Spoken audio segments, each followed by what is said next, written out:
Steven for liking the live. But when Joe began his investigation, Tiffany's white van Fresh. had already been released to Jason and his family. Fresh followed Go to the me. district attorney Appreciate that, Fresh. and ascertain if we could get the van back. How many followers we got on TikTok now? We got 81 followers on TikTok. Let's go. All the blood was cleaned up. You could 82 still smell followers the on blood. TikTok. There Let's were go. some And if options y'all that follow my we TikTok, can y'all all be kind enough to go such subscribe to as my the YouTube too? right-handed Like if cotton y'all ball really involved, got take the courtesy and kindness out of your heart to follow my TikTok, can you take a little bit of kindness in that heart and go subscribe to my YouTube? It'll only take you like 3 minutes. Not even 3 minutes, like 60 seconds. If you fast, you can do it in like 10 seconds. The autopsy on her suspicious suicide also came up with a surprise conclusion. Because I really need the support on YouTube. That's why I really need the support. Because I can make money on TikTok as long as people send me gifts, but YouTube is where I'm trying to make my money at. And I just need people to click my... All I need on YouTube is people to open my live up and just watch it. That's all I need. I don't need nobody to send nothing, send no money, no nothing, no Cash App, no nothing. All I need is people to open my YouTube up, like and comment on my videos. You don't got to send me no type of money. Just watch my shit. Yeah, I appreciate that. I know Jasmine for sure subbed to my channel. I appreciate that. But I thought I should have like 809 subscribers because Denise said she subscribed to... Oh no, Denise said she don't got YouTube. Jojo.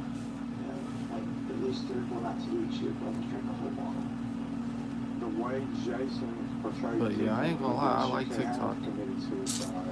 I like TikTok. I like TikTok. You only have 808. I only have 808. Yeah, I must have only got yours subscribed then. Nobody else subscribed, only you did. You just started TikTok in November. That's what's up. I can't keep track of all my subscriptions. I need a main account, but I got deactivated it last year. Damn, that's fucked up. Get the Experian app now. And took a break. Yeah, I just started doing social media or this live shit like a month ago. Thumbtack matches you with the right pro using AI-powered search, so you can hire with confidence. Thumbtack, we know homes. Hire the right pro in the Bay Area. The day Tiffany died, Jason had found some messages that Like she my had new sent beanie, to her Jasmine? counselor. I logged onto her computer and saw that she had messaged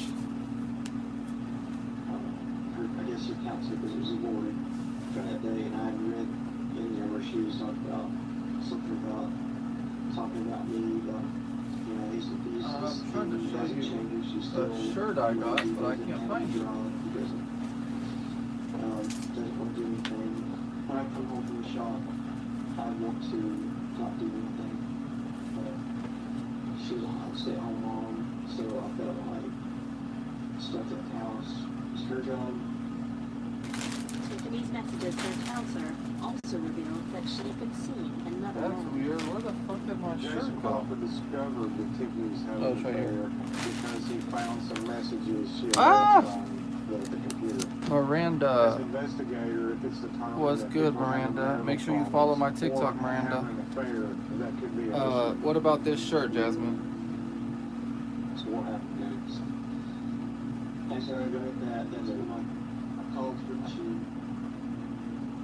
deny having sex with me. Is that shirt to go? Okay. At that point, I was getting frustrated and wanting her to come off. And I was like, wait, I want you And then my jeans. Hold on. It's just kept you all in my mind. Larissa Johnson is a forensic My psychologist jeans. specializing in trauma You therapy. see? That's like the style jeans are. As the other one and entered into this relationship, potentially hoping that this was going to be his forever future. And then the woman that he was with had an extramarital affair. Tony, And so welcome in, you Tony. think, look, If what you're does new that to the say channel, about Tony, me? double tap that What screen and does hit that say sub about button for us, bro. Is it that when I go into these relationships that women take me for a fool? Why am I being used? Why am I being taken advantage of? Why can't I just be loved and respected? And maybe he didn't want to be disrespected anymore. Jason explained what happened when Tiffany arrived home. First thing I thought of was breaking out. My car or stuff. And ripped my heart completely out. You destroyed, you destroyed this, destroyed the marriage, you destroyed everything. If you are cheated on, anger is not a wrong emotion, nor is it a bad emotion. You I appreciate feel that. as a Welcome back, man Tony. that someone has essentially insulted your relationship, disrespected your union, and disrespected you as a man of the household. And that might be, in the heat of the moment, kind of pushing forward aggressive and then violent and then fatal behaviors. She wanted her stuff, but she didn't get it. So I went back to the house. To the house, I was going to the house. I just shut the door, I said I had shot. It was like one of those horrific screams that it sounded like something from a horror movie. How long between the shots we're talking? Like, it was like, well, scream, shot, and then like the last shot, scream was over. In the interview, Jason made his finger lock a gun, and he said, I heard a shot, a scream, and another shot. But the motion of his finger never stayed consistent the whole time he was describing it. But it's not like he took his knuckle and did that on the table and made that sound. He actually poured in his finger. No, I haven't. Like a gun. He would have had a gun in his hand and made the sound. It could be that subconsciously Jason was remembering that night that he had a gun in his hand, so he was describing a shot, a scream, and a second shot. Was she left or right here? She's right here. She was shot left him right here. Because would y'all get the range? No, not really. The only thing I can think of is just because it was right there and she didn't want to and she just grabbed it. When Jason said that Tiffany was right-handed, not left-handed, I thought that was odd because she shot herself in the left side of the head using her non-dominant hand. Did you shoot your wife? Yes. Okay.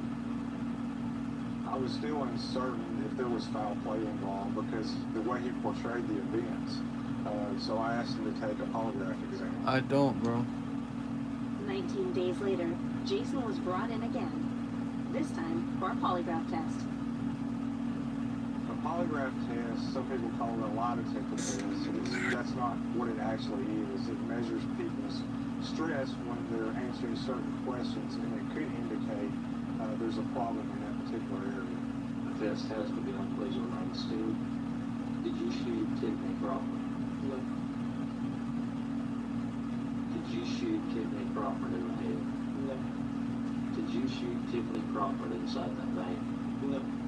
During the polygraph examination, the examiner asked Jason Crawford if he killed his wife, Tiffany Crawford, and it did show stress under that question. It was a very erratic response. Your reactions were off the chain. You're saying that there's no way that you shot your wife? Correct. Jason's response to he had failed the polygraph test was that no, he didn't. He wasn't lying about anything.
argued. Ariel, who's that? Ariel, are you new or is that Jasmine, Ariel? But when the jury listened to the 911 call and watched the body cam footage, they realized there was a major inconsistency between Oh yeah, you're the two Jasmine. I figured you were Jasmine.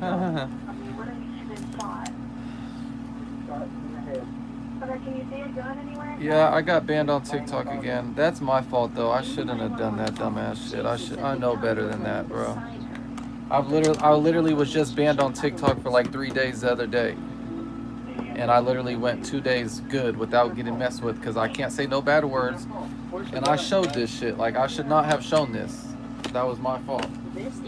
I wasn't showing it on purpose. I just flipped the camera to show my pants, and I seen that it got in the camera a little bit, so I instantly moved the camera to the side so it wasn't in there anymore. And just that little bit of second got me fucked up. He'll be eligible for parole in 15 years. I do think about it often. It was a complex case. I'm sorry for the families. Just this one incident, you know, you have families that are broken apart because of it. Tiffany will always be remembered as somebody who was dedicated to her family, who loved teaching, and who just wanted to help other people. I ain't gonna lie, I'm not getting banned on TikTok no more, I swear, bro. That shit ain't happening no more at all. Like, that shit is not gonna happen at all anymore, because I can't afford for that shit, bro. That's the only app I can make some actual money on right now.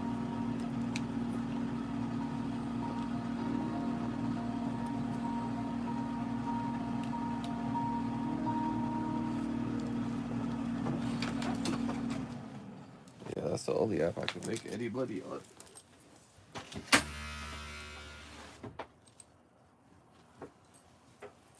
Want $1,000 weight loss medication for $50? It all starts with Rose Free Insurance Check. Just upload your insurance card to see if you have coverage. Then relax. We fight for you so you can get the lowest price possible. Did we mention it was free to check? Over 100,000 That's people hella have funny. qualified for a $50 copay through Rogue. Are you next? Start with your free insurance check at rogue.co/YouTube. What excites me about being a product manager now is that I can move. Hold on, I'm and sending iterate voice much messages, faster. so I give can me use 1 second. Claude to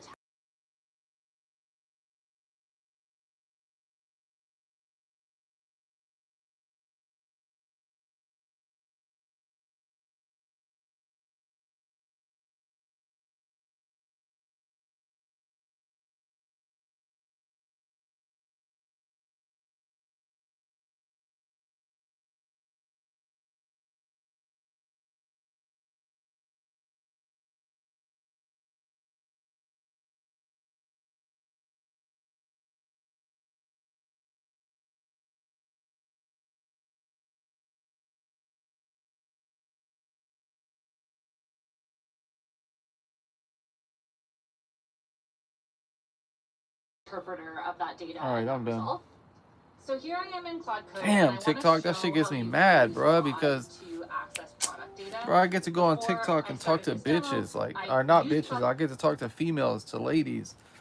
Like, YouTube is cool, but TikTok, it'd be nothing but females in there all day, bro. That shit, I love that shit.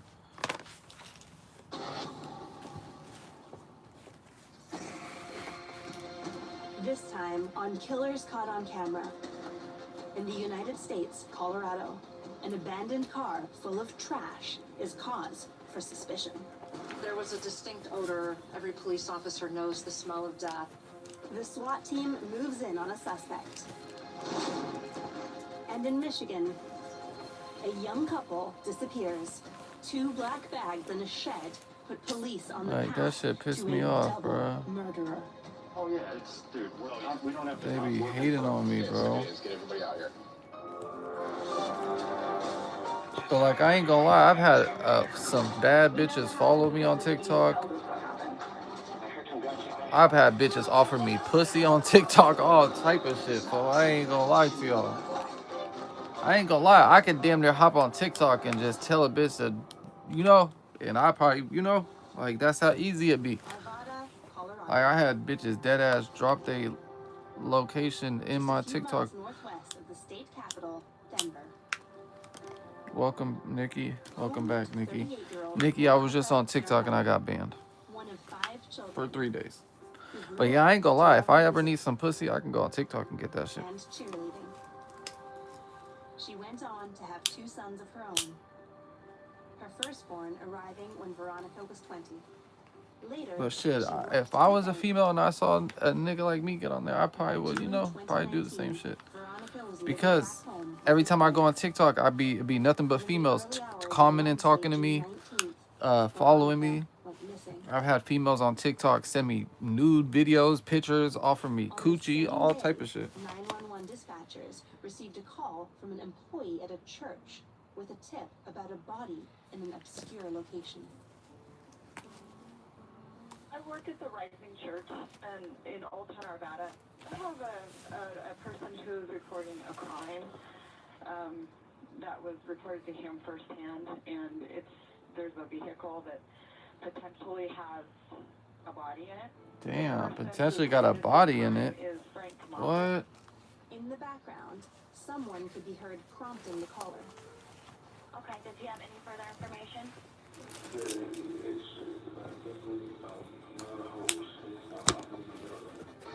What happened to my other mic, bro? Sergeant Kate Hurlinger responded to the call to investigate the claim. Phil. I'm about to get off and go to bed because it's 2:32 in the morning here in Miami. Have a good night. No, you're not supposed to do that. I need watch hours on YouTube. And placed her into the trunk of the vehicle. You're not supposed to do that. As soon as we heard we possibly have a body in our car, we're thinking we have a homicide. We need to treat this as a homicide. Hell yeah, what the fuck else? It was a serious allegation with a named suspect who lived close to the car. When the police arrived at the address they'd been given, they found a white Ford Escort. It was abandoned, unregistered for 2 years. Damn, and stuffed unregistered full for of 2 trash. years. When police questioned neighbors, they thought the visible limbs in the abandoned car were part of a mannequin.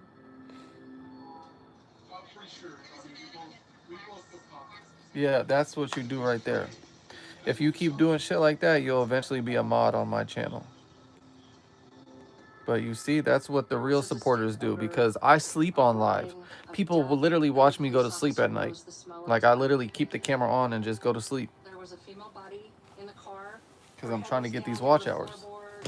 So I literally just fall asleep on live and let people watch me sleep.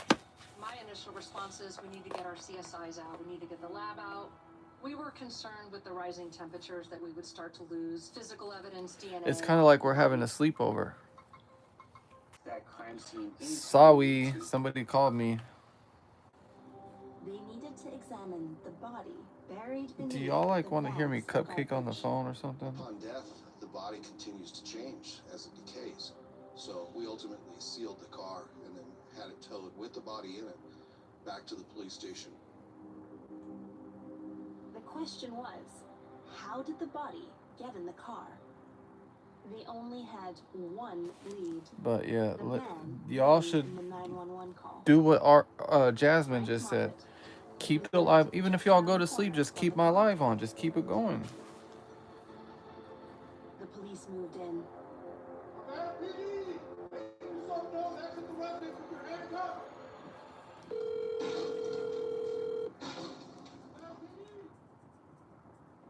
Hello? Yeah, You said you're on live. yep. What are you doing on live? Just Frank Moffett was Talking to arrested people. I need to get and watch charged hours on in YouTube. Trying to get paid. Huh? He basically said that he had nothing to do with Huh? the homicide, had no idea how she ended up What'd you inside say? this vehicle that he was using at the time. nothing. No, I was saying, what is your The police YouTube quickly channel got to based work on? searching for Like, what do I do on there? and around Yeah. Frank's house. My YouTube channel is like a food content channel, but I mean, a lot of people don't really. I don't know if a lot of people subscribe to my channel from food, but I go live every day. That's how I be getting people to subscribe, or that's how I got all my subscribers.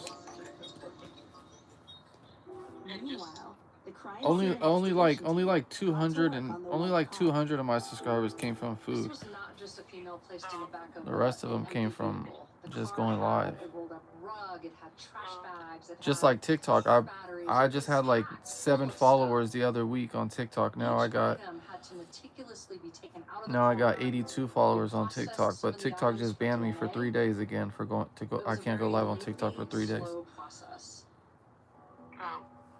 Yeah, they're so Used strict. the 3D scanner to ensure that every possible piece of evidence was documented. Detective Matt Archuleta had to examine the evidence in the car and what the body itself revealed about the cause of death. There was a small trickle of like a bloody substance coming out of one of the eye Mhm. sockets, and it had a downward shape to it in the sense that it had run down the nose and then dried. Following gravity, You're going that home? would indicate the head was in an upright position when that drop came out. It was fairly obvious that the death had occurred somewhere else, that the body was put into the car by someone, and then that the body was covered with trash to hide the body. You're not gonna eat nothing? Once the police were able to remove the body from the car, No? they used a fingerprint scanner to identify the victim. Her name was Veronica Serenana, the same woman who'd been reported missing. I'm kind of disappointed in myself. I had Jack in the Box. The police notified Veronica's family of her death. Well, I didn't get no like burger or nothing. I got a breakfast sandwich, so it wasn't that bad. More specifically, her mother, and started to get details. We wanted a time frame of her Yeah, I whereabouts. tried not to eat. Like I haven't ate McDonald's, Taco Bell, Jack in the Box. I haven't eaten none of that shit in like months. At her mom's house on the afternoon of June 18th, the day before she was found in the car. Speaking with Veronica's family, the police discovered that she'd been in a relationship with a man named Chris Moffat. The same man who initiated the 911 call about the body in the car and blamed his brother, Frank Moffat.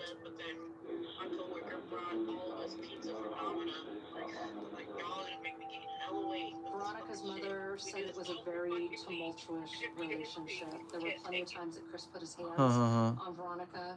There were times he strangled her. Yeah, that's what I said, Jasmine. I said I don't eat that shit either. There was an active restraining order attempting to keep him away from her. You're not about to catch me eating no McDonald's unless I'm like drunk as fuck or some shit. Behavior was very erratic. I think she was very scared of him. Yeah, me too. I'll eat some French fries from McDonald's, but that's it. I ain't eating no cheeseburger from McDonald's ever again in my fucking life. There's a psychological effect. Hell no. Which is when you Even a McChicken ain't no good, bro. situation and you keep returning to your reason. And the reason for that is because they're violent and then they're really nice to you and then they show a lot of love and then they're violent again. No, I know. I used to get a McChicken and come home and slap a slice of pepper jack cheese on there. And you keep going back hoping for the good. Kyle McElroy was a detective for the Arvada Police Department. Let me see something. Let me see if my mic works when I'm talking to you on the phone. Hold on. Let me see. Let's see. All right, you hear me talking like this, and then when I say something after this, let me know if it sounds different. 2 months before Veronica's death, Chris Moffat had posted a series of strange videos online. Can you hear me? Does it sound different? What is it? What is the difference? It sounds like you're further away. It sounds like I'm further away now? Yeah. You can't hear me clearly or nothing? I can hear you, but it just sounds like you're further away. Huh, I got my mic on. That's crazy. I just invested money into new mics. A lot of people who are And I got like the ones that I basically got the ones that like all the content creators be having. conflict resolution skills. So it's not that someone is sitting there planning the cycle. Huh? Of, I'm gonna do something terrible to Huh? this person, and then I'm gonna. Are you trying to be like a little content creator, little influencer and stuff? I'm already starting to be. I almost have 1,000 subscribers on YouTube. So I think it's from both sides. It's a very broken relationship structure. But I think people often blame the woman for going bad when we should obviously be focusing on the men who keep I got a real story to tell people. Like, you know how much shit I done been through? Like, people would just, I'm about to just start doing story times on my channel, just start posting stories about shit I done been through. Like, you know how many times I damn near experienced death? Like, how many, like, so many stories that if you hear this shit, you gonna be like, oh yeah, this motherfucker is for sure gonna die. Like, there's no way he survived this shit. Like, I got numerous of stories like that. I was addicted to drugs. I overdosed 3 times, survived all that. Like, I done been through car crashes, been shot, like all type of shit. It's called a Bolo. Be on the lookout for this vehicle. Veronica's car was a blue Mitsubishi Galant. It was tracked down the same day as Veronica. I'm just waiting for my channel to get a little bit bigger to start telling the stories. But my drug addiction one is the one I really want to share because I know I can try to help some people because Locates Chris sitting in a Walmart parking lot, and he is in Veronica's vehicle. like people don't even know. People may look at me and think whatever, but motherfuckers don't even know that I was addicted to fentanyl. Out of all the drugs, I was addicted to fentanyl. Critical information.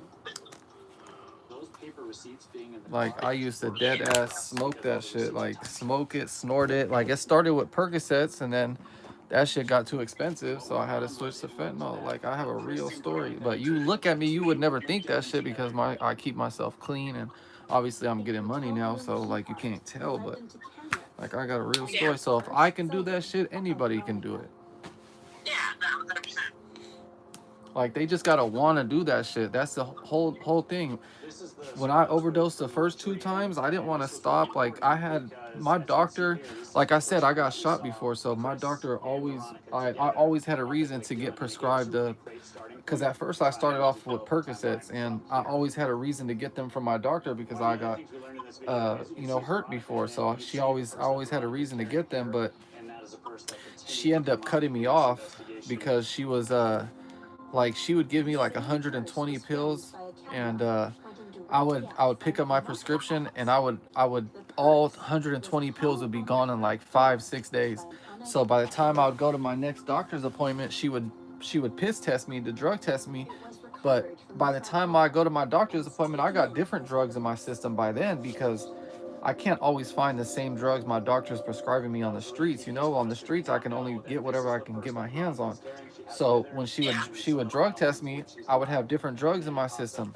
So she told me, she was like, unfortunately, I can't continue to give you drugs anymore because the drugs that I'm giving you are not even popping up in your system. So you're either taking them at a really high, fast pace of speed that you're not supposed to, or you're selling them. And no, whatever one you're doing, I can't keep giving them to you. She was like, but I can help you if you want help. And I just didn't want help at the time. But when I overdosed the third time, I ended up in ICU for like 3 weeks because I had COVID. When I overdosed, they booked me in for COVID as well. So they had to get the COVID shit out the way first. So after the COVID shit, and they moved me to a different hospital room, I was starting to get on the phone with my family and shit, and they were like, yeah, I think you got to get booked into rehab. So I was like, all right, fuck it. If that's what I got to do, that's what I got to do. Like, I'm done with this shit. I'm cool. Like, I'm dead ass serious about giving this shit up. So if I got to go to rehab, that's what I got to do. And they had me on the phone with the social worker and everything. And the social worker had me set up to go into rehab and everything. And like 2 days before I was supposed to go into rehab, something clicked in my mind about my doctor telling me that she would help me. And I'm just thinking to myself, I'm like, bruh, I bet you no matter if I go to my doctor or I go to rehab, they're both are going to prescribe me the same medication, which is going to be Suboxone. The only difference about going to rehab is that I think the whole idea of rehab is for people just to be stuck there, because when drug addicts are in the streets and they have the ability to get their hands on drugs, they're always going to go back to drugs. So I think the whole ordeal about a rehab is so you're stuck there. You have nowhere to go. You can't get your hands on drugs. You can't do nothing. And I'm like, bruh, I know I don't want to do this shit. Like, I know I don't want to get back on drugs. So I'm going to literally just go to my doctor and get the help, and I can get a job. I can make some money. You know, I can function. And that's what I did. I called my family and I told them, I'm like, yeah, I'm not going to rehab no more. And they were all so mad and disappointed. They were like, yeah, you're going to go right back to getting high. You're going to go right back to this and that. And still to this day, which that was about 4 years ago. I have not touched no drugs since the last time I checked in for overdosing. And let's get your team the tech it needs today. Yep. Yep. Thank you, Jasmine. Appreciate that. Yeah, I'm definitely gonna put that story out there. I did actually put a story out there on my YouTube channel. I got one video on my YouTube channel. If you ever got some time, it's only like 10 minutes long. Just go check it out and just like it and comment on it. Live on camera, we knew that we needed to keep going because the crime would happen soon after that. This is the last video where we see Veronica alive. The cash withdrawal was in the early evening. And with Chris now in custody, detectives questioned him about his trip to Lake Dillon on June 18th. I like going live on TikTok though, because when I go live on TikTok, it's nothing but females coming in. That's all it is. It's just females coming in. It'd be bad bitches in there commenting, following me, talking, all type of shit. I be having some fine shit in there. I'm like, okay, I can come on here all day long. On the Tuesday night in Lake Dillon. I had bitches on TikTok DM me, said that they'll give me some coochie, all type of shit. Have bitches sending me naked pictures. Chris then suggested that the police investigate the nature of Frank's relationship with Veronica. I've had females do that on YouTube too. But it's harder for them to do it on YouTube because they have no way to contact me. But on TikTok, they can just jump in my DM. But YouTube, the way one female got me is I gave her my Snapchat on accident. And as soon as I gave her my Snapchat, she started sending me videos of her fingering herself and all type of shit. With Veronica's death. Chris was under the impression And I'm like, yeah, I'm not about to engage with you because you gonna fuck around and blow my shit up on the internet. all the time. So I stay away from the ones on YouTube. Wasn't true, but Chris was convinced of it. The thing with jealousy is that it doesn't matter if it's true. Yeah, but if TikTok, I'm not doing nothing online. I'm finna say, man, drop that location if you're trying to make something really happen. Fuck all that. We not about to talk about shit. Of their deception. And so it's this vicious cycle where the person keeps saying, no, I'm not cheating on you. And you go, that's exactly what a cheat Yeah, I appreciate that, Jasmine. As much as you can, it means the world to me because I need watch hours on YouTube to get paid. While Chris and Veronica were at Lake Dillon, there were a series of texts sent from Veronica's phone. They were to Chris's brother, Frank, just after 8 p.m. We began to notice Yeah, even you too. You should, when you go to sleep at night, you should just put my live on and just leave your phone on my live all night. text messages are fundamentally different than all of the text No? messages we see before. I didn't say no. Oh, I thought you said nah. I was like, wow. Suspicious. And it was unclear why. Yeah, I literally let people watch me sleep. When she was with Chris. I used to turn the camera off, but somebody was like, dude, you should leave the camera on because people will literally just come in here and watch you sleep and you'll get more watch hours. I'm like, shit, fuck it. And they be helping me. Like, sometimes I'll be hitting my head on my dresser, on my shit, and they'll be like, hey, wake up, you're hitting your head. Saying that he felt guilty about ratting his brother out, and that was the reason that he Or one girl, she DM'd me on TikTok last night. I think she was just trying to spark up a conversation because it didn't really, like, I don't know, but she was like, you should reposition yourself because it looks like your neck hurts. I'm like, girl, how the fuck do you know? On surveillance footage. It showed inconsistencies in Chris's testimony. Veronica's car was captured on camera leaving Lake Dillon just before 8 But I'm like, shit, I thought only niggas be jumping in into females and be trying to give females dick. I didn't know females was out here offering pussy. Then we see that car coming out of Dillon Dam Road over by Lake Dillon. I thought it was only the other way around. She's not using the phone anymore. It does both ways. Hell yeah, sure the fuck does. Her car was picked up again at 10:40 p.m. at a Walmart near Frisco. Hell yeah, I'm not doing nothing online. It parks in the parking lot of Walmart. You see Chris get out. You never see Veronica get out, and we can watch as he comes into the store. I'll be right back at YouTube. I'm gonna go get something from the kitchen. You can clearly see him on on surveillance, we identify him by the clothes he's wearing. His physical features are the same. We don't see Veronica again. From the minute that they leave Lake Dillon, Chris is the only one seen exiting that vehicle.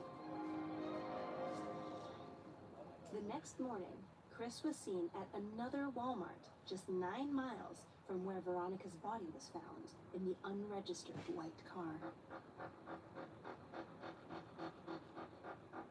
This was the camera angle that we used to definitively say that all the features that we can see in the video are consistent. The text on the front of the shirt, the white collar, the hat that he's wearing, and the physical features that we see on him continue to be consistent with who we know to be Chris Moffitt walking out of the Walmart just about an hour before the 911 call is made. Detectives compared all the different surveillance footage over the 3 days. The clothing was a direct match with what Chris was wearing in the luxury inn, the clothes found in Veronica's car, and, crucially, the figure hanging the bag on Frank's front door. This was the clip that really kind of tied it all together. We see a man, we know his physical features are the same as Chris, and you can clearly see him hanging a purse. We had seen this purse appear over and over again. It has been with Veronica every time we've seen it. Chris Moffitt was clearly identified, planting evidence. We're sure that Chris was trying to frame his brother. The surveillance footage also confirmed Frank's alibi. We noticed that the brother had come in 12 to 18 hours or a long time before, and he never leaves again, which was consistent with what his statement was. Back at the crime scene investigation lab, Matt Archuleta had another breakthrough. Chris Moffitt's fingerprint was found on a trash bag inside the white car, contradicting Chris's version of events. I mean, that'd be kind of One cool of the stories too. was that he wasn't in the car. He didn't put the trash into the car, and he had nothing to do with it. The fingerprint on the trash bag told us otherwise. No, I'm too grown for all that now. Now we know Chris was in that vehicle when he claimed to have nothing to do with Veronica's death and nothing to do with being in or around that vehicle. We now have him placed inside that car. The fingerprint and the footage were vital for proving that it was Chris Moffitt who killed Veronica. Seeing Chris on camera planting evidence in his brother's house allowed us to focus on him as a suspect within 24 hours of this crime occurring, which is so vital in any homicide investigation. We knew how Veronica had been killed, when she had been killed.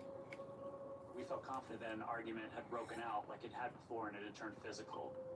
We knew from looking at Veronica's body, the most likely cause of death was asphyxiation or being strangled to death. And so that would be consistent with an argument breaking out.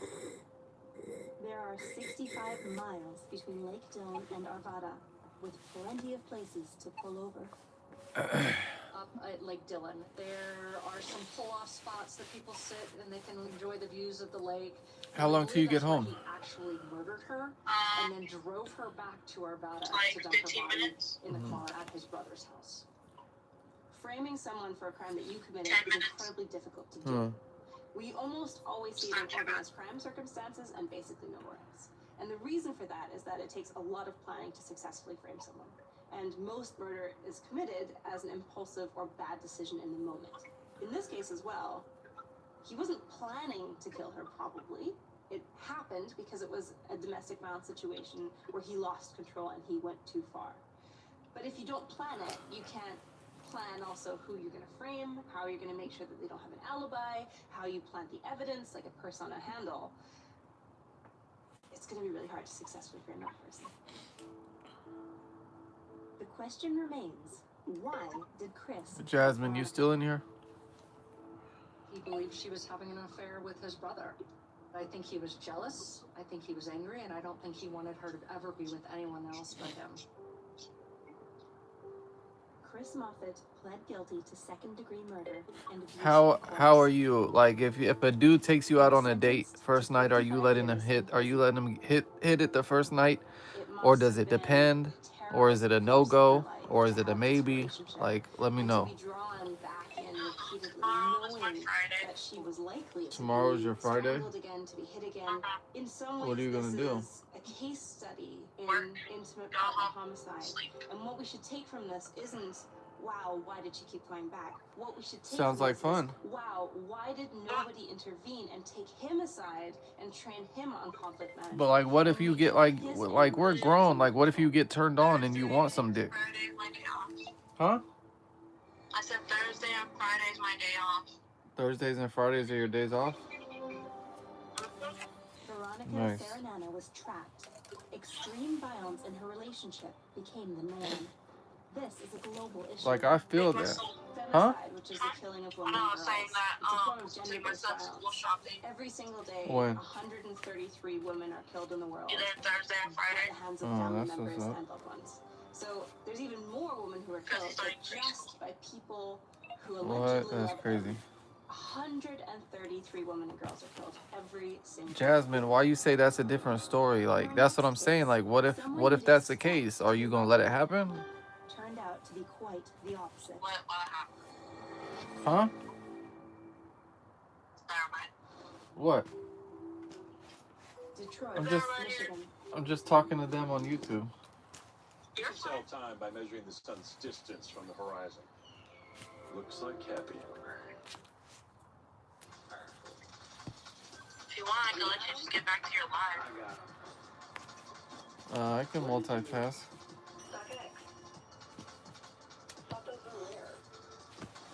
They are. They had your sign? They had everything.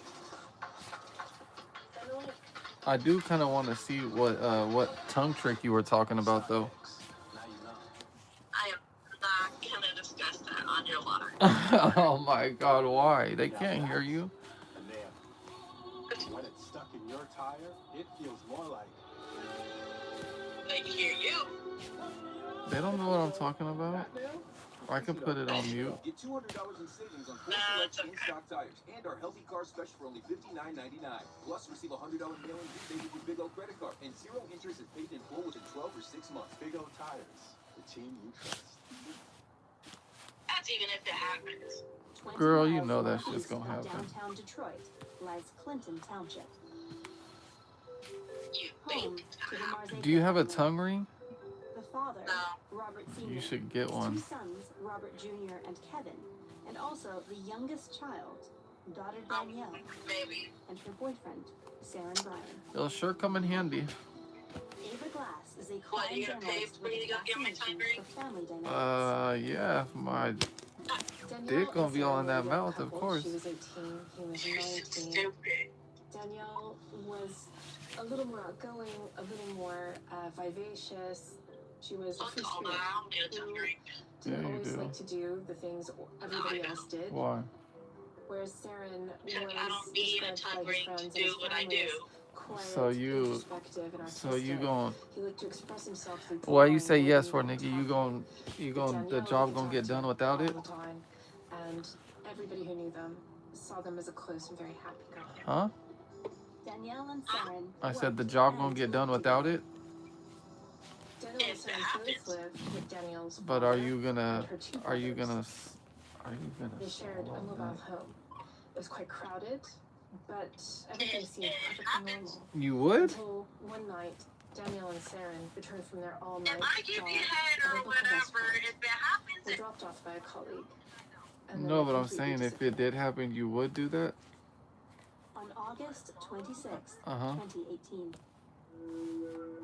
911 dispatchers received Nasty a little disturbing girl. call from Danielle's brother, Kevin Marzaker. It's okay. Hello, 911.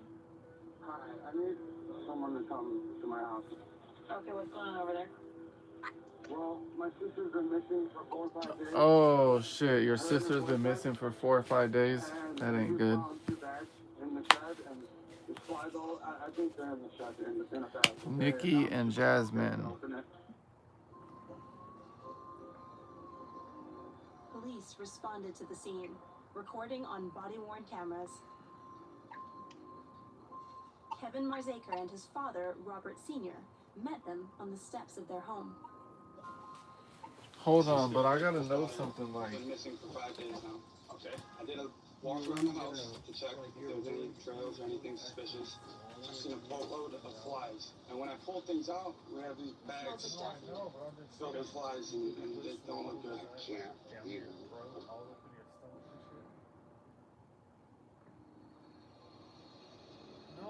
The patrol officers prepared to deal with potentially sensitive evidence.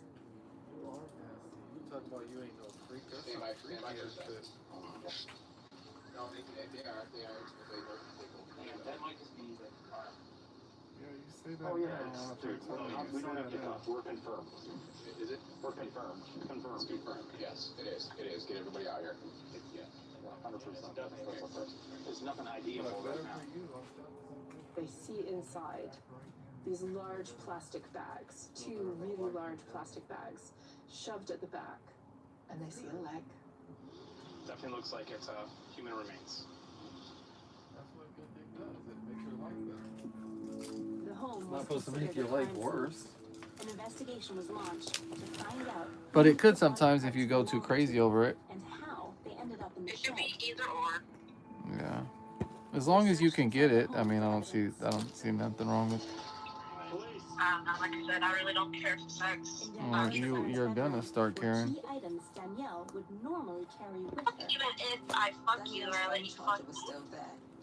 You Danielle was someone are. who was always on her phone, to the point that she needed to have a phone charger to top up her battery. Oh, I kind of know and you something that are. she'd never leave home without. You Danielle had assume me. diabetes and was dependent on insulin to maintain her blood sugar. I hope so. Not only was her phone charger still there, but also her insulin was still there. Outside, Like, if it police happens later guarded the on, shed. sure, but The no, I'm bags just of trying what to get to appeared know to you. be I care human less about getting to remains know your dick couldn't be later. removed until the scene had been fully You can get to know documented. both. That's a blank t-shirt with her arm hanging out of it. Yeah. There's nothing wrong with getting dick down by the person you're getting to know. Danielle's father, Robert Sr., and brother, Kevin, could only watch and wait for the police to confirm who was inside the bags. I'm more mellowed out. The police Yeah, needed but to work out what happened. it's good for both of us. She came home. It's healthy for both of us. For us to be fucking. I know, I'm just saying it's healthy for us though.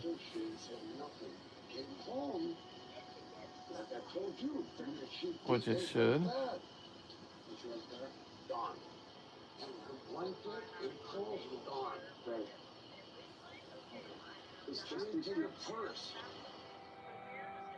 Kevin Marzaker was convinced that the human remains in the shed were his 18-year-old sister Danielle and her boyfriend. Wait, what are you talking about?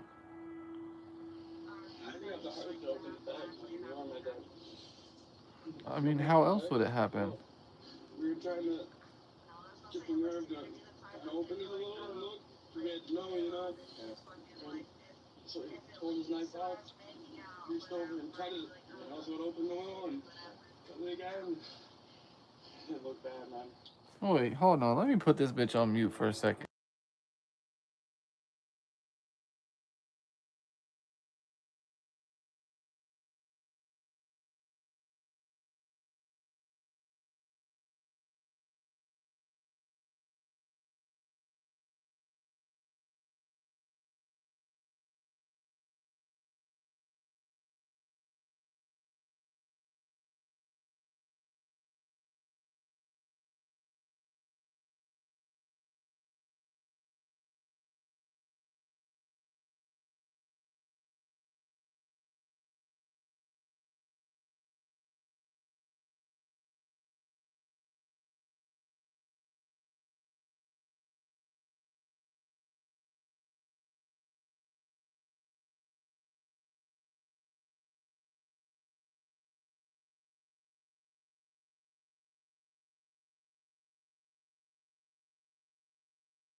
told you it wasn't us. We get every. I told you it wasn't Whoever was us. there the last time you guys saw him. I want to talk to him. I'm about to go make some waffles. Robert Jr.'s phone records. I got the best butter for your guys' waffles. You guys got to go get the Texas Roadhouse honey cinnamon butter. The same day Danielle and Saren went missing. The cab driver told detectives that he'd taken Robert Jr. to Walgreens and then Wendy's. By analyzing the route the cab took, the police found surveillance footage that tracked Robert Jr.'s movements. After going to Wendy's on August 23rd, he was caught on camera taking a bus. He traveled for an hour and 20 minutes before getting off. 5 minutes later, he was picked up on surveillance cameras entering a Tim Hortons. Shortly afterwards, Robert Jr. returned home. The video footage of Robert Marzeka Jr. was incredibly helpful. Every place he was picked up on camera, he was obviously not injured. He was obviously not kidnapped. He was shopping and he was eating. He wasn't a victim. Robert Jr. was last seen by one of Danielle's friends at home on the 24th of August. 2 days before the human remains. Girl, you did not put that on your waffle. Stop playing. I'm the only one that knows about that. 26-year-old Robert Marzeka is a person of interest in this case. He was driving a white 1999 Ford E250 van with blue duct tape around the driver's side rear window. Police circulated Robert Jr.'s photograph across the country. Meanwhile, the medical examiner's report confirmed the bodies in the black bags in the shed were Danielle and Saren. It also revealed exactly We didn't go up any watch hours last night. Both Danielle and Saren. See, we need to just start streaming all day. But y'all got to make sure y'all join. Because we need these watch hours, y'all. Found along with the plastic bags, they believe that was the weapon that they'd been attacked with. And I need to see me live, Jasmine. You got to make sure you join. Okay?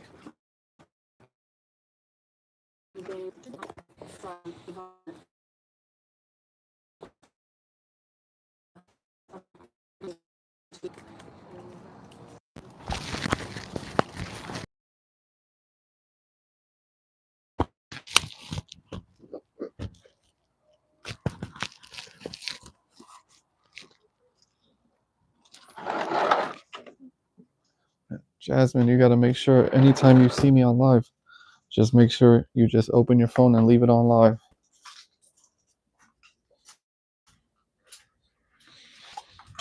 And if I ever get big on YouTube, I'm going to come to Miami and I'm going to take you to dinner and we're going to film some content.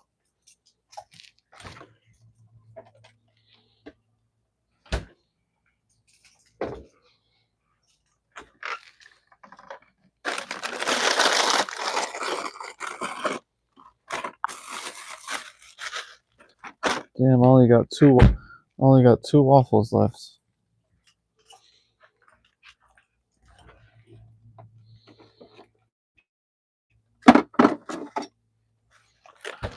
Did you hear me, Jasmine?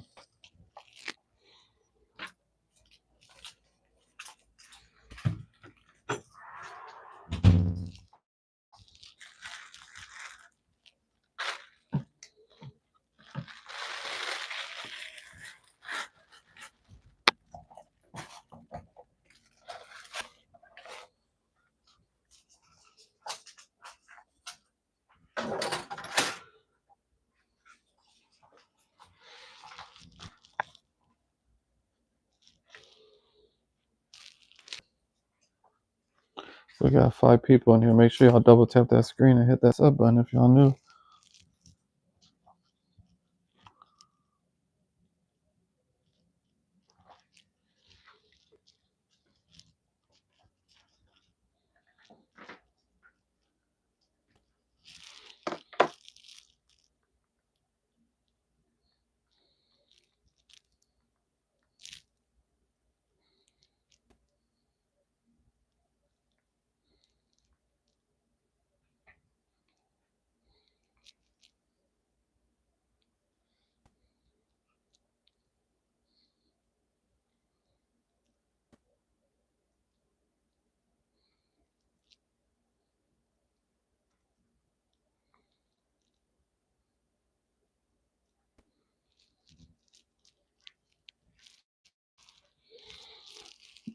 You're gonna be in California this weekend. What are you doing out here?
Girl, I ain't gonna lie, that picture look like AI.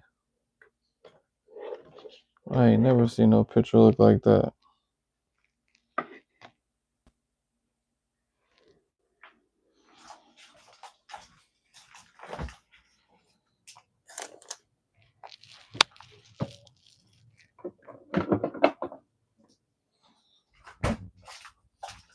Look at this little ass knife.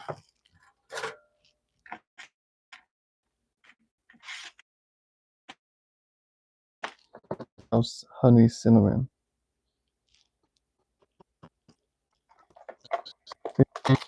The Texas Roadhouse. This what y'all missing on your wall.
Pop it to it one time. Throw some in our sunshine. Forever keep your head high.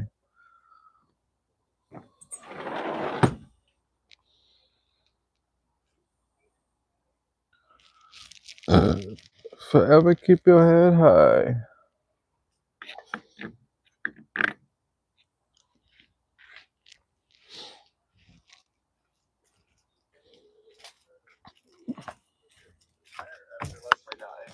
Oh, Wesley died. Poor little Wesley. I'm sorry, Wesley. I'm sorry, little Wesley, dude.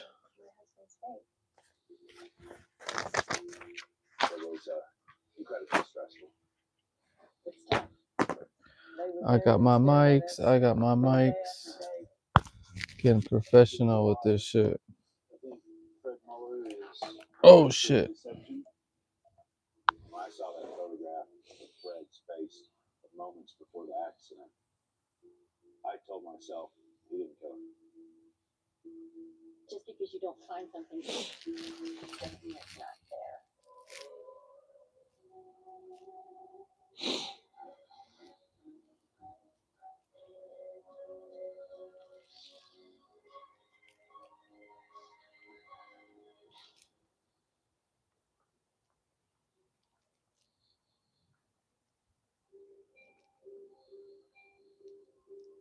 Amid the majestic mountains of Colorado and the landscape so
No, yeah, everybody does sound good.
Hi, Rosie. Hi, Rolo. Hi, Rosie, Rolo.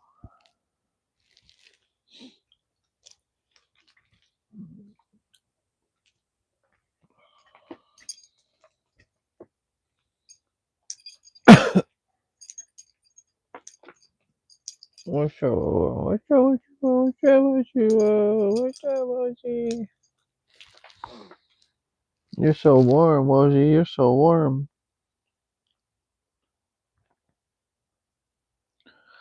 You feel like you got a fever, Roro. You feel like you got a fever, Mama. You hot. You're hot, Mama. I hope you're not sick, baby.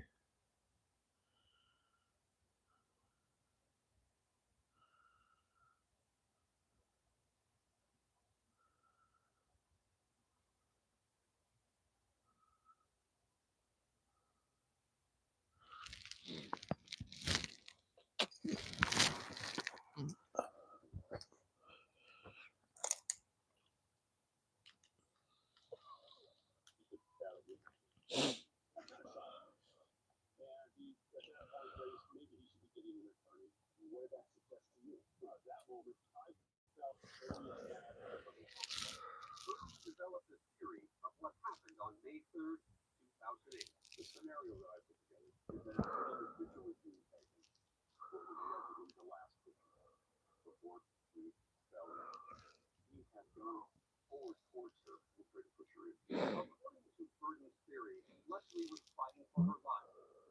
I'm thinking at that point, just a couple minutes in which the glass door ripped off and left pretty much without rock. This is when Burton believes Leslie scratched Fred.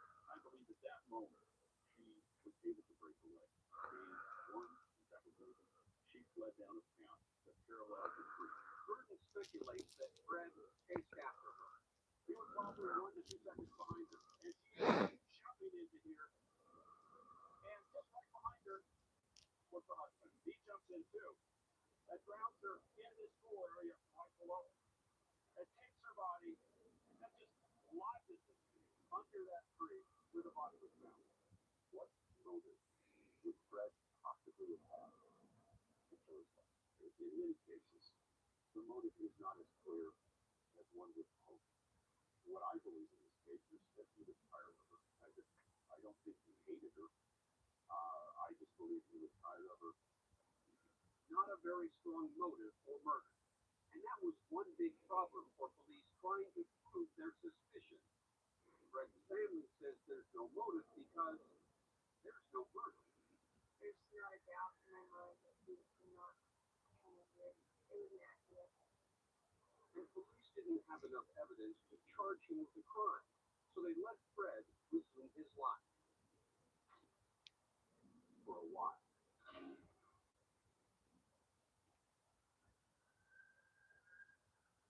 When does life get real?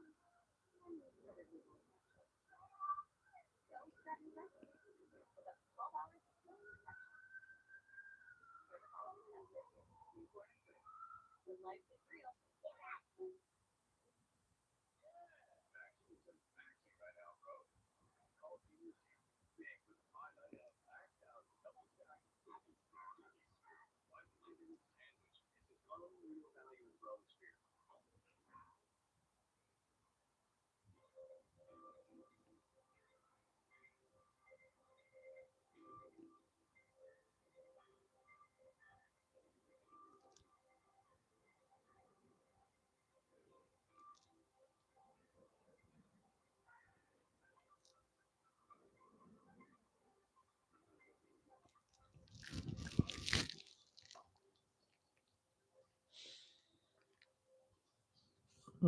Yeah.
Solo returned to his Texas home to be with his 3 children just days after his wife Leslie drowned in this Colorado creek.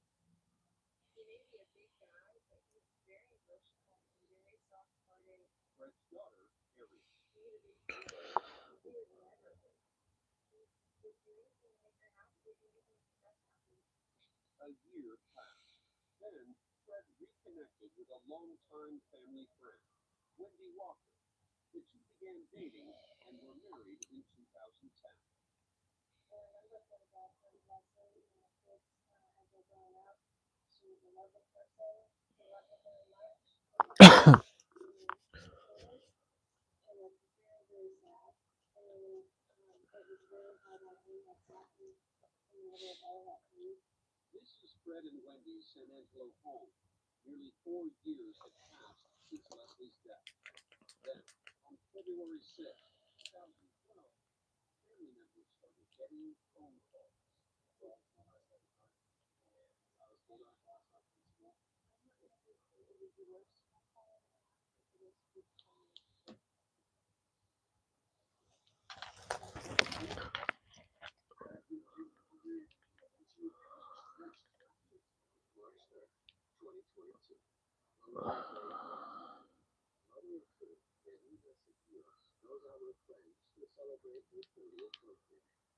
Oh shit, no way, blood.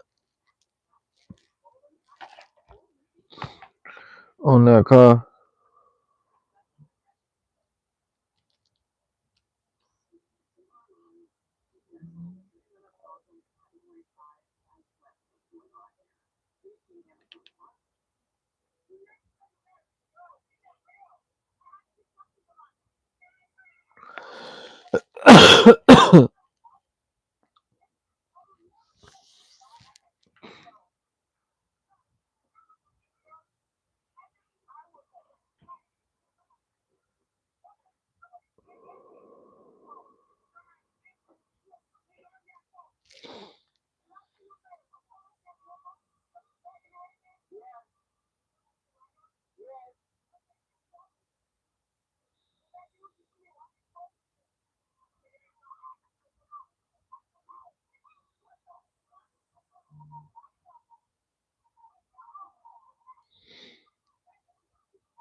Despite suffering a head injury, the victim refuses to back down until the suspect is caught.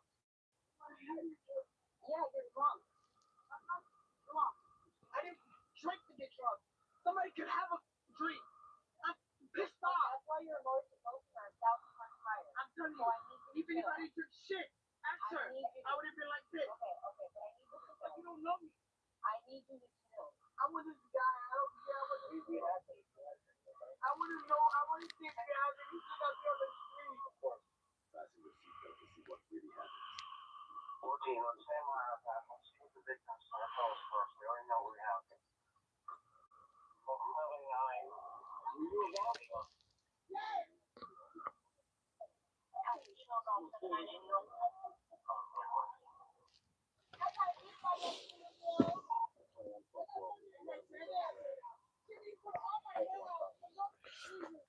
She put all your hair out.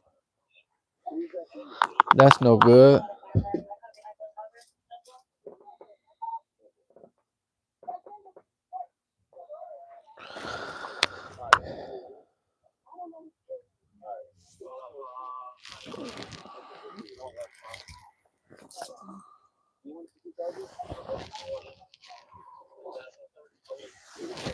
These new pants are busting, folks. Blood green.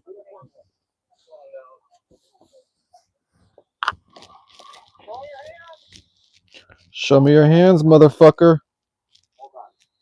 Show me your hands, motherfucker. Show me your hands, motherfucker. Hey, motherfucker, put your fucking hands up.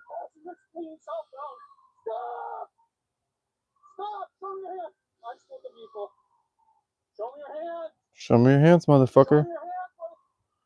Hey, motherfucker.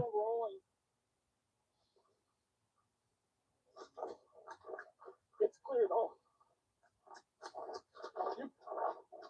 I'm trying to find Sid. Where are you, cops? Cops, where are you? Give me your ID. Drive to the police station, please. No, drive. Give me your ID, please. Hurry. All right, drive to the police station. I'm trying to find Sid. Can you get Sid's location? Oh, there you are. Shit. You got him detained. Got his ass detained.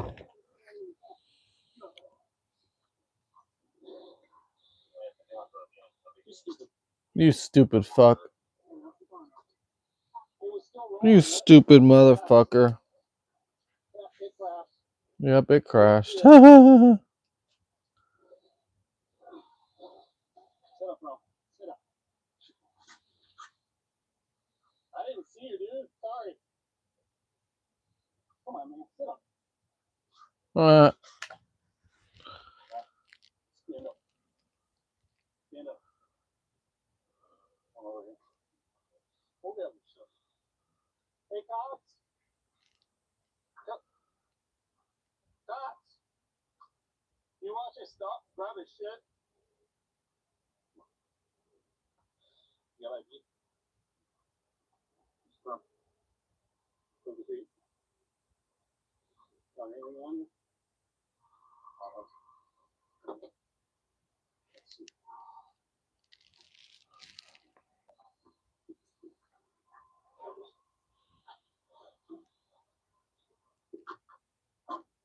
Is this our car, Scott? Is this our car?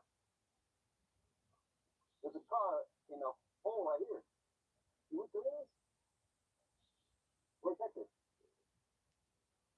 You good? Ran right past.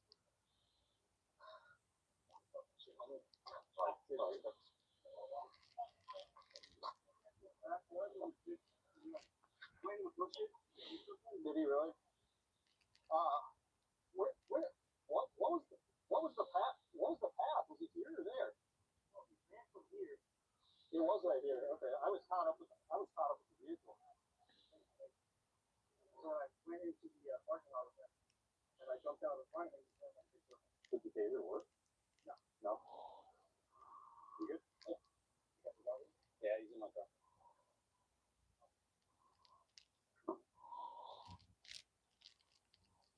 You good? You got any injuries?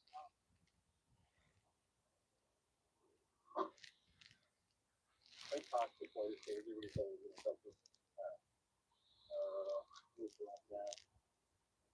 Like that. I saw him on the street. I saw him station. Yeah,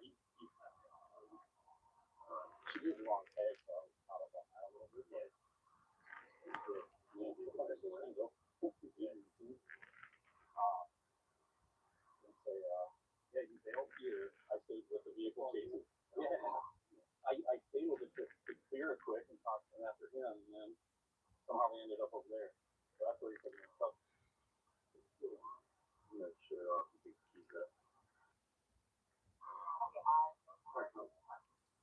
We can try for summer. She was very uncooperative. I'm so glad you saw. I just want to have.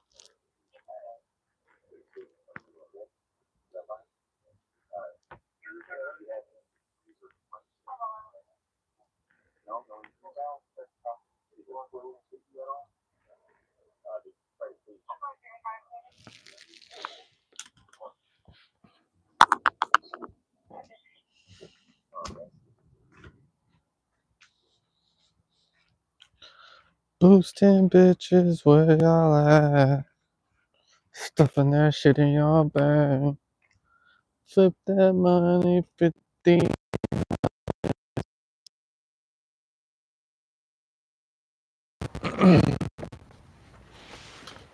No, I don't think they can hear me. I ain't even got my phone with me. They can hear me all the way over here, dude.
Damn, fo, it's time to go to sleep.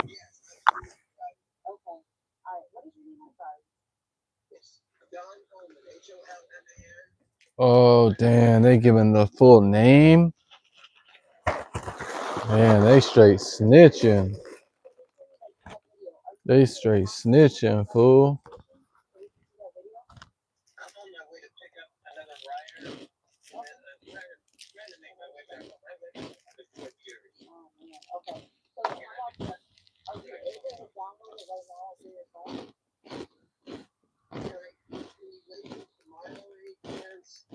Because I could probably get you something tomorrow.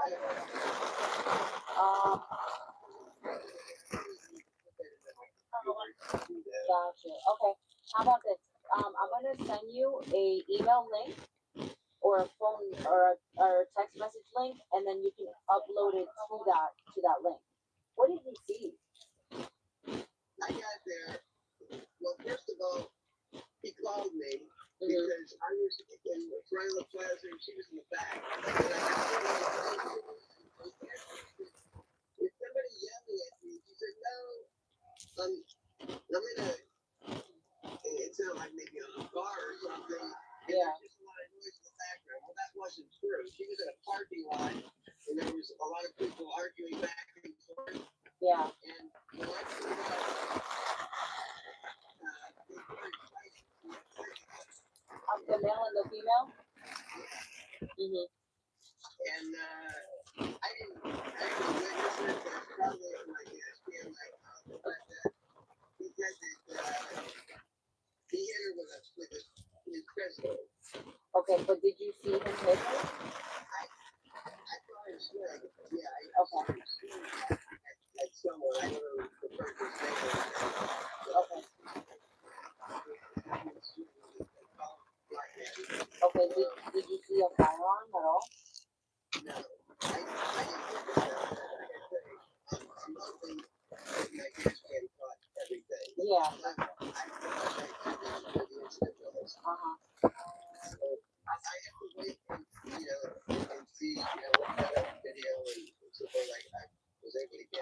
Right. I'll do that tomorrow morning, and then I'll get right back to you. Okay. So I'm gonna give you a case number. Hell yeah. Help those officers get that person arrested, dude. I can't text directly, but it's fine. So the link is actually gonna show the case number, so you can always use that. But I usually don't want nobody in jail, but if you're beating up a girl, you gotta go to jail, dude. sent you that text message link. You should receive it. Okay. Please, as soon as possible, if you can update that. There's no contact information to us Bozy. through that link, but it's the Boynton Beach Police Department. If you Google that, if you need to call us, just hit that call. It's the same number, and then you can just request to speak to the officer, the main officer. I'm just assisting. Do I need to talk to you for what, blood? I don't need no police assistance. What the fuck? It'll let us know if you uploaded something. But if you could do that as soon as possible, that'd be great. Yeah, dude. Like, you need to do that shit as soon as fucking possible, jackass. That's fine. I got you. That's fine. Hey, That's fine. baby. Thank you so much. Hey, baby. I love you, Rosie. You're my baby. Oh, you're my little baby. Whoa, whoa. My baby Whoa don't feel good. My baby don't feel good. When did life get real? Maybe when that little blue line appeared, we're starting a family. Or when you first brought her home. My little baby Rosie. 20 hours a day. Or during the 100th diaper change. Oh, wow. Or when you finally decided to go out. You think Glenn will do it? With up to 12 hours of leak protection, when life gets real. Zepbound, watch this. Zepbound helps adults with obesity lose weight and keep it off. Watch this. So you don't feel stuck on your weight loss journey. 50s, hundreds, stack that cash. In a study, people using Lilly's Zepbound lost an average of 50 pounds compared to an average of 33 pounds with up to a 2.4 milligram dose of the Wegovy injection. Don't share needles or pens or reuse needles. Don't take if allergic to it or if you or someone in your family had MTC or MEN2. Tell your doctor if you get a lump or swelling in your neck. Stop Zepbound and call your doctor if you have severe stomach pain or a serious allergic reaction. Severe side effects may include inflamed pancreas or gallbladder problems. Tell your doctor if you experience vision changes before scheduled procedures with anesthesia. If you're nursing, pregnant, plan to be, or taking birth control pills. Taking Zepbound with a sulfonylurea or insulin may cause low blood sugar. Side effects include nausea, diarrhea, and vomiting, which can cause dehydration and worsen kidney problems. Ask your doctor about Zepbound. Zepbound, watch this. Hello. Were you guys there by chance? Go to Uber so they can get the footage. Yeah, she's talking to Uber. You mind? I need to talk to her by herself for a second. You go over, take it. Ma'am?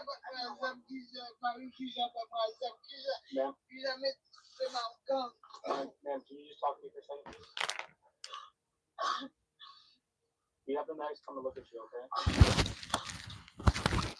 What's your first name? How do you spell that? My head is hurting. Okay, that's fine. I'll get you. You met my sister, give you my name? Sure, that's fine. But I need you to understand what happened. Can you tell me what happened? I don't know. I was outside, and I thought the girl was my friend, and she made a man came with a gun, just hit me in my head. It's like, Do you know who the guy is? I don't know if I see him, I know who he is. I don't know his name. So, do you think if we take you to go see, we have somebody in custody, do you think you could point him out? I can point him out. Just I don't deserve this. I have 6 kids. Absolutely not. This man gonna kill me tonight. Good. Did you see what the gun looked like? I don't know. My sister, because he hit my sister, so I'm not the one that got hit. Can you raise your right hand for me? Your right hand. Do you swear or affirm everything you told me to I swear everything I tell you is the truth. 6 or 1. We're gonna have to do a show. And can you please get the Uber? The Uber's We're gonna get that video too. Please. Because I didn't do nothing. So what happened? It was an argument between you and a girl, and It was I don't know. It was an argument between me and the girl. That was my friend. Okay. And then that was her man. What's her name? Her name is Keisha. You know how to spell that? I don't know. My head hurts so bad. I'm not gonna lie to you. I guess they're here. I'm looking check you out. Okay. Do you have like their social media or anything, like Instagram, Facebook, or a picture of her? I'm so shocked. I'm sorry. I've been friends with her since she was 10 years old. Okay. And she let her man betray me today, beating me with a gun. Okay, so you had a dude fix a looker probably 30, 45 minutes ago. He chased her down. That was crazy shit. But she's saying she can't see her right. She had a big knot on her eye. She said her head hurts. Somebody has her driver's license that's not here. She said she can't spell her name out for me because she can't think right. So she didn't see the hospital. Are you gonna want to go? You want to go to the hospital so they can check you out better, ma'am? I want this guy. I don't care. I want this. We have things. Okay? I want to know. I want to see if you have anything out there on the street. Of course. Essentially, it was an argument between her and a friend of hers, and she's known for like ever, and that's her boyfriend. During the argument, at some point, the boyfriend swords her, and she got a big knot on her face. She can't see well. She says she can't think very well. She doesn't know the dude's name or anything, so we're gonna have to do a show up. But she's probably gonna go to the hospital, so I want to see if we can maybe take her to a show real quick and bring her to the hospital. So yeah. We're gonna take you to the hospital. We're gonna start taking your vital signs so they work on the hospital. Police officer, Yes. This is the girl right here. This is her right here. This one right here. Okay. Give me 1 second. What's that name? Is that a Snapchat or Instagram? What is it? This is something who was together. Okay. Alright, we'll figure all that out in a little bit. We need to do a show up for that suspect. He's all the way in Canada. Would we be able to either take her in my car and ask her to the hospital, or do the show from the ambulance, or what better way? Are you asking if you can take her down? Well, yeah. Yeah, I would just check her. This is her right here. This is her TikTok. The girl that Go back to the name. Let them. Her name is Keisha. Okay. Thank you. Good boy. He's picking up people right now, so Do you have the license still? You can do that all the time. not right now. He's gonna upload it through Video? No. No. No, she's not. No, she doesn't have a video. She's out of state. What's his name? Sorry, Mendes. You just said you had it. She told me she didn't even. Sorry, can I?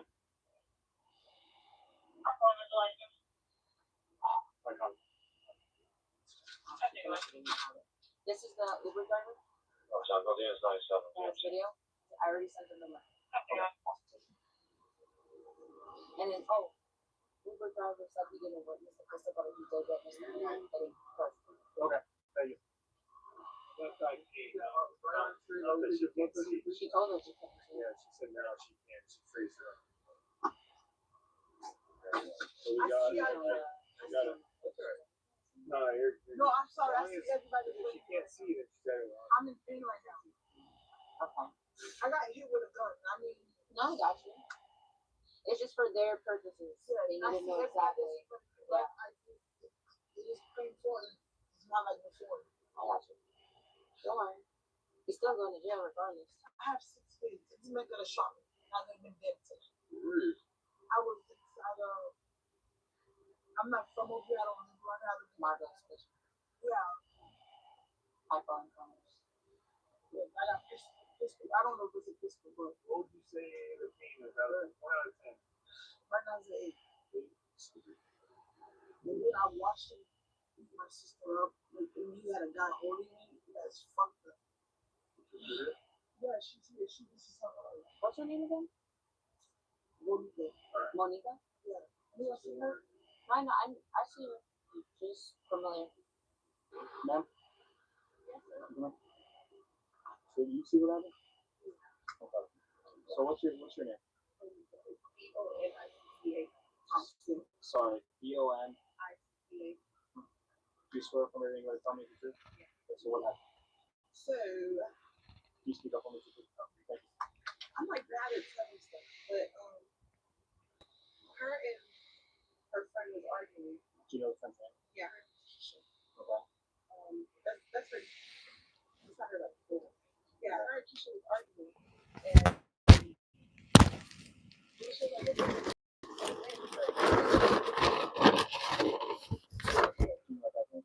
his name's Michael, but I don't think that's his government, but that's the name of Michael. Okay. But yeah, he jumped in. But I was like,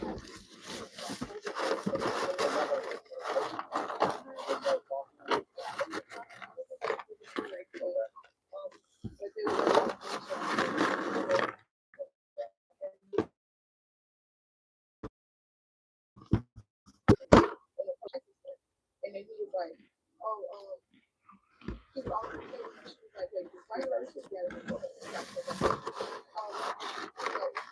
She was like, why are you together?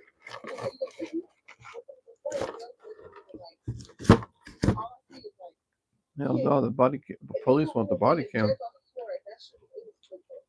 you see what you're here with? I did see he had something in his hand, but I'm not gonna like say that, like, you know, that I've seen it actually, but I've seen that.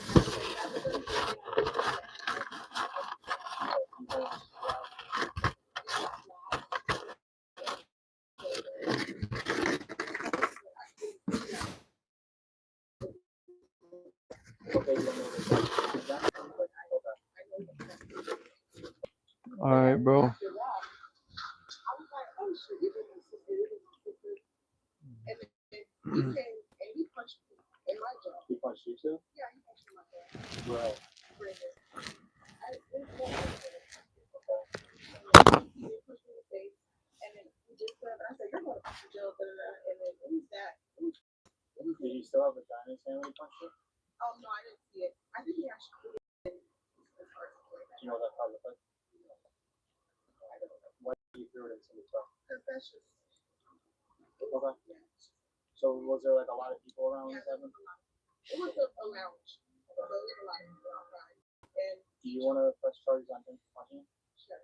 Yeah. Okay. So would you be able to identify him if you saw him again? But that is we take you in the car, you can't see who's in the car, you tell us if that's him or not. Okay.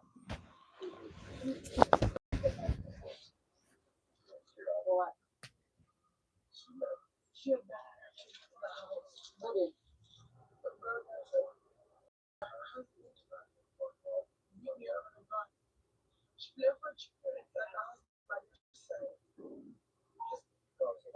you have an address? Yes. Alright, can you give me a quick favor and just take like a 50 breath? You also front benefits? You choke to yourself. Calm down a little bit. Alright. Hey, calm down. Listen. Calm down. Deep breath. You're fine. You're fine. You're okay. You're fine. It's okay. I can breathe. I know, but if you start having a panic attack, then you're really gonna have to go to the hospital. So if you want to get this done, you gotta calm down. Alright? I'm trying. I know. I'm busy. Alright.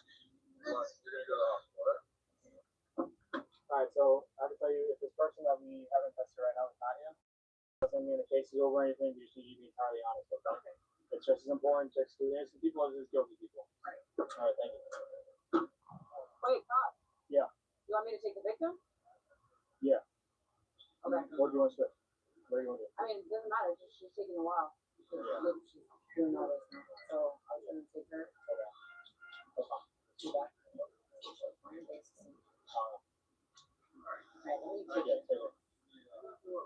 that's fine.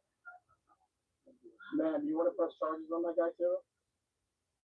I'm not going to just go get on a mother of kids. Do you want to press charges on him for that? Of course I would. Okay. I just have to confirm. I'm a I know. U.S. citizen. So I'm not an immigration. We're gonna- I'm not nothing. I'm a U.S. citizen. I know we're doing everything we can for you.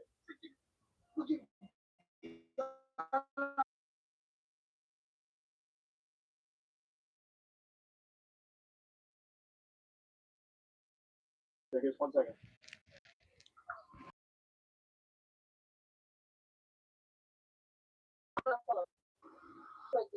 guy? Did you talk to the guy? He was here. Oh. Okay. Tell me your name again.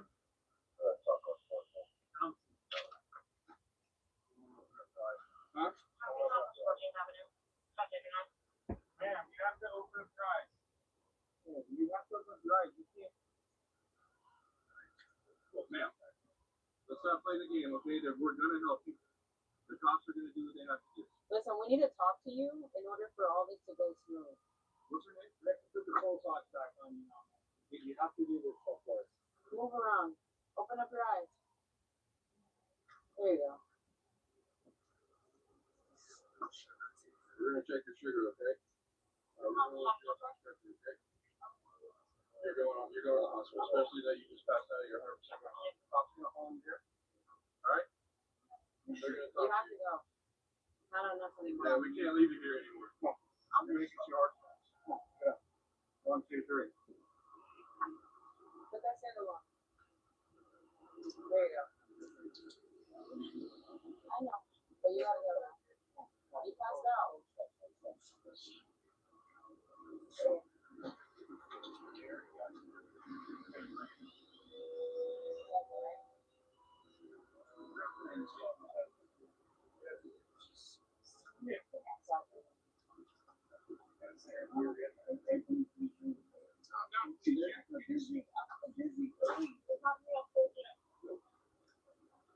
I'm not kidding you. I had a spin.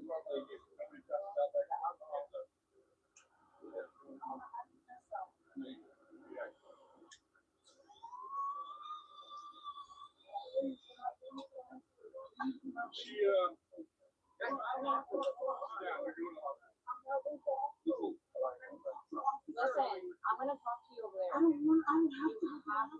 No, listen, you did all of this. You did all of this. Now we're going to the weak. hospital. I don't want to go. I'm not okay. Well, you're going. I'm not going You're to going. You're I'm going. gonna have to risk. You're gonna fall off the Relax. Don't touch me, sir. Listen. Sit down. Sir, don't touch me. I You're have my going. leg. I don't want you to touch me. You're not. Please stop over there. I'm gonna right now. I'm not drunk. I'm weak. I don't feel right. I just got hit with a gun, bro. Right. Please. Exactly. Okay, now I don't need to go to the hospital. That is exactly. Thank you. I don't need to go to the hospital. I'm weak. I just got hit with a gun. I don't understand that. You did not just the get. whole reason. I don't want to go to the hospital. Stop hanging off the stretcher, though. Okay, can you get me off the stretcher so I can stop hanging off of it, please? Let me go back to the bar. I have my rights. I'm a U.S. citizen. I have my rights. I don't want to go to the hospital. I don't have an act. I don't feel good. But I want to go to the police station so I can put my statement. We are here. I will But they volunteer. need to. You call them. I don't need to go to. I didn't call them. They asked me to come here, and I wanted to come here to get my statement. Right. Okay, I don't want And to go then to you the ask, and okay, you put it I in don't from your feel eye. good. I don't see. His eyes blurry. I just got hit with a gun. Lower me down. Thank you. I will walk out. She's able to tell why you want. Yeah, she's here. We can't really like force her, but. Yeah, can you please bring me a card with my statement? I got hit with a gun. I don't want to go with it. Okay, come on, listen. I need you to relax for a second. You're up here. You keep going up and down. You first feel fine, then you don't feel fine. I'm not fine. I know. But then you pretend like you're passing No, out. it's because I listen, I get it. But they're firefighters. You don't understand that they have a job to do. When they see something, they need to act on it instantly, right? So you have to understand why they are telling you that you gotta go. I'm literally gonna show up right over there. I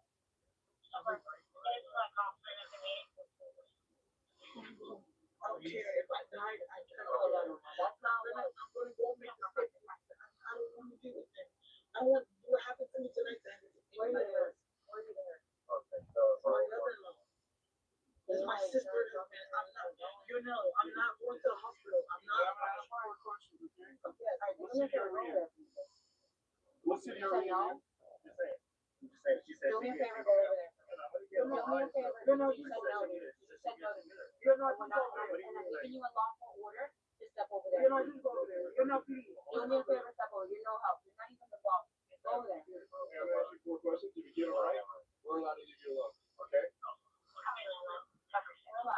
What city are you in? Sir, I'm not familiar. You don't even know the city you're in? I'm not familiar. Okay.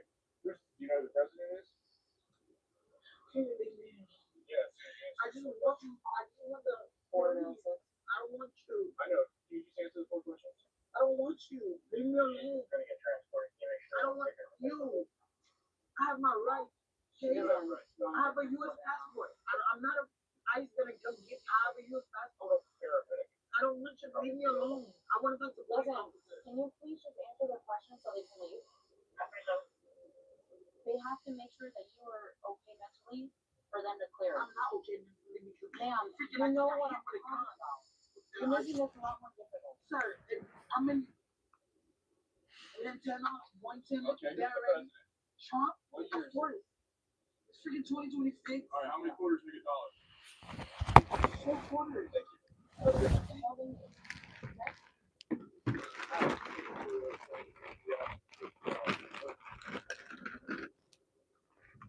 I always call it back, okay? Alright, I get it. Things are heightened right now, right? I get it. Chill out.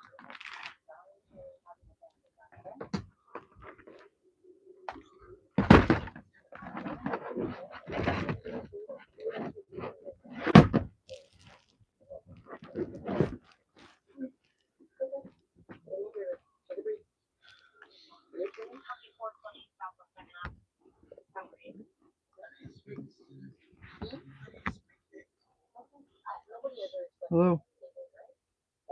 He's in jail. We got him. But now, okay. But now, when you get a relaxer session, okay? Exactly.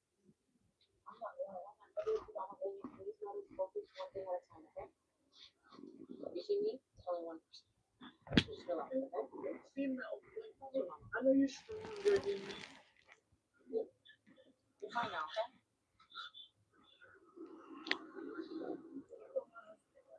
Show me a second, okay? You can call him now if you want. Alright, thank you very much. Anything you think that I missed or anything you want to add? No.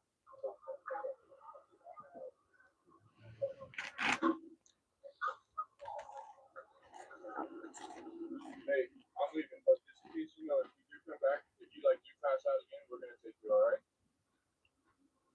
At that point, we have to. Alright? Feel better, I hope everything turns out. Hello? Should have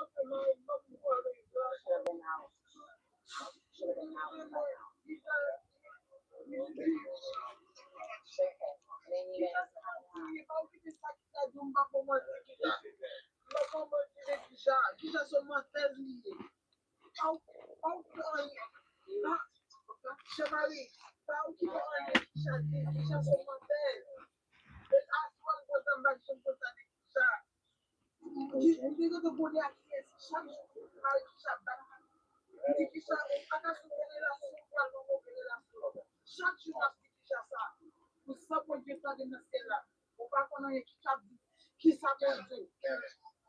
Can you focus on us for a second, please?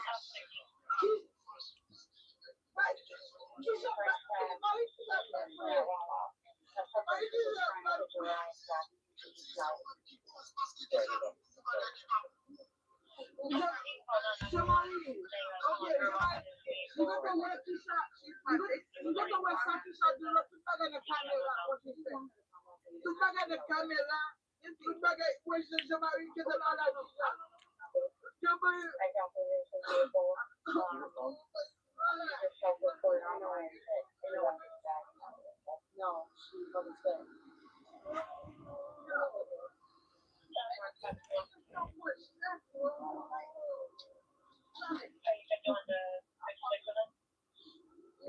You can go in there and look at the box.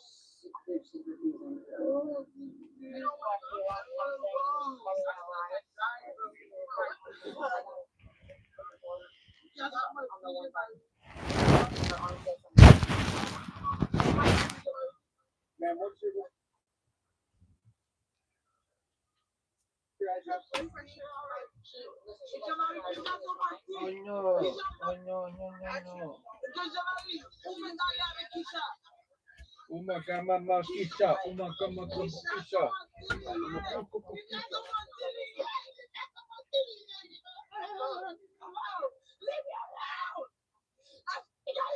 Leave me alone.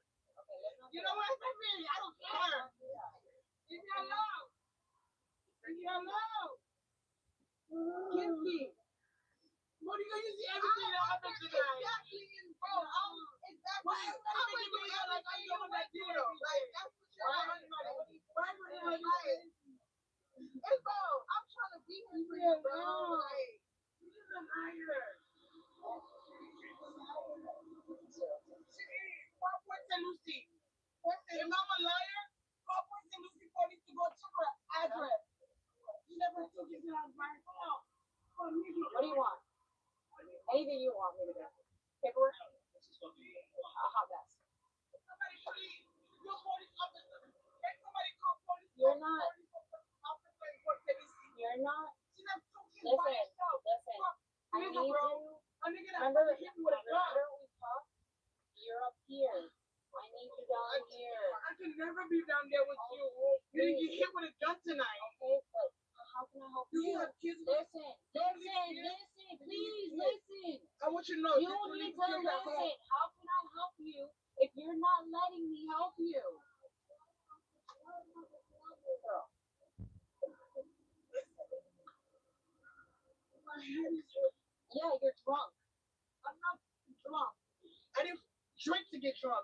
Somebody could have a drink. I'm pissed off. That's why your emotions are 1,000 times higher. I'm telling you. So I need you to even chill. if I didn't drink shit, ask her. I would have been like this. Okay, but I need you to chill. You don't know me.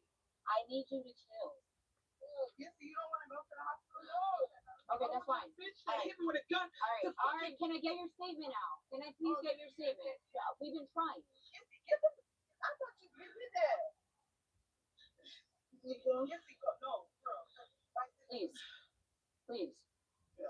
Let's start with the first thing. Come here. Hey, Come I'm here. not gonna lie.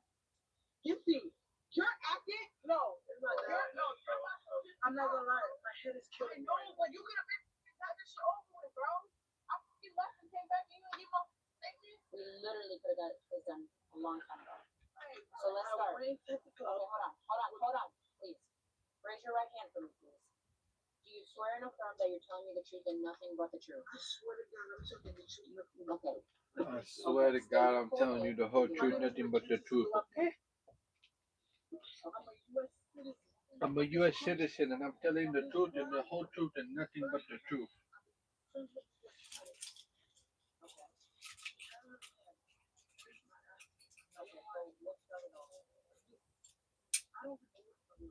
What started it all?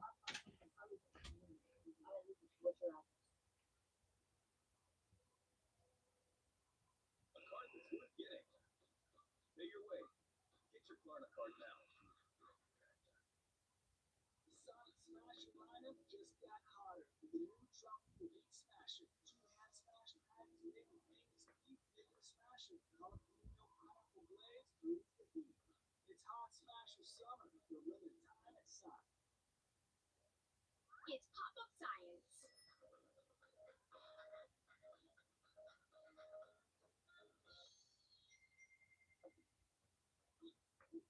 For me, ding ding.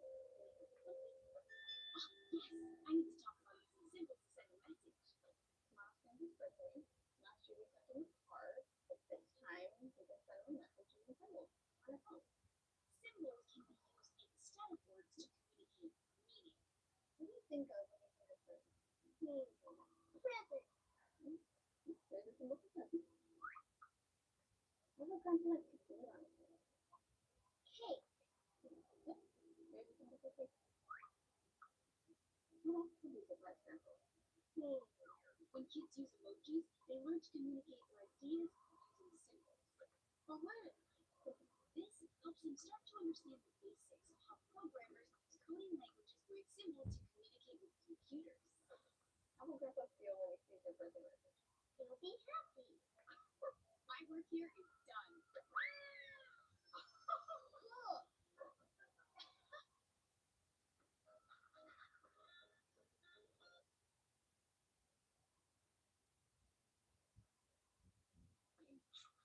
speak real fast.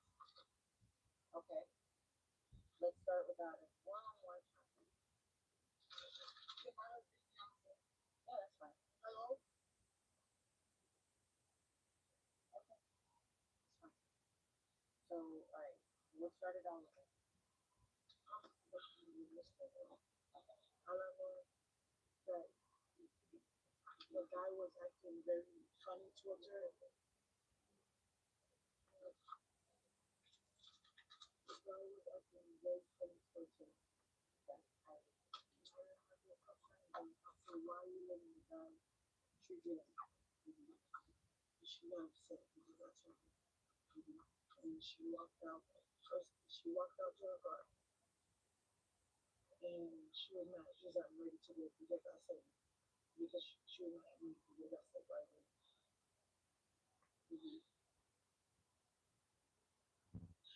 Okay. Continue. Why she let me hate you with this? And the guy friend came out and convinced with information. Convinced that everything was okay. Because of her, she's my friend. She was okay. I was like, I was still upset for her. She was okay. So the situation, we went back inside the, where we was at in I don't know where it was. And everything was okay. She was trying to be funny. Be like, they're my friend.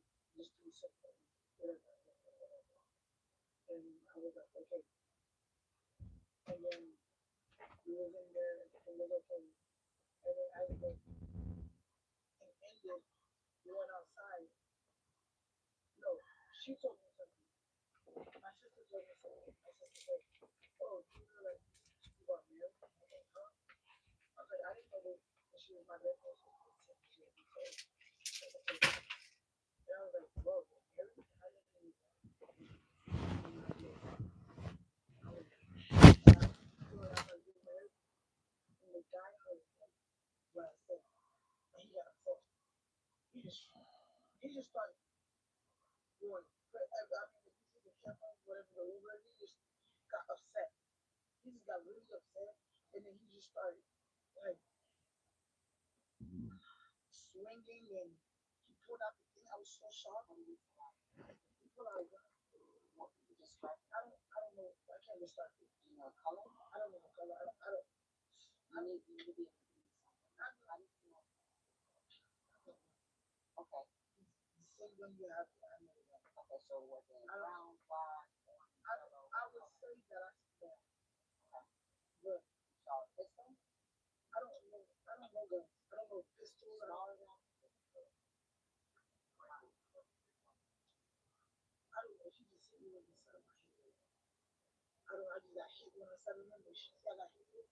She's like, oh no, my sister, you're gonna kill my sister. Like, just, reacting. And I'm not gonna lie, she was like, no, what's he saying? He was just not saying nothing. He was just trying to hit me. And everybody hit me a good couple times. Other people was around us rather was like, oh my gosh, you're hitting a female. All I heard was like, you're hitting a female, you're hitting a female. I heard other people just say that. And then after she was like, you're hitting my sister, you're hitting my sister. All I know that he got off. Like, they had to pay attention to me and stuff in her. And then I seen her, and she was doing it about it.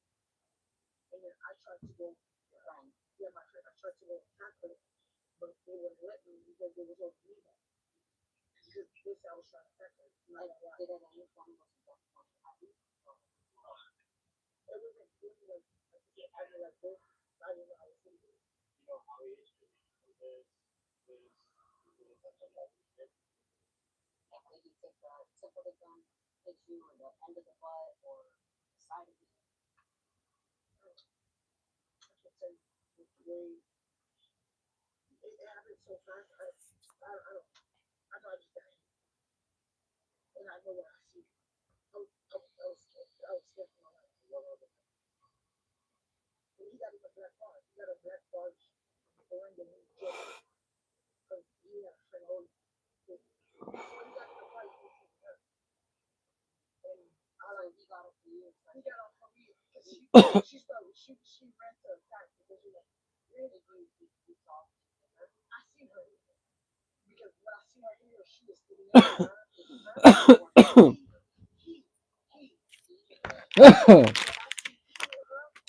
started going crazy and I went to attack her.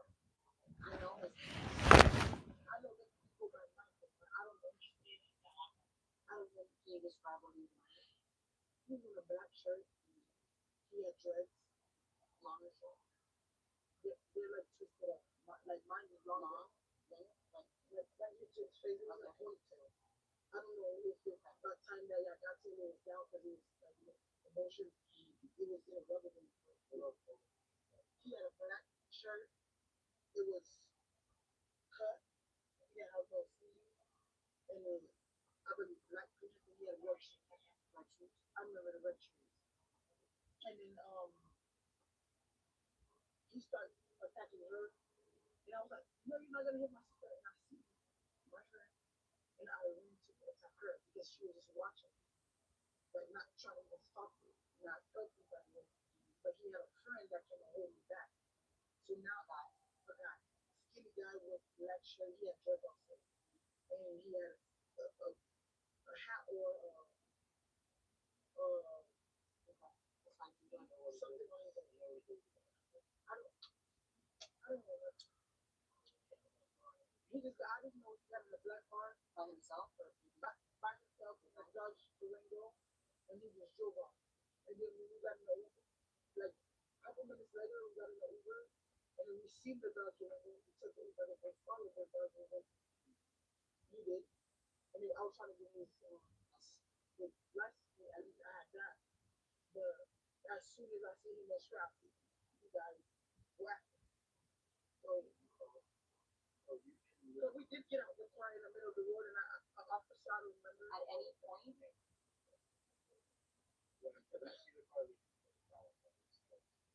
lose sight of that car right? We did lose sight of it. We seen it.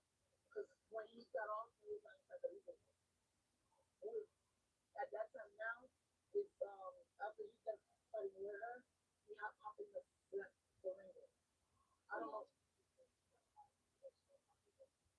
That's a good time to me that he got in the car and left. It's after we got in the Uber that that was the car. So the whole time from when you saw us go after the car, you never lost sight. You saw us. Yeah, I see you guys go after it. So then you said when you hopped in the car, when you hopped in the car, I was still, his friend was still holding on. And then he was still, right after he got in the building with her, he got in the car. It's when he got in the Uber car, the Uber car came out there, but we never got in. He was special nervous, we don't get in and we believe it. And then it was still going on, but the Uber guy was still there.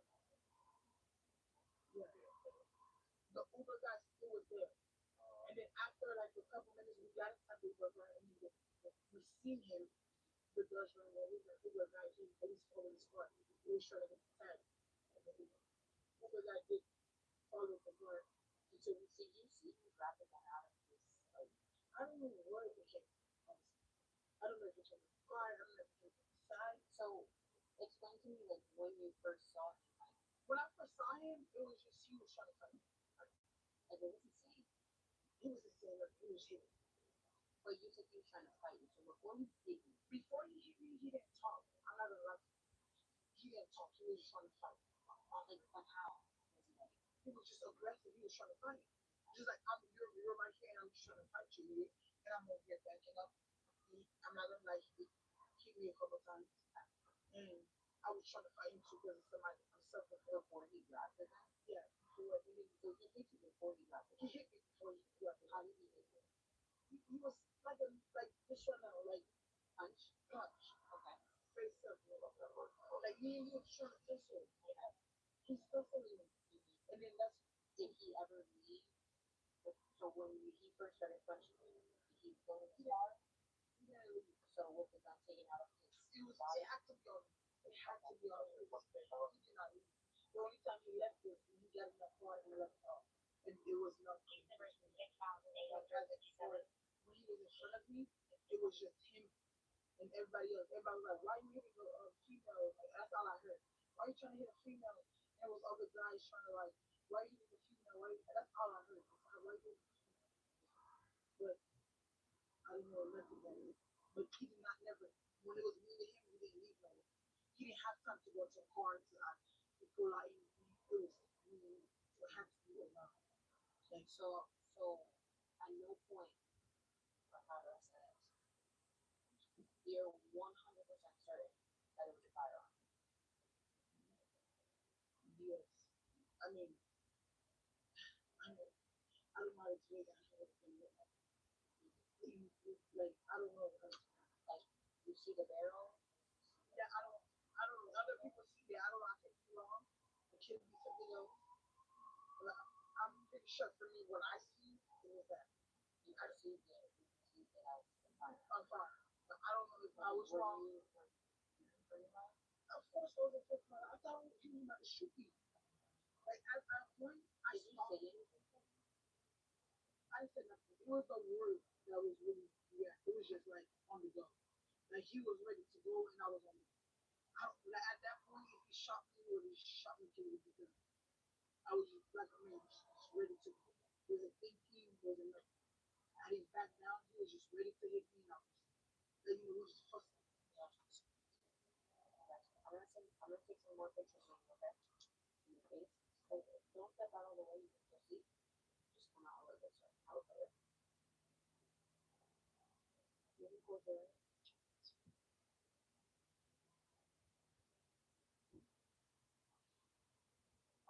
What side of the face is it? Where is it? Every single bit was on your left side. Open up your eyes. Right into the right. Open it. I'm gonna do it.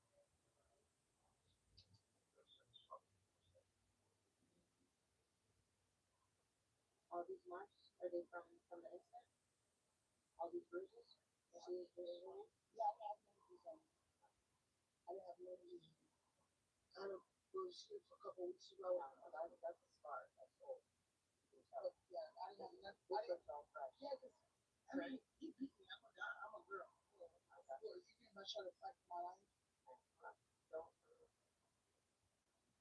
Let me see your hands. Okay, yeah, so you have fresh blood in here? No. You go over. So because you're also victim means you have to do these forms, or you do these forms, the explain has some rights here. It just makes your information documented before so people can forward. If you want that, you can sign here. This one is the same thing as this one, except this is one for us, this is for them also. So print and sign reverse is individual. This is saying all that, so it's Marcy's law, which is saying you don't want information, or if you don't care, if you don't want information reports, you circle and vote. You print your name, like your name and information. Yeah, plus. I don't know why we have to do it. Circle and vote them. What does it for? It means you do not want to do it. So I'll leave that too. I'll give you a case card. So she's actually over there. She's not one.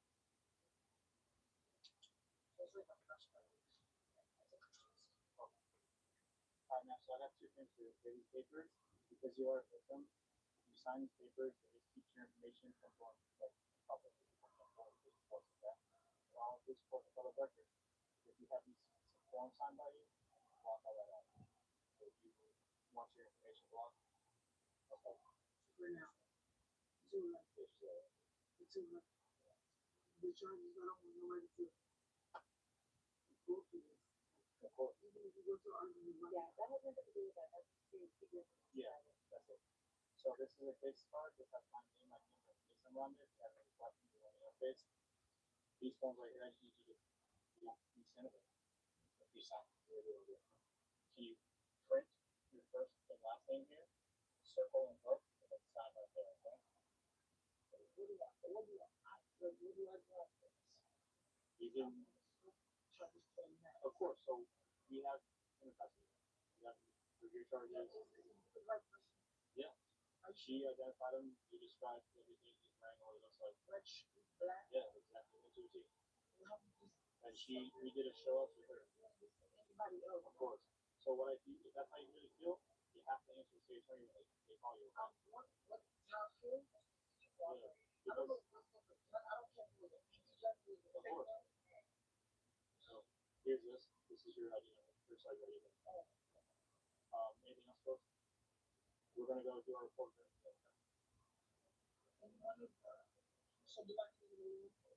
No, the state is remote, so the state is all for you. Have a good night. Thank you guys very much. Sparkle cleans everyday messes, and it won't clean out your kitty bank.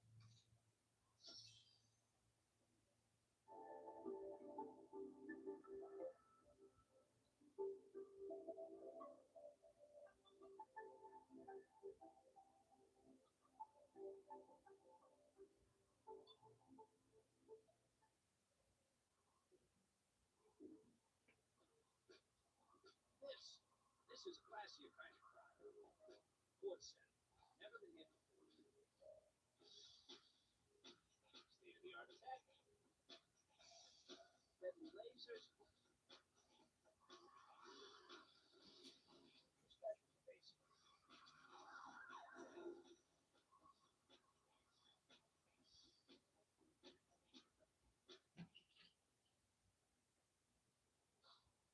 Oh, Keisha? I think you come. You know what I'm talking about? Okay, cool. You mind just wait inside for me? And then let me talk to you first. I'll talk to you. We can wait wherever you want to go, right? Yeah, it's fine. Yeah, we'll talk about it. Inside, outside, where you want to go? We just want to do it. So I'm Officer Cox, obviously, in the police department. Thank you for coming to talk to us. So obviously, you have to talk about what happened yesterday. Do you want to give me a little rundown of what happened from your perspective? So my friend was in here. Okay. She came. I'm sorry, first, can you raise your hand for me? You swear from telling me the truth and everyone telling me the truth? Yes. Okay, thank you. So she came. Got a truck. Okay. She came. She's okay. I'm talking to her. They got off the bed. And I was like, wow. I said, oh, cool. So I had to actually go there and get out. And I said, just tell her. So that's Ernest, right? Okay. Is Michael a nickname or? Okay. So I told him to go out. So cool. But when we got there, Lindsay was drinking a lot. Sure. We always drink a lot. Yeah. Where are you guys at? Huh? Where are you guys at? I didn't know what it was. Okay. He did the first thing. First thing. But where were you guys at? Like, when it's all went down? Me? Yeah. I was trying to avoid her. I don't know. I'm sorry. Where did all of this take place? You guys went out to where? To the where? Marco Fusion. Okay. And what is that? Is that like a club, a restaurant? Yeah, actually, it was a restaurant and we were like a lounge. Oh, sure, thank you. Like in that recreation and stuff. So then we got in there and we were sitting and then we were getting to that started our argument and we were fine. And I said, why you not mad at me? I'm the one that's in a relationship with him, why you like in my business. Let me get him and our issues about that. So if I'm gonna talk to him, I'm myself. But she's like, she goes, no, when I see disrespect, I call it out. Like, yeah. Okay. She's like, oh. Sure. So I ignore her, and she's talking about the same thing. And her sister was there, like, creepy and more. Do you know where sister?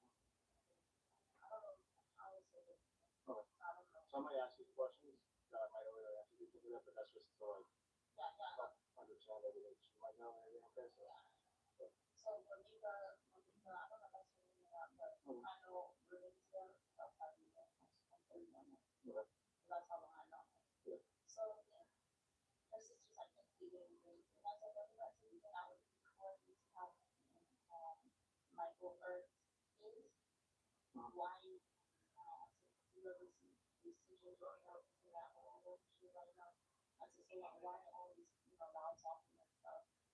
So when I felt like she was doing too much, I said, you can like do I'm gonna leave. She said, why are you leaving for? She said, I feel like you're trying me now because you know I don't have a heart. That's why always I go for you. That's why you're trying me. I said, no, I'm not trying. So you think she got upset because you you were trying to be, she never worked that long. Okay. And then I said, I always come back to pieces. So I'm leaving because I don't have a good job. So I started calling. Do you know like what time this is about? Okay. So, yeah. Okay. So then, I go in the car and I'm talking to him where he doesn't want to go. He was tired, so he takes his friend out there and that's out there. Mm-hmm. And then he comes to talk to him and I said, look, I decided to come here when I'm here. Okay. I said, really, I'm not doing good. I just don't like people like this either. Sure. So I was walking away with the kind of motivation to go. And Virginia pulled me. And she said, oh, I don't like you disrespect me. I'm going to my friend. He said, this. And I'm like, so then he's like, okay, she, you know, this is what's going to happen. This is what's going to happen. She calmed down a little bit to the side. So that calmed down a little bit. And then I don't know what happened. So what color were you doing? I don't have a shirt. Okay. I have a white shirt. Flowers. Okay. So then I go back inside and it was like, you know, a little tension because we were just outside. Sure. Yeah.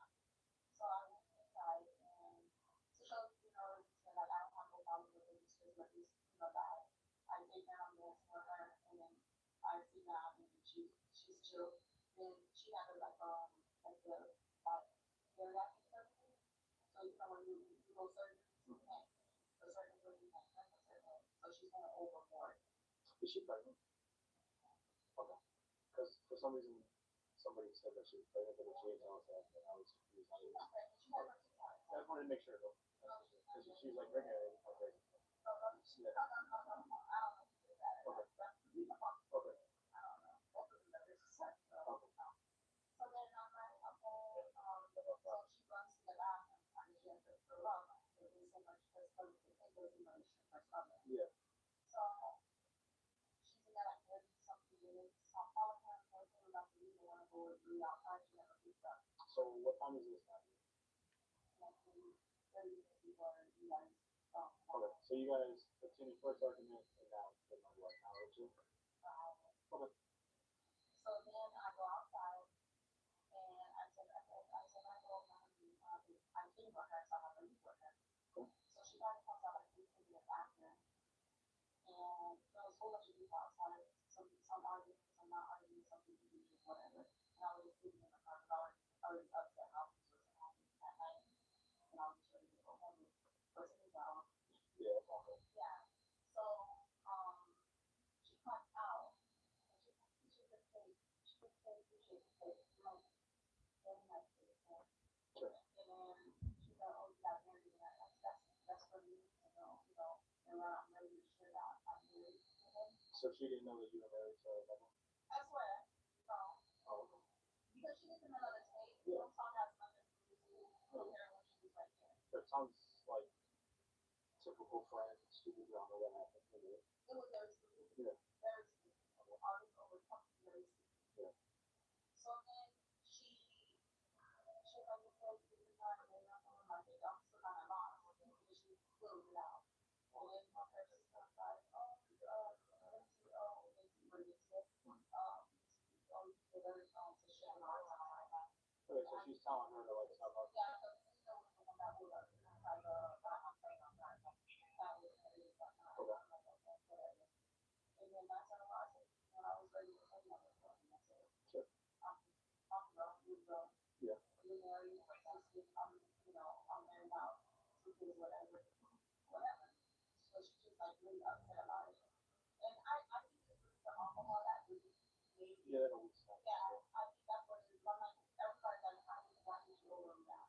Sure. And so then, I'm kind of calmer now. I actually flew out of the practice now. And she's like, pushing. Okay. She's like, pushing next to me. So she said, yeah, I'm talking to you. I'm the real to you. I'm like, what are you talking about? We're grown at this point. I said, you making this go overboard. Now there's a problem. So now there's a problem. Then, Diddy came out, and then Michael came in, and they trying to separate the right. She started attacking my phone. Okay. How did she attack her? How did she touch it? Okay. And then I didn't know what was going on with me because the outfit I had on, the back of it got untied. So, okay. obviously, I'm just trying to get in my car and go. I got you. Okay. So I and I see Billy, Michael took Billy's car in our car. I said, okay, you guys say Billy, this person is the car. I said, what, he was like, oh, I don't know. He was like, I don't know what they think I'm going on with me. She pushed me all over, just trying to get her. And then his sister, I don't know what happened. His sister was got here. I'm like, okay, I don't know, but whatever. So, but this is really trying to attack me at this time. So, when I'm in the car calling my phone, she's at my car with her phone, banging on my window, trying to raise it. She even pulled my feet up, so like, I feel like this is, Okay, yeah, so yeah. I see those. Yeah. And I was, sorry. Right. Yeah, I found that, yeah, this is like up there for something so little. So let me ask you a question. So you see, I want to back up a little bit. You see her push Michael. You see any other kind of indication? No, I'm just trying to go. Okay, so you go back to the car and check. Yeah, I don't have a car. Okay. So was there still like an argument or? Yeah, no, like, okay, so it's like, Did any other car? Okay. So now she's back. I did talk to her, I did talk to her, and she said, like, you know, she like, she told me that.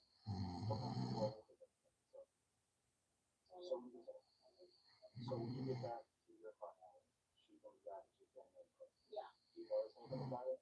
Like if she's angry or that? No. No, I didn't know. So then what happened?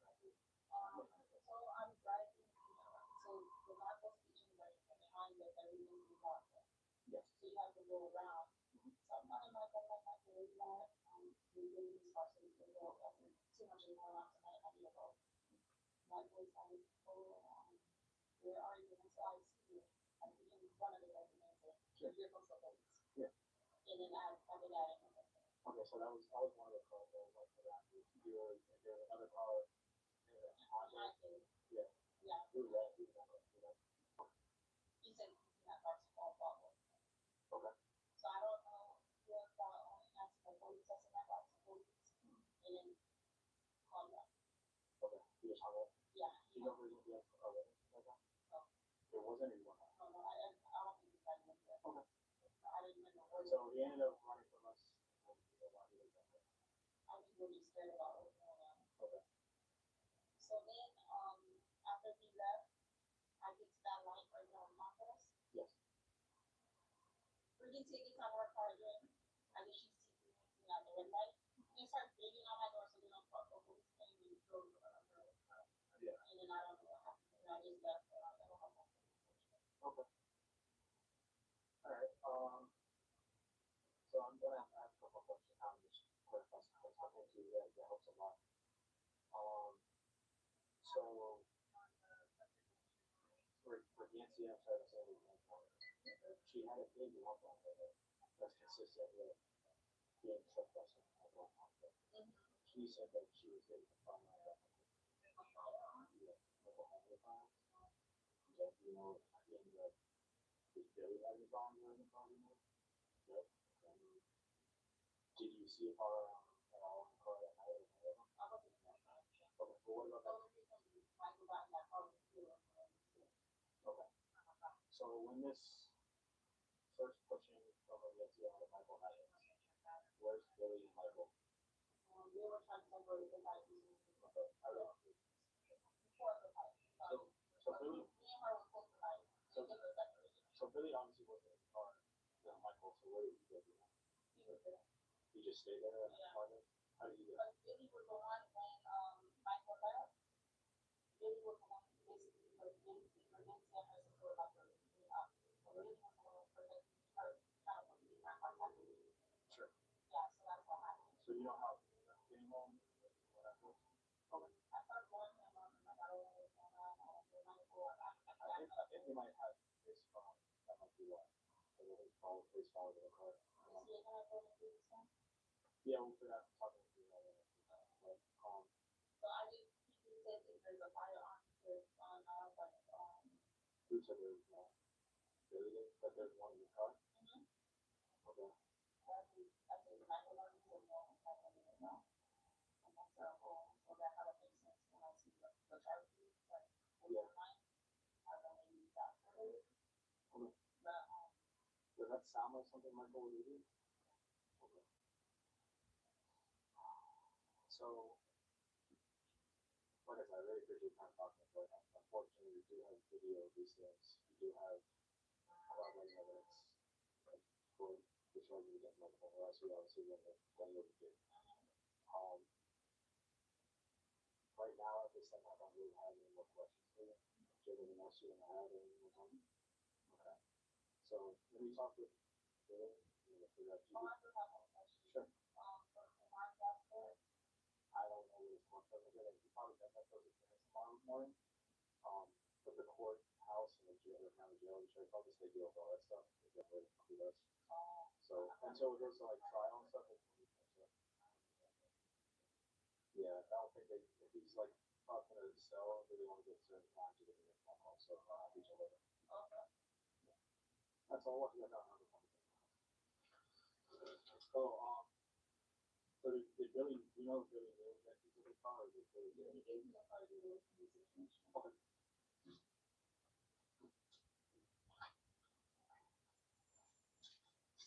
And so you want to sit here, you kind of go back to car. With Durco, cars are wherever you want to pick them up. Rental cars are in Section H, Space 45, which is actually back that way. Right where you need it. Durco, rent a car, not a rental car. From everyday basics to bold statement brands, Easy Contacts has the styles you want at prices you'll love.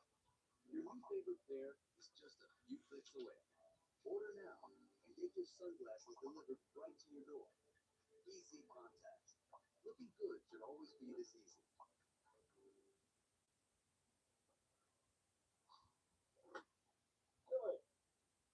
Billy, how you doing? Where were you guys at last night? Tell me about like the kids at restaurant. Okay. I'm going to the party with my friend because I'm a rapper. Oh. And I'm going to sing, and she has a friend.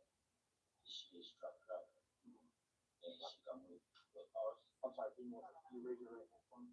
Yes. Do you swear on everything about telling me the truth? Yes. Okay. So what I would like to do, just because it kind of helps me, if you don't mind, we'll go over everything in English, and then when he gets here, you guys can go over everything clear because it's a little bit different or anything, okay? You okay with it? Alright, so you're a rapper, you go to this Margot's Kitchen, right? Yes. What's that place like? Is it a restaurant? Is it a club? What is it? No, it's a restaurant. It's a birthday from another girl, my friend girl. He asked him, can you go to sing for me? So they asked you to sing Yeah. the restaurant did, or? Yeah. Okay. Yeah, I'm going to sing. Do they pay for it? No. They don't pay It's you? my friend. Oh, okay. I got you. My friend. After, I'm buying one bottle, and I'm buying another one. She want to fight with my friend. So they sell alcohol at this place? The restaurant? Outside the house, but outside. But I don't fight inside. Oh, they don't want you to fight inside, so they sell alcohol outside? Outside we go. Because we go in, we live in from the work. And when we stay outside, she wants to fight with my friend. Alright, let's back up a second. We'll get to that. I just want to kind of understand the whole night, okay? So how do you get to the club? Get? Yeah, how do you get there? Do you drive there? Yeah, I drive my car. Okay, what car is that? And doing go. The black Dodge Durango? Yeah. Do you drive with anybody in the car? When I'm going to the club, in the restaurant, I'm going with my friend. Who's your friend? Alex. Oh, yeah. So, Michael? Michael, yeah. Oh, perfect. Hello, sir. This is Officer Sajay. So he does speak English.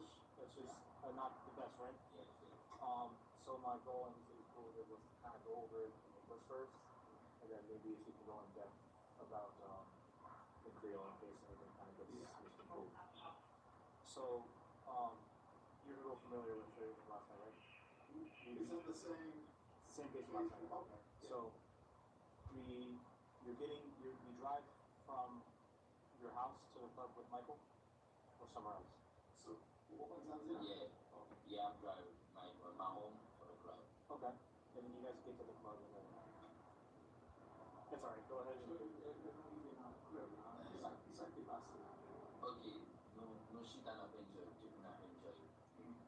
So, on va connaître qui ça, si dame, si les amis madame avec quoi gain, ils viennent fâcher, moi-même mal prendre, moi qui ne pas avec nous, relax.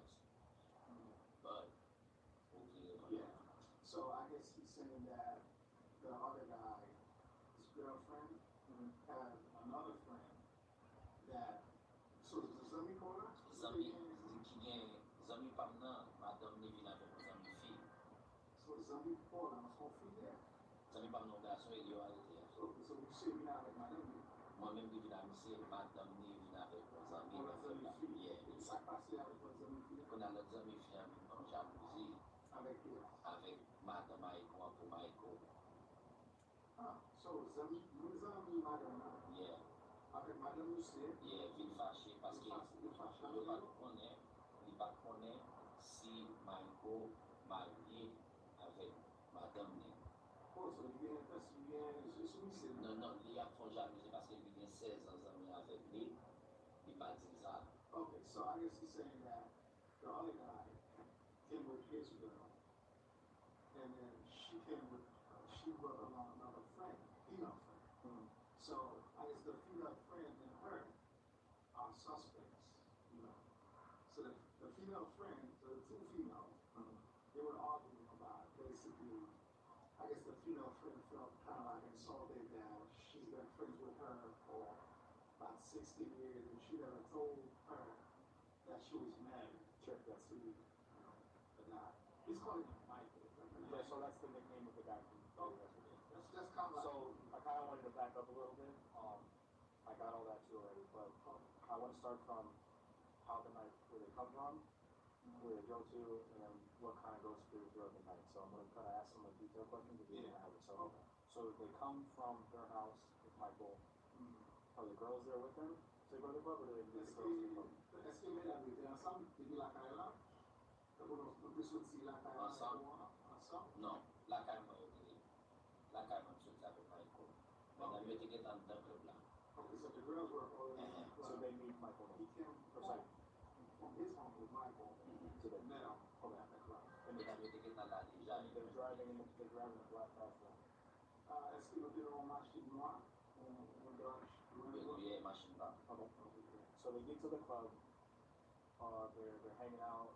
Essentially, like there's an argument that happens between Michael's wife and then their friend. And then let's get into detail about that. So apparently there's some kind of altercation, argument, and kind of get detail. So, you commencé la discussion.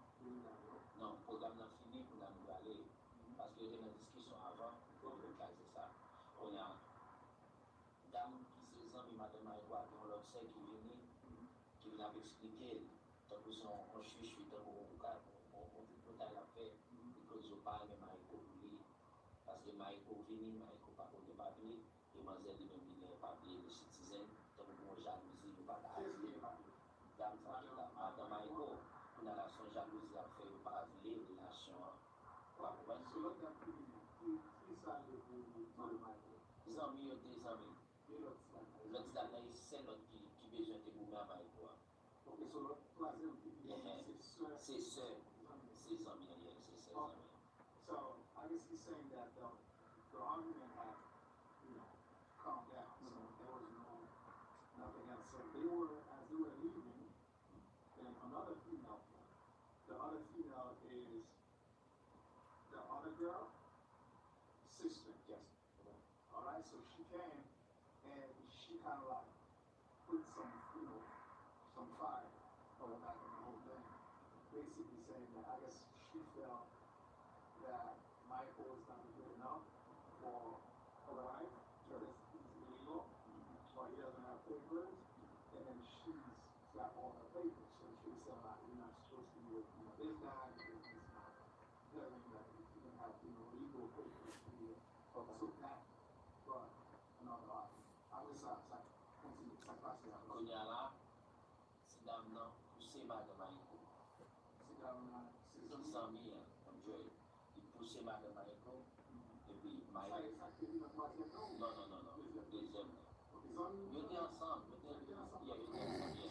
pousse madame Maïko, et Maïko dit non, stop. On a avancé à aller pour lui monter sur Maïko. Ok? zami an la li pou mwen monte sou Michael, parce que moi-même, il y a les là pour mettre dans la machine pour me dévirer. Parce que les machines qui étaient dans la route là, les machines qui étaient dans le prochain, parce qu'on est machine ça avec tout le monde, qui est assis dans le prochain là. On a là, l'état Michael, moi, j'ai besoin d'une vie solide, Michael, pour que les machines, on dit Michael, les machines dans le prochain, et puis courir, il laisse les gars dans la plaza, et les gens qui ont dit des gars dans la police, et puis Michael lui-même déjà, il était un problème, c'est why. Il va supposer conduire, on a la laine rive ou la police, mais la try pour courir, et pour police au courir derrière. Okay, so Pousser madame il a pour séparer, dans la vie, même celle même, on est dans parler, mais Michael, tous amis, on a dit dans le final pour bailler Michael, lui-même, moi ça, on a Michael tout fait comme ça, et qui demandait pour compter pour machine dans l'allée, parce que l'autre c'est actuellement le trouble, ok, machine ça, les machines non start, il y a qualité au cas où avec ce machin, il y a toujours ça, et aller où d'aller, parce que Michael même, t'as toi la madame, parce que la vie mariée à madame, comme c'est lui sur sorti, la petite là revient, c'est pour moi, parce que moi, il me semble bien comme ça, mais là, on va comprendre. On a la machine qui est en start, machine Michael start tout, et pas Michael, pas mal de c'est madame Michael, mais à cause de mes dames, on parle de machine, on essaie à chercher, c'est à chercher à l'imbaït, on a la Michael. Séparé, on a la limite là, il faut Michael, Michael est dans la machine. okay, so he's saying that as they were leaving, so he had a key fob in his pocket with the car. His car was running. Okay. And Michael's wife's a friend that they've been together probably. So she shot Michael's wife. Okay. And she shot her, and Michael kind of got in the middle and tried to separate them.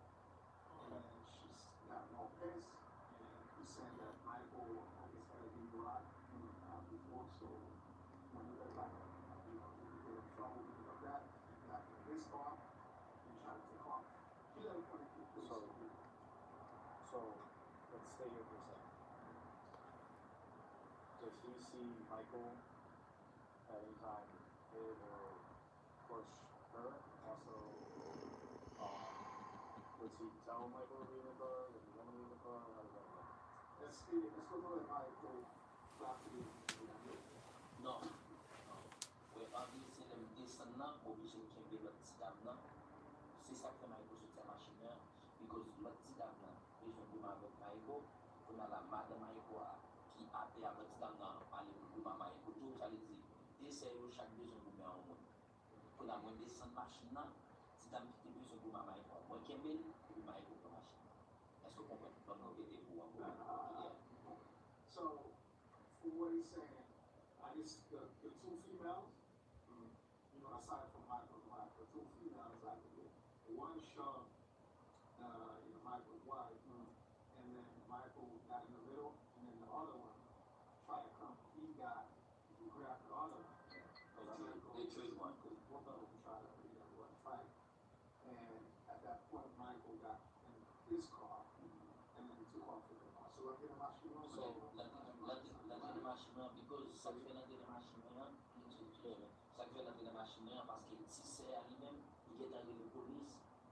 On va prendre, il est arrivé la police, et le petit dame qui tue la guette en bois en pile, il rouge et 100 guettes en moins depuis qu'on a rouge là. Nevé, 100 guettes en carré sur lui, on a quand même, qui est dans la machine, ma dit, qui a un chemin, il est en courir, on a tout l'action qu'a fait, le madame dit, guess what? Madame, tu es là, qui empêche de madame Michael, on est dans le chevalier, c'est comme pour faire ma sécurité avec le madame Michael, si t'as pas besoin de madame Michael, madame Michael. So I guess Michael got his car, and he was telling Michael, I have the key fob, I think you get my permission. Because he said he did that because I guess the sister called the police, and that's why he was saying earlier that Michael had like a DUI, so sure. He get in trouble. So he took his car and took off. So I get that part. I just need to clarify on, did Michael at all touch one of the girls or push one of them? No. Michael is a nice person. Now, it's okay if you do. Did he tell him to leave the scene? give him his card till he in, or how's that? Non, non, map di kampi bagi machin pou man la kay mwen. Son moun ki bon mwen aywe.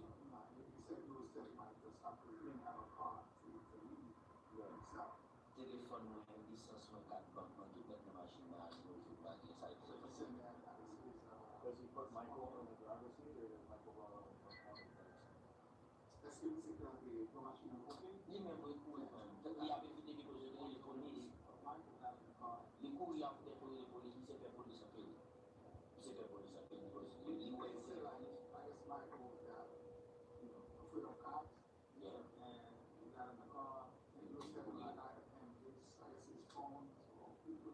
Telefon mwen, lisans mwen, tout kat bank mwen. Okay, so there is a phone in the car.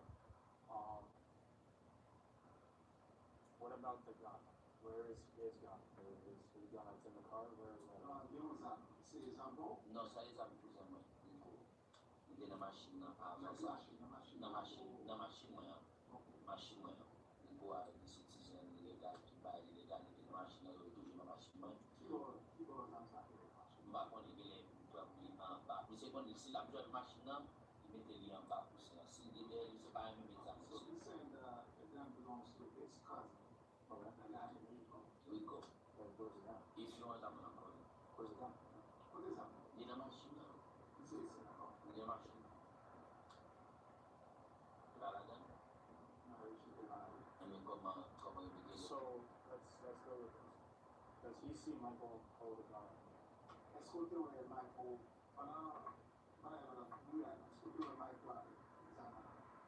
Se pe san, mwen bay do fagon. Li pewi, mwen mwen pe bagay zat we. Kouzem nan sa slavis. Okay, so where would the gun be in the car? Okay. Rico, toujou nan zam nan li mette bat pou sa yan, ou ben de. So sak fe mwen ti sa. E man baze el nan, sa pou ate. Si li kap konti, machin mwen toujou nan men, machin mwen toujou nan men, li mette la te. Sak fe mwen panse, mwen man pou sa, se paske li pot nan ti li gen zan. Avre ti mwen ba konen se zan mwen machin. Se paske li yo ti gen, konen se se ka gen zan mwen machin. Okay, so he's saying that the reason he thinks if there's a gun, because Rico normally when he drives his car, he would put the gun on the passenger side in the driver's seat. It's right under there. And he said that he never saw the gun himself, but he said that he got the mention of a gun, and he said if there's a gun, it could be Rico's gun, and then he normally put it under the seat. Okay, does he know if Michael knew the gun was in the car? Let's go first, let's go point to Michael, let's go point to the one that. No. Ay mo pe example, pe pa example. Okay. So, does he ever let Michael drive his car or anything? One thing is about machine, Michael. Avan el tak kinzi waj. Paske il zan gen men. Li ta pou son fe. Mi se ta pou son fe. Ta li di nepot sa mwen gen, se li men ki jere. Nepot sa li men, se men ki jere. Mbada pou de machin. Since the UI. Okay. What does Rico's gun look like?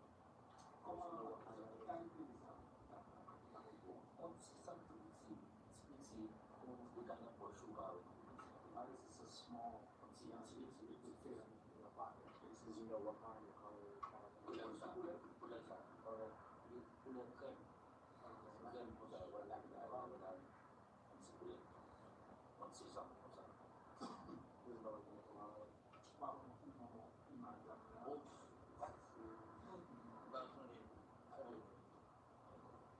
What was he wearing? Color?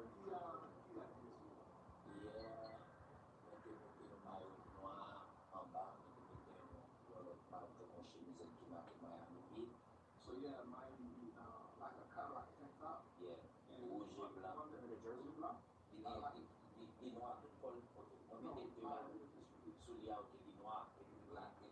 Miami Heat nan marke rouge blanc. It looks like a Miami jersey. Yeah, Miami. You put it Mayon black. Black pink is rouge noir devant. Okay, so it's like a Rouge blanc. Miami. Is Is it the black and pink version of it? He had a black shirt on. They don't pick him out of the mom. And a black shirt on. Wow. Yeah. Salmon jeans that Black jeans, black shorts. Yeah, this one. If you take your army, Black jeans again? this one. Shorts. Okay. What about shoes? Yeah, No one, but then it's not. black shoes.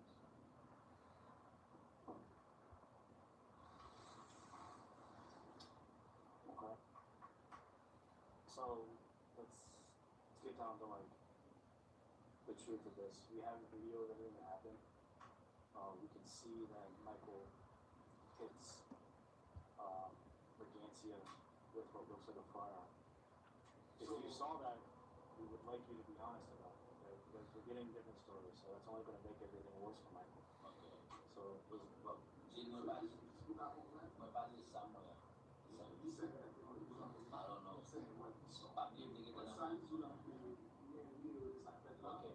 You went through my whole life, you know, that the whole way. You know, back in America, somebody out there was out. No, I go back to the Japan. Pabli existe tudo, pabli muito que tem na machine, se ele morre, action will be done. Non. Lemvin wè ma yon se le mwen ma yon fè kon sa, e mwen ti dam nan Kembeli, pali te gen tan pou bagay ki pati avan, mwen pa gen tan pasi mwen la machine mwen, si mwen gen tan pou machine am start, sa le di mwen ale, si le mwen zen. Something happened prior to that, to what you saw. Because when you went through this car, you were from the car 19, so we were giving you all these songs when Michael was separated from us. So when he goes and gets the car, is that before or after Brigantia pushes Michael? Let's just say, Lord, if you see that's all when you say Michael, you know, we have a machine now. Yes, ele m'a venu sur cette parking d'aller. Ok. That's how you say C'est les gens qui poussent là. Parce que il va dire que dans le bagage qui passe là. He said, I knew something else happened prior to that, but when he pulled up, C'est moi qui sais pas. What makes him think something happened before? Parce que moi, l'autre petit CA a fait beaucoup avec Madame Maïko, et puis Maïko lui-même, l'autre CA a besoin de ça, les étudiants, il a besoin de ma Maïko, il a dit qu'il y a des bagages qui passaient.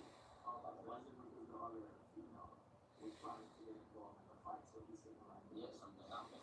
Okay. Did you notice any injuries or anything from any of the girls or anything? No.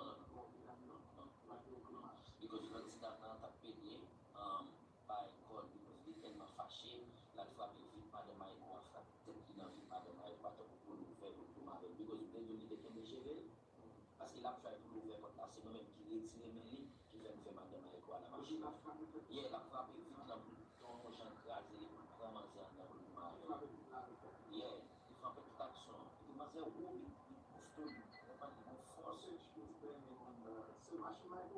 Yeah, machine Madame Maïko. So I guess one of the females was hitting on the sister's car, and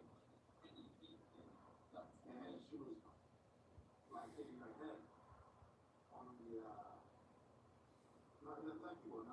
not chauffeur. And then il a des forces descentes.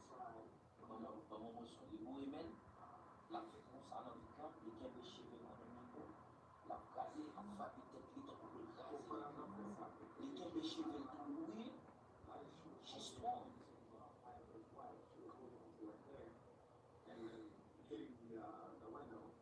She very strong. She very strong. She like a man. She like a man. Okay. Alright.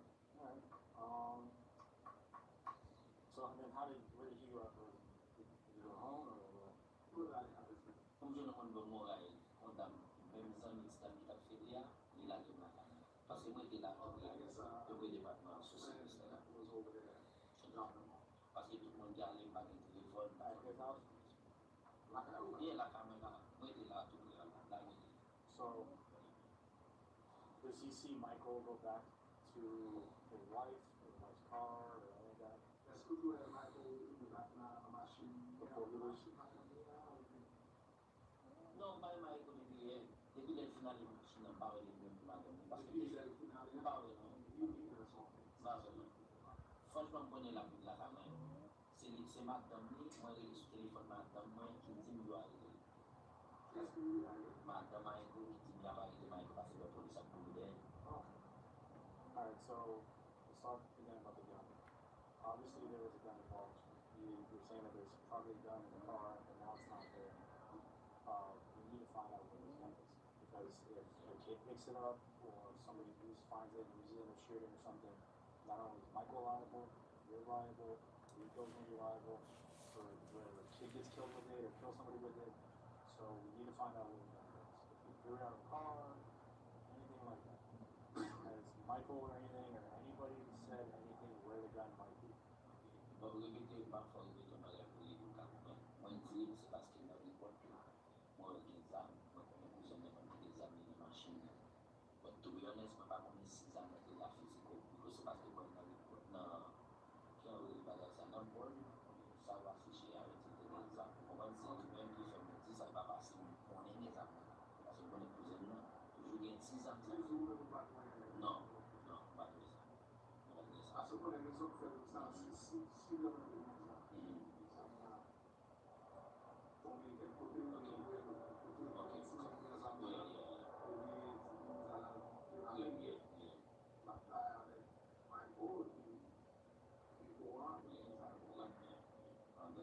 So that most guys are not really over there, not running for the boys out there. Même parce que si on t'a posé une question, c'est pas une go poser, poser Michael de la machine, c'est le cas qu'on exactement c'est bien ça là. As you said that Michael would know something like that because if there was a gun in the car, he would know. Et Michael va moins ça, il peut s'en faire, il va connaître c'était des amis. Il va connaître comment faire pour le suivre c'était des amis. As he said Michael would not even know if there was a gun. Comment police fait connaître des amis. Has he ever seen Michael with a gun? Has he ever seen Michael with a gun? He's saying Michael's a fit off guns. So you might want to say no. Il paie police, il paie court, il paie armes, il paie bagage, il va signer en bagage.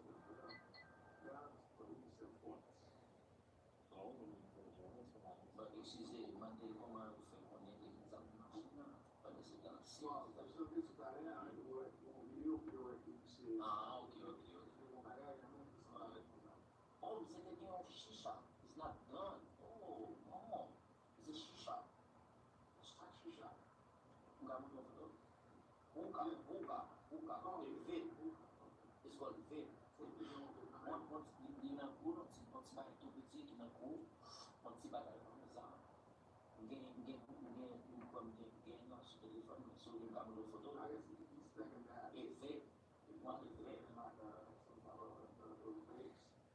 If you want to show this one, you got yeah. So did you see Michael hit it with a vape? Now you said like Michael had it, I guess one of his chains. Did he have a necklace? Yeah, a necklace, yeah.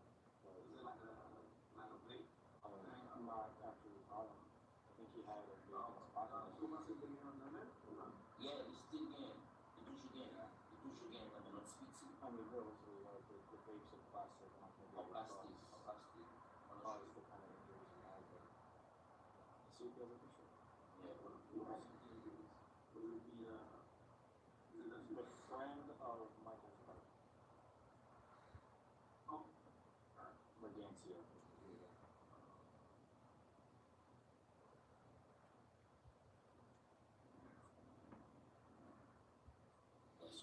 That's my girlfriend. This one. Yeah, red vape? Green. Michael have a green. A green vape? Green vape. This my wife. Okay. Yeah, he have a one. Okay. Alright. His phone. Do you have a phone that's in the car? Yeah, téléphone moyen, carte moyen, licence moyen. What kind of phone is it? iPhone 14. iPhone 14? What color? Il y a un fou noir. Sous lui, c'est un boulet lock téléphone. It's an old phone, but it has a black case. Like that, black. Okay. So he has more than one phone, right? You have more than one phone? No, ça a été les fois parce que m'a sorti, ça a été les fois ma demain. Les moments où si on va gagner. The car keys? You have the car keys for the Dodge? Yes.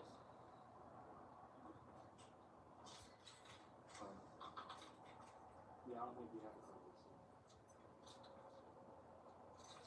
Alright, so right now, this phone for the time being is going to be recording the evidence. So,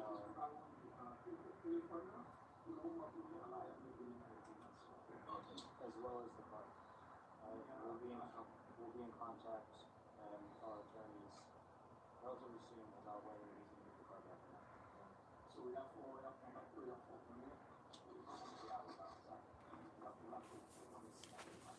We're going to attempt to do report video proceedings. So I'm going to have a paper from this time if you can move while I grab that paper. So you want me to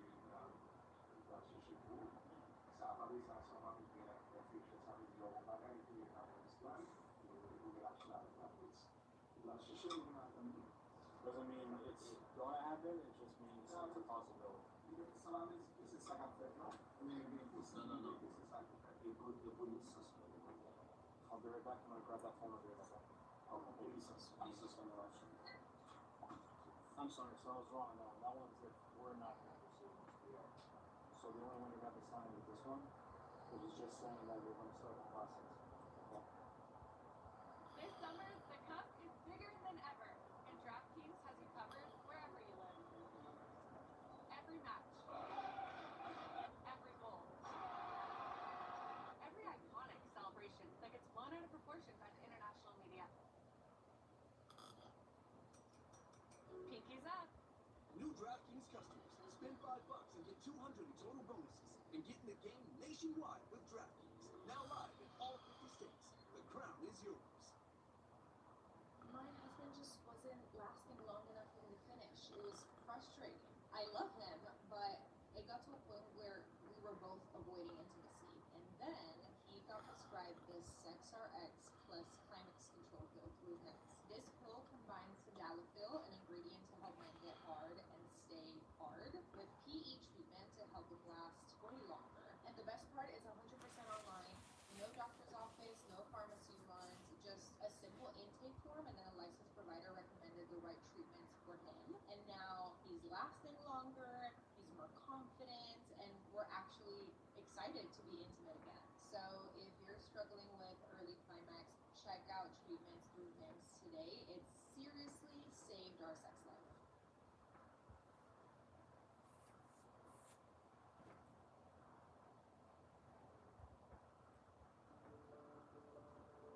Wrongful convictions are America's dirty little secret. Our justice system does not want anyone to know that this is happening. Our prisons are filled with people that were sent to prison for crimes they didn't commit, and science later proved they didn't. Well, the government admits to about probably 3% of prisoners who are wrongly convicted. That's by their admission. I've talked to prisoners who have been freed who said it could be as high as 15%, at least, who were overcharged or oversentenced, if not wrongly convicted. I believe that if people really knew the number of people in prison who were wrongfully convicted, that they would be amazed. This has become normal in our system. Maurice's story is informing us to this day. That's kind of incredible when you think about it, right? It's a quintessential causes of wrongful conviction case.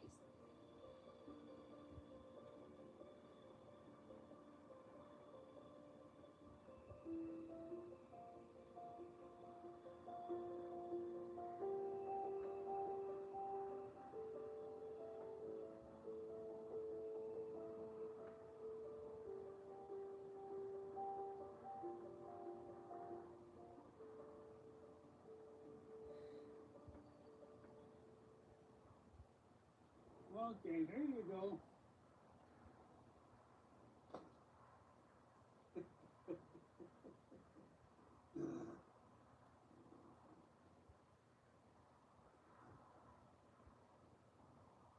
I just love birds.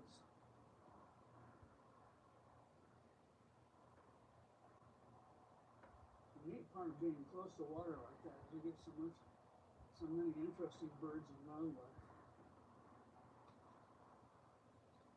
This is 19-year-old Doug Chappis, youngest radio news director in the history of Grand Rapids, I think. I loved the radio broadcasting business. This is the teletype machine. You see one microphone there. And this is my police radio. It was before the days of scanners.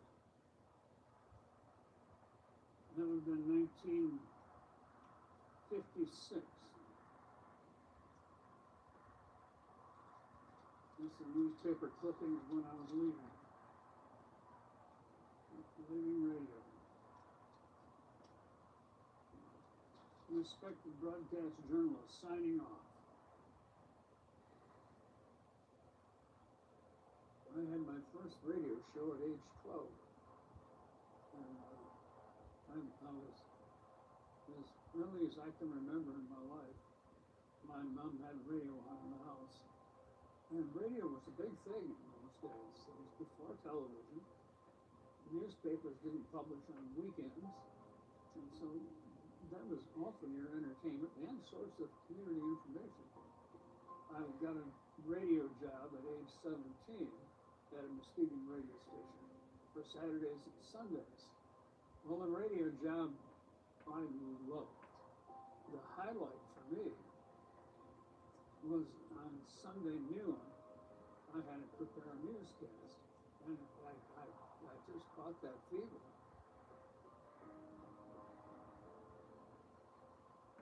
When I was a young, smart reporter, I thought the prisoners were always bad, and the cops were always good, and the prosecutors were always good. Later in life, when I met Maurice, I discovered that his case really was a bad case. It reeked. Maurice had been wrongly convicted, and the bigger problem Maurice had was that he had no support group.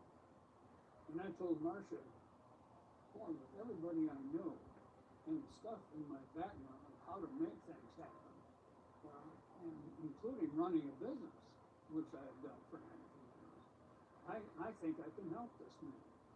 So we started together, and boy, that was an uphill fight.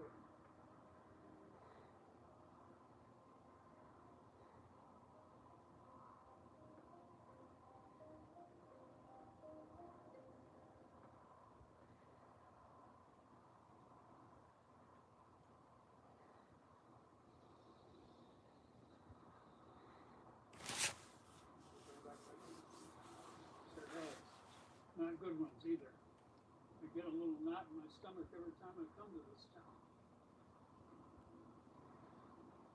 That was back in the 70s, a little store called the Wig and Record Shop. And that's where the crime occurred. That's where Officer Tom Shadler was shot. Officer Shadler was shot 6 times from behind with a 22 caliber pistol. And when but didn't kill him. In fact, he was even seriously injured. And when the gunman came out the front door, he ran that way, and there was an alley behind here. Officer Shadler crawled to the door, got out his weapon, and got some shots fired off toward the man here. Glenn Beard was the clerk, and Maurice was staying in a hotel just down the street a little bit. And immediately after the crime occurred, the police questioned him and asked if they could take him over in front of the store so Glenn Baird, the clerk, could see if, or identify him, or whoever they thought he was. And they brought him over here, and Glenn Baird insisted that this was not the man. And so Maurice actually was not arrested until 2 years later.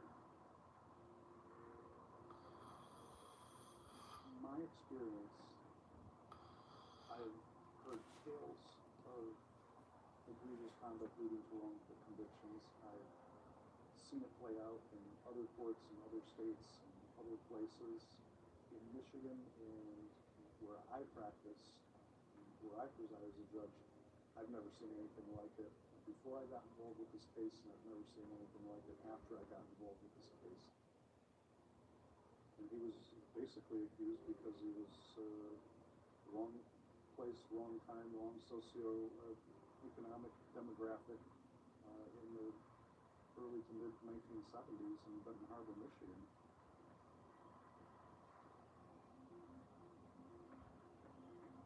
You know, I think one of the things that's striking as you spend time in Benton Harbor, the Black community, are the incredible disparities. But there was also this deep, deep distrust of the criminal justice system in Benton Harbor, which is not at all unusual in the Black community. In fact, it's founded in such reality. You know, the past 25 years, we've had this mass carceral state where we've locked up mostly men of color, and it's had a profoundly distressing impact on their communities.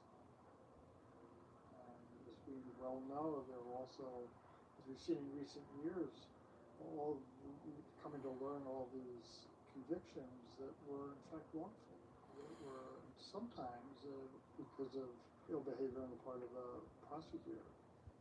What could be more demeaning than that? What we consider the Benton Harbor, St. Joe area is what we consider to be an extremely conservative area. They don't like change, they don't like outsiders, they like things the way they are. It's almost a layered or tiered system. If you look a certain way or you carry yourself a certain way, you're treated differently. When our system is supposed to be fair to all. That area of the state of Michigan is an area where it's clear to everyone. There is no fairness within these boundaries. There is no fairness being doled out when you cross certain lines. One of the things that's been pointed out to me from people in Benton Harbor is that the courts sit right in St. Joe, right on the river, right as you enter St. Joe from Benton Harbor. The first thing that you see is this massive criminal courts building, which also is the county jail. And I think for many people in Benton Harbor, whether intended or not, they see it as a message. This is what awaits you. Stay out of our town. Maurice wasn't a Benton Harbor resident. He didn't live in Benton Harbor. He lived in Indiana, and he was visiting in Michigan. Maurice Carter, according to him and according to the store clerk, was taken to the Reckon and Live shop shortly after the shooting, and we call that, in lawyer terms, there was a show up. They said, is this the guy that shot the officer? And the store clerk said no. So Maurice was released. So Maurice left the area of Benton Harbor shortly thereafter. He continued to live his life, right, and was not really on anyone's radar.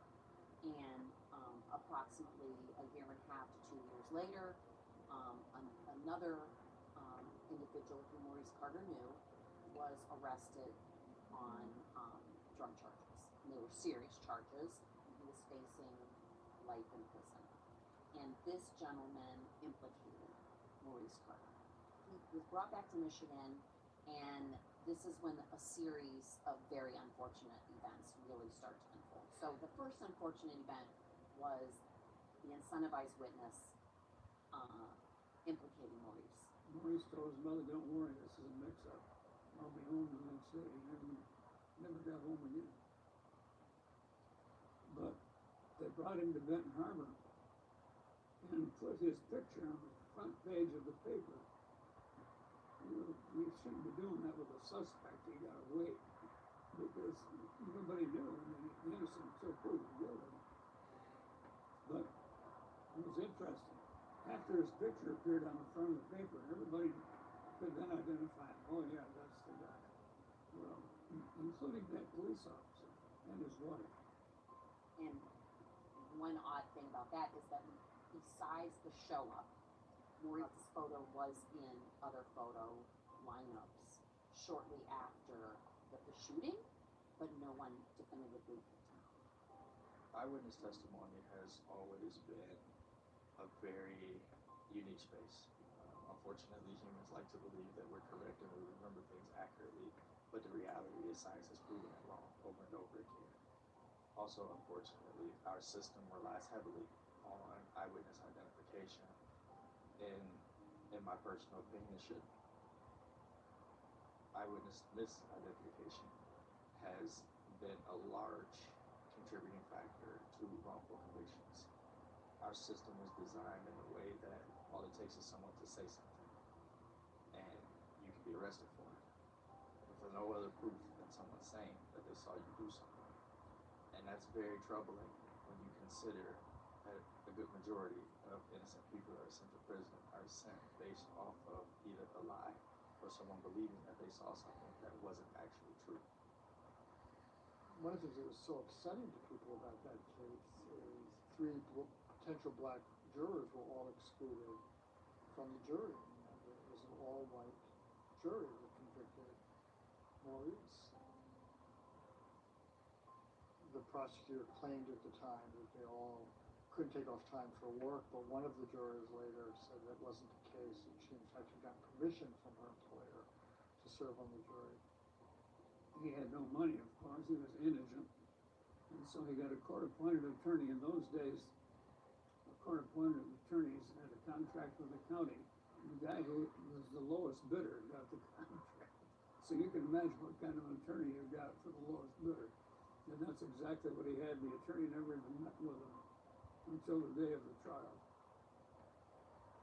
The defense attorney very clearly did not adequately present some of the evidence that is there, most notably the not one but two or possibly more individuals who knew that the shooter in this situation was not Maurice Carter, and just the lack of follow-up questioning during the trial, the lack of really doing any real investigation. Glenn Baird, the clerk, testified in the trial that it was not the man. This attorney did nothing about it, didn't keep her on the stand, didn't pursue that. The initial tip that led to his arrest, there was a man named Wilbur Gillespie who the police had arrested on a drug charge, and they made a deal with him. We'll drop the charge if you identify Maurice and say you saw him running from the scene. So Wilbur Gillespie took the deal. Then at the trial, he changed his testimony and said, no, he only did that because the police told him to. And so they charged him with perjury, convicted him of perjury for initially identifying Maurice. So the initial tip that led to Maurice's arrest is now officially a lie that they tried Maurice for this shooting.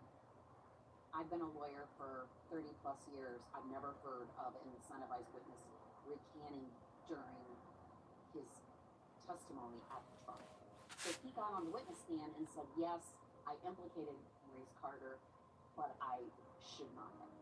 And I did it because I thought I was going to get certain things. It was eating him, and he just couldn't go through with it. Despite that recantation, Maurice Carter was convicted. I've been involved in thousands of criminal cases, law clerk at the trial court level, at the appellate court level, 3.5 years as a prosecutor, and then 10 as a defense attorney, and now 17 years as a judge. I can say that the Maurice Carter case is the most egregious instance that I know of personally of an injustice happening in our Michigan criminal system. An all-white jury, and white prosecutor, and white judge, all they found him guilty, and he was assault with intent to murder, and he got 2 sentences.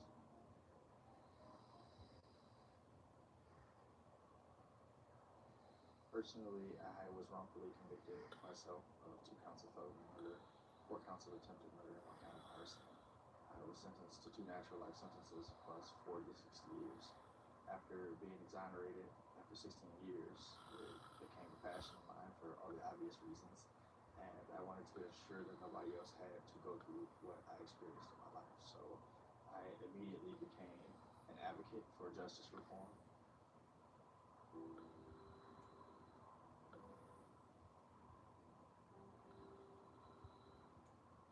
Prison is a highly concentrated environment of society's worst.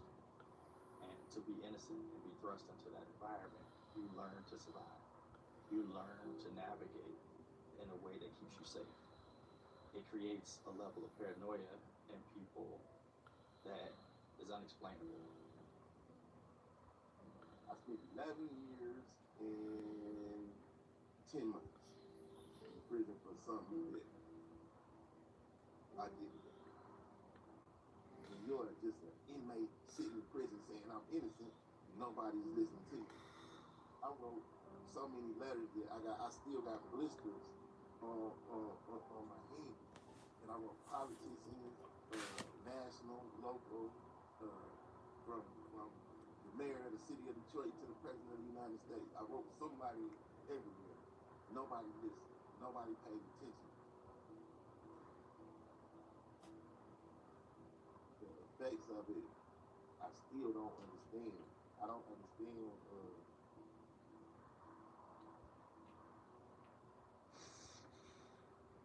this.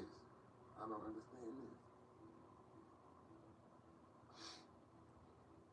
I don't understand I for no reason I have to do this. I don't understand what the problem is. I don't understand why am I not out of prison? Okay. Why am I not out of prison? Like happy. I am happy. I am happy. But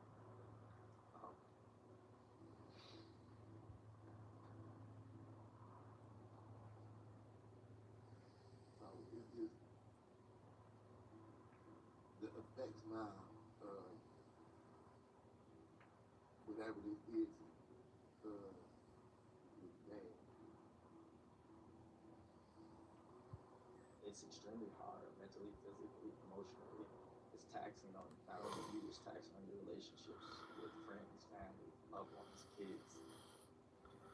I went into prison, my youngest son was 1 year old. He was a high school senior when I came home. I missed it all. Those are things that you never get back, but you have to live with the fact that you can never get that back. You don't get a do-over when it comes to kids or relationships. So it's extremely taxing. It's extremely taxing. As I reflect on Mary's situation, I say, wow, it could have been me. And it makes my heart go out to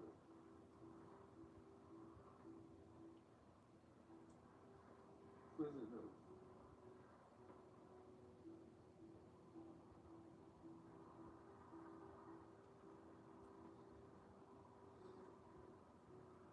that have to suffer that fight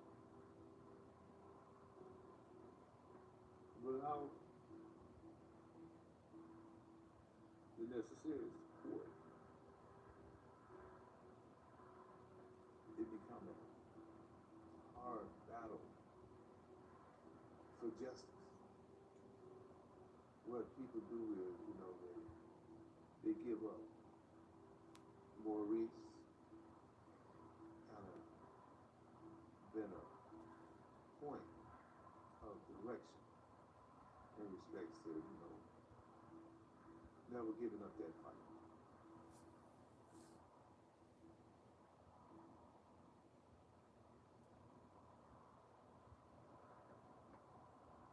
He just loved my family.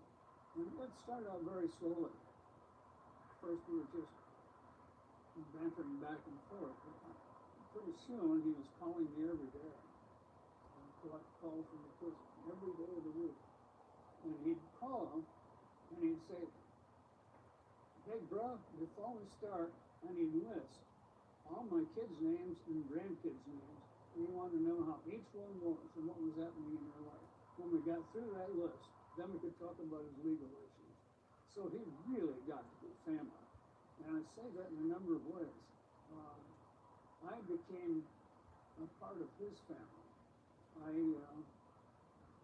His little elderly mother lived in Scholar. I would go to see her every Mother's Day, and I would go to see her every Christmas. And I always bring a card on Mother's Day or Christmas. Mrs. Fowler, this is a card from Maurice, and I bring flowers. Oh, that Maurice, he's such a good boy. And so I became, I used to make her laugh. I'd say, if Maurice is my brother, you're my mother. And she would laugh. She just loved it that he came. I became part of his family, but Maurice, really loved our family. I was so inspired by the friendship between Doug and Maurice. You have this kind of conservative white man and this black man from Gary, Indiana, who had this real affection for each other. They just really cared for each other. It wasn't a one-way affair, and Doug wasn't there to somehow save Maurice. I think the more Doug got to know Maurice, the more he believed in his innocence, the more painful it was, the angrier Doug got. We together worked hard. For the first 2 or 3 years, we were just making so little progress. We're not very successful in the courts. We had the best attorneys. I argued with some of the best attorneys in the country working on this case. But we had a court that just wouldn't budge, a system that would not budge. But we were determined. And he had an interesting philosophy. With all that he had going on in prison, he would tithe his time, and he'd spend about 10% a day just working on his case. He'd write letters to the Innocence Projects, he'd write letters to other officials who might be able to do something about his situation. And that really worked. We had media coverage in radio and TV because we had these big guns helping us who had all kinds of contacts. We really made some successful pitches. He took 3 lie detector tests live on a show on CNN and passed them all.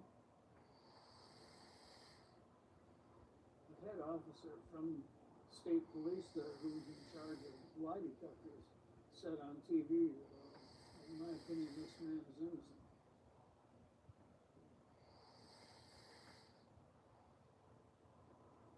Many fine people who live here joined our battle.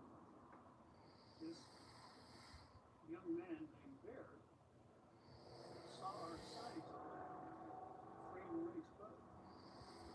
He came home and told his mother. Mr. Carter didn't do that. He shouldn't be in prison. She said, of course he didn't. He said, you're kidding. She said, yep. She said, the family, we all helped send him away. We have a tape of her, a tape of another man who was scared to death to talk about it because he was afraid of contact, and an old lady that paid him in rent who is now deceased. We had 3 tapes. We have transcripts. Jeff Schallenbarger has transcripts of all this. I went to the prosecutor's time for Marion County. I took a recording, that recording of people talking about who the real shooter was, and played it for him. He stormed out of the room. No, they weren't going to do it. There was no way he was going to get a fair trial. So there was a hearing held. Maurice wasn't there. He was back in prison. And And the hearing went on, and the prosecutor opposed it and so on. And the judge went back to his chambers, and a half hour later he came back in with a 12-page opinion denying a new trial. I felt like I had taken a step back in time and into the deep south. Maurice would have been eligible for parole, except that to get parole, usually you need at least the input of the prosecutor, the county prosecutor, and the parole board has to vote on it. Well, as luck would have it, the cop that got shot in this incident later became the chief investigator for the prosecutor's office. So every time Maurice's name came up for consideration, the prosecutor's office said, no, he's a terrible criminal. And so once it got to the parole board, it was a double win, because the former Berrien County Sheriff had been named chairman of the parole board. So it was like a good old boys club. The prosecutor wasn't going to allow it, and the parole board chairman wasn't going to allow it. Finally, in the year 2001, Maurice had a medical emergency in prison.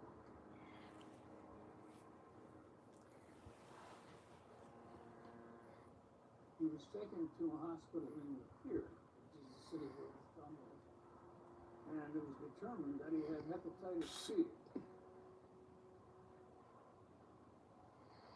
I was able to obtain his medical records with Maurice's permission, and we found out that he had been diagnosed with that 8 years prior to that, but nobody told him.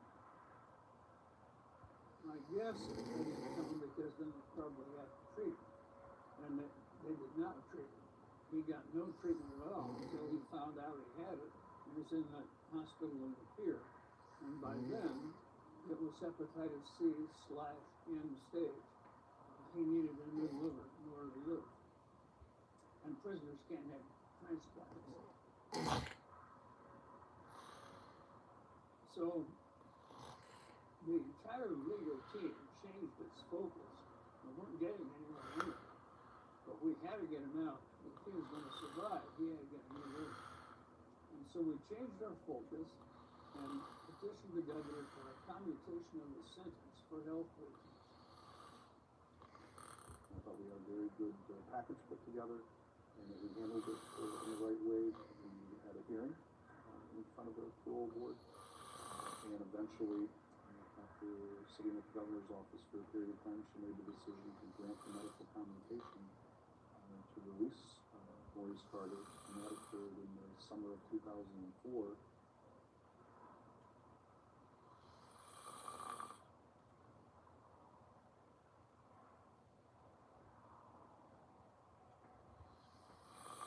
I was drag racing at the Mid-Michigan Motorway,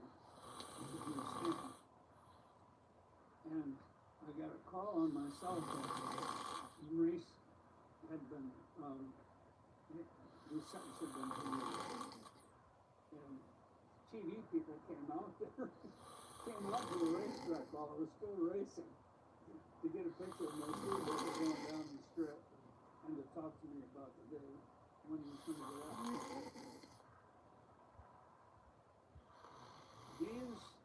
This was the moment that Maurice, Mrs. Fowler met her son for the first time as a free man in 30 years.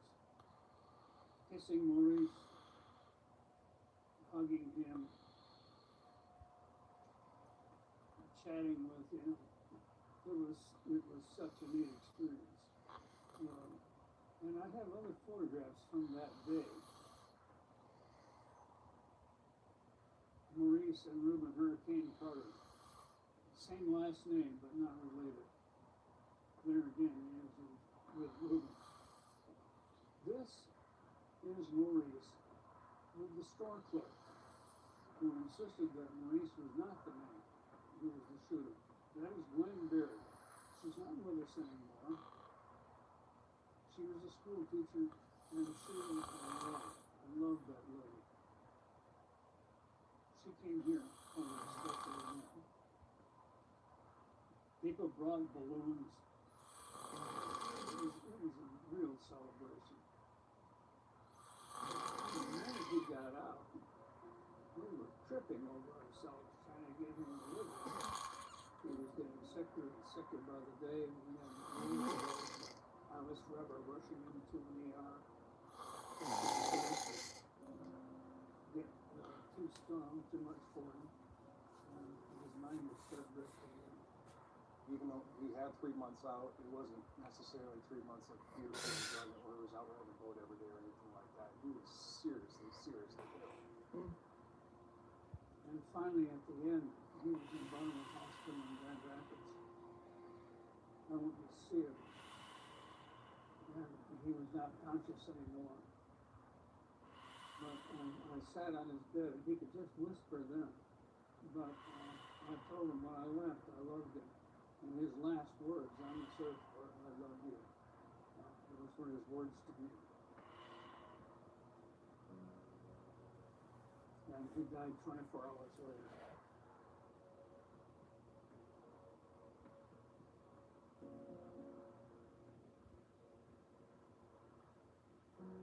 We marked the end of another chapter. He lasted exactly 3 months to the day. And he died. But his legacy lives on.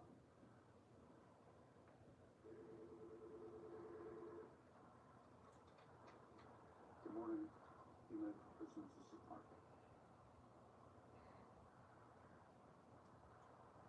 Hey Candace, how are you? Good, good. I just spoke with a couple people about Danny. We have not been able to make contact with his oncologist or his neurologist.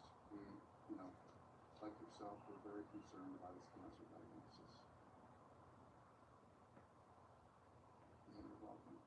If I hear something, I will call you. I will call you right back and let you know as soon as possible. All right, Candace, thank you. Have a good day. Bye.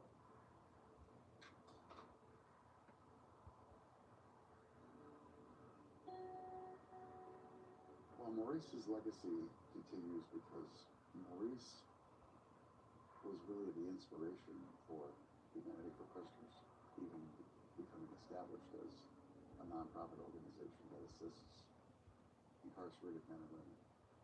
This organization is one of the few in the country, probably the only organization in the state that does the work it does to assist incarcerated men and women. That was Maurice's idea. He recognized that there were many, many people behind bars while he was in the Michigan Department of Corrections who needed help, who were situated similar to him, who just had no one to turn to. It wasn't easy work because nobody was reaching out to us saying, hey, how great things are in prison. Everybody was reaching out with a different problem. You're getting 100 problems a day. That's a lot to do every day. But you're also getting 100 thank yous. Thank you for recognizing me. Thank you for saying I matter. So that was kind of the whole mission of Humanity for Prisoners, was making sure prisoners felt cared for, felt recognized while they were in. He was the only and first organization that I ever saw that really seemed to care about prisoners, knowing that somebody's there, knowing that I can JPay this organization and they're going to respond to me. If I ask a question, they're going to answer my question. And when you don't have anybody, that means a lot. It's because of Maurice and Doug's friendship that Humanity for Prisoners exists. And in this very divided world, that's an amazing accomplishment. An amazing model for us to look to for the future, right? How can we heal? How can we help each other? And Doug has lived that. As far as we know, this is the first of its kind. Go to the section on Detective Shaver. His story changed changes throughout the days after the shooting. And it's only later that he starts to say that, oh yeah, I think that I can describe in detail. And of course, much, much later that he says, oh, it's Maurice. There's a group of University of Michigan law students who work, and they help us a lot on getting commutation of sentences or pardons for prisoners. So we have a group of students for the last 4 or 5 years that have been putting this together. A posthumous pardon is basically after somebody has died and they were convicted of a crime in the past. It is a way for the government and typically for the head executive, so whether that's the president of the United States or a governor of a state, to say that yes, this was either a wrongful conviction or this was a law that was unjust, and we are now recognizing that retroactively. It's important to not give up that fight, even though Maurice unfortunately is not with us to see justice. It doesn't mean that we can't have some sense of justice by getting an official statement that we see that things went wrong here and that Maurice, served almost 30 years in prison for a crime that he didn't commit. You file an application to the Michigan Parole Board. The Parole Board then reviews the case and makes its recommendation to the governor. And the governor then decides whether he or she will pardon that prisoner. A pardon is recognizing that the crime never happened, that he wasn't part of it in any way, shape, or form, and that he should have been set free a long time ago, that his record is completely clean. A pardon basically says that you did not do the crime, you are completely free, and all records will indicate that you were innocent. And so it erases it. It's like it never happened. It's better than an expungement under no legal disability whatsoever. Everybody who knows Maurice's story has a pretty good understanding of what happened, has pretty good knowledge of how that situation unfolded. But still, in the eyes of the state, he's a convict. And he'll always be unless we can get that taken care of and cleared out some way. We want people to feel confident in our justice system.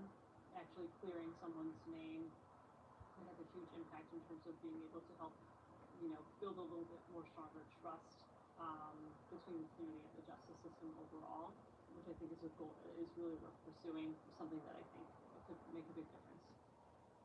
What Doug is asking is the institutions that presumably are working for us ought to make sure that they work in a way that is equitable, just, and fair. And when that's not the case, that they get called out. There's some accountability.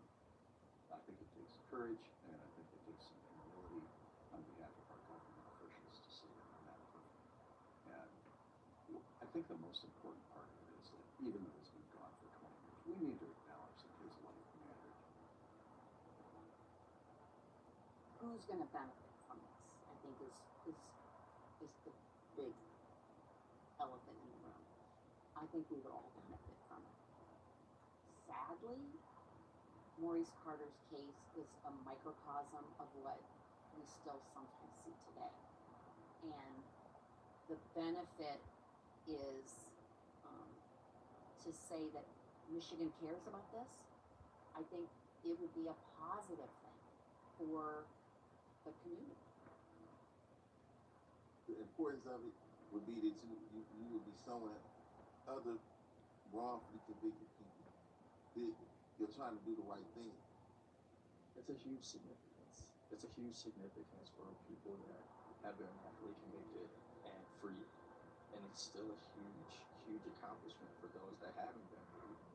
That tells all of us that people are still fighting. Don't give up, because even in the afterlife, there's still a chance. Everything doesn't always happen the way that we want it to. It doesn't always happen in the way that we think it should. It doesn't always happen in the time frame that we expect it to. Sometimes things just work the way that they're supposed to work. A possible exoneration or pardon is something that is respectable. It's commendable by and to the governor that grants it. that's something that you can always live with, knowing that you did the right thing.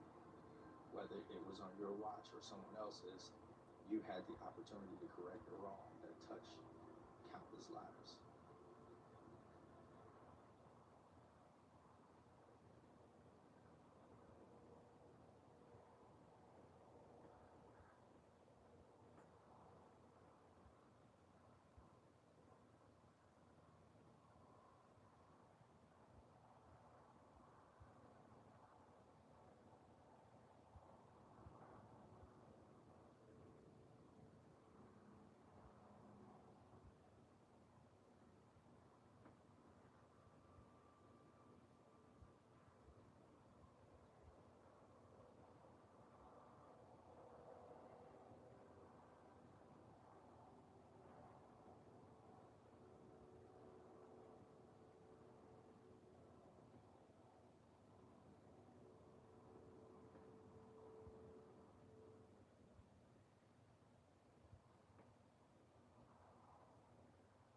Do you have what it takes to save the galaxy at Legoland?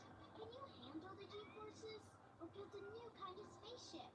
Or fly through space to stop a giant Lego asteroid? Explore the brand new Lego Galaxy at Legoland California Resort.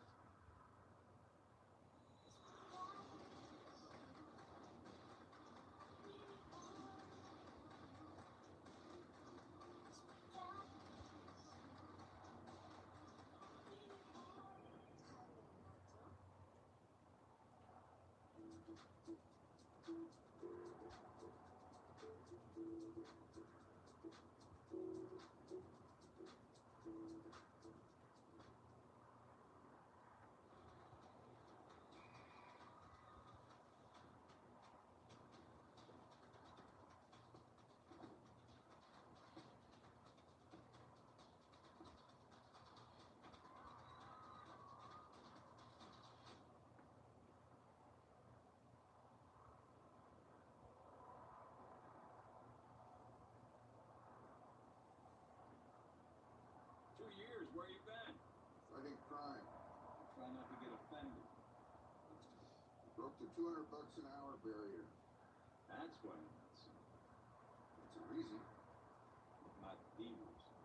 You lit a cigarette, you're not smoking. I'm trying to quit. Those kind of a crutch. I'm an addict, okay? It's a crutch. Kind of like having 2 drinks a night. I'm not an addict. Sure you are. Let's review. Why should I review before I got here? I did. Now I'm going to review with you. Why is this so hard? Are you still having 2 drinks a night? Yes. Ever break your rule? Couple of times. Couple of times in 2 years? More or less. More? Or less. Last time we talked, you said that you were seeing someone. Was. You said you liked her. Still do. So you're still seeing her. I am not. Have you talked to your wife? Ex-wife. I'm sure that's in there. And no, I have not talked to Jen. But you wanted to. Old habit. I used to talk to her every day. So why'd you stop? I ripped the phone out of the wall. Why'd you rip the phone out of the wall? Because it was pathetic. So since you stopped talking to her, you've gotten drunk a couple of times. No, I got drunk a couple of times since I stopped seeing you. Why are you seeing me now? Because I got drunk a couple of times since I stopped seeing you. Hey, you are a subversive son of a bitch. Nothing happens here. You did too good a job cleaning up Dodge. I lost my conscience. That's definitely not. You lost your conscience. Is that kind of a feeling you got? Yes. And you're frightened. I'm afraid of half the things I ever did. But you're frightened now.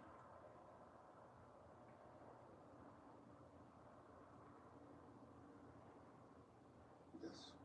Because? Because I lost my conscience.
so long to acknowledge connection. Yet there was a part.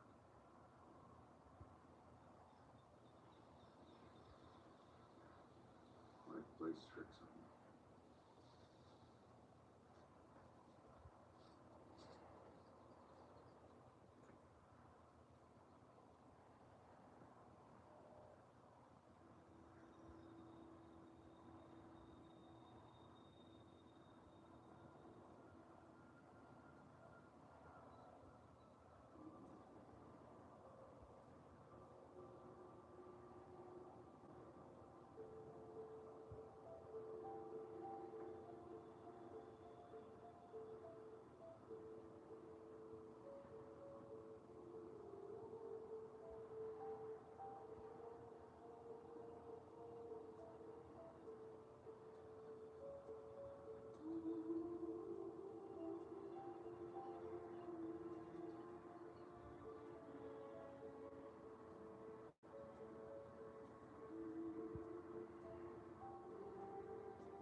Signed off.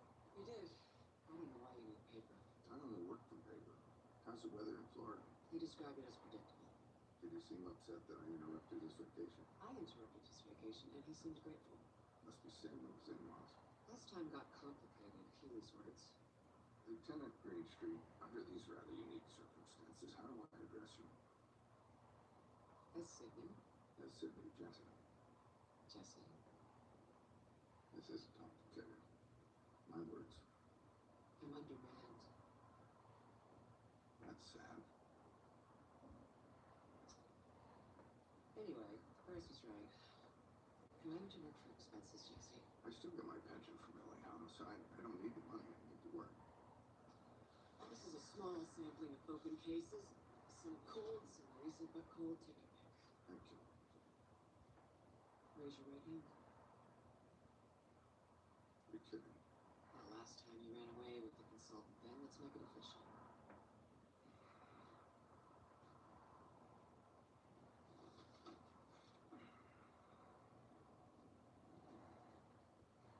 I state your name. I, Jesse Stone, Do solemnly swear I will well and truly serve.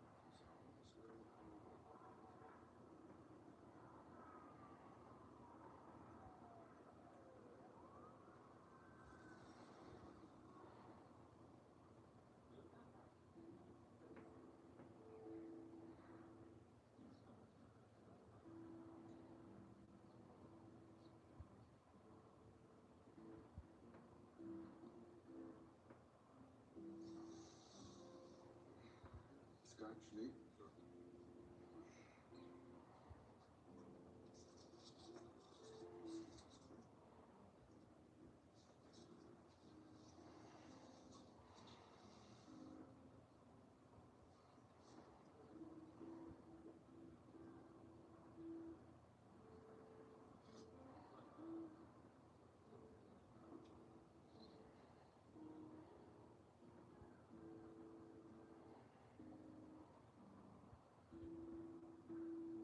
Help me, please.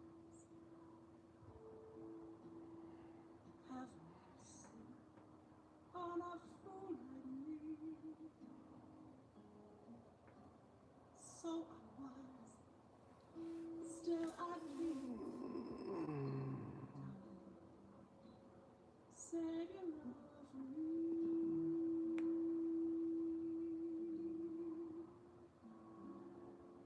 You can't have fun with the crowd.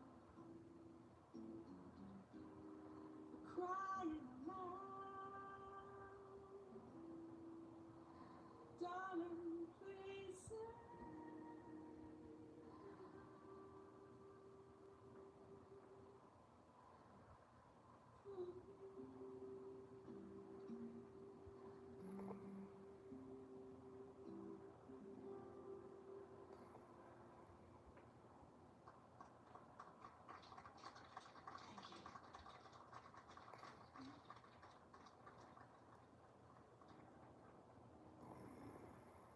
Hello, Jesse. Hello, Thelma.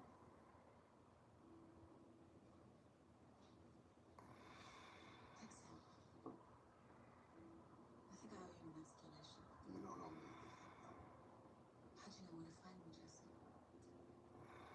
I pulled a guy over. A drunk, and he says, "You remember that babe who sold used cars at Macy's, Tennessee? She's singing at the club in Boston." You think I'm a babe, Jesse? No. Yes. You seem like an angel. So you came here with a purpose. Yes. What purpose? I'm thinking about buying a car. I don't do that anymore. When the feds shuttered Hasty's place, I ran away Heard of? from you. You miss me? No more than I would my eyes. You're a curious man. You're gonna make every guy you meet a little bit curious. Jesse, I want you to know.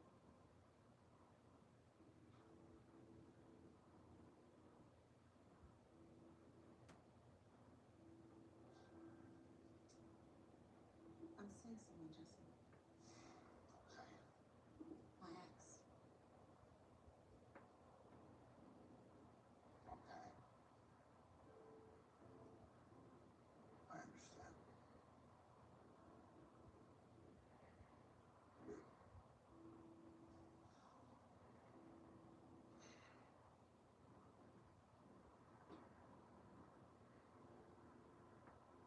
You sing like an angel.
average kid on social media has an attention span of 8 seconds, as one said to Leslie Goldfish.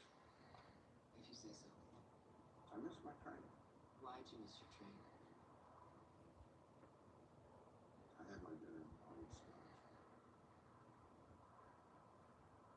I need this job symbol. Anything else you need? I need a car. Why do you need a car? As you well know, last time I used my police cruiser to work in Boston, I got suspended. Internal affairs wasn't your calling, by the way. Homicide is. I don't like the train. Makes me think too much. I'll get you a car. Thank you, Sid. You're welcome, Jesse.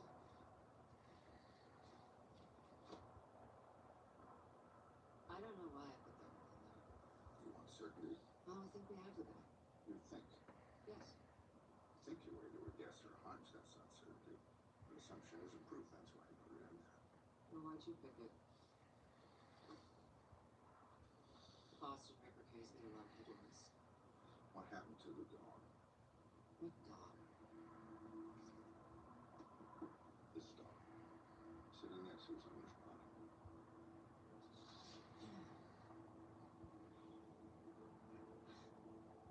Dogs can't talk, Jesse. No, but they listen pretty good.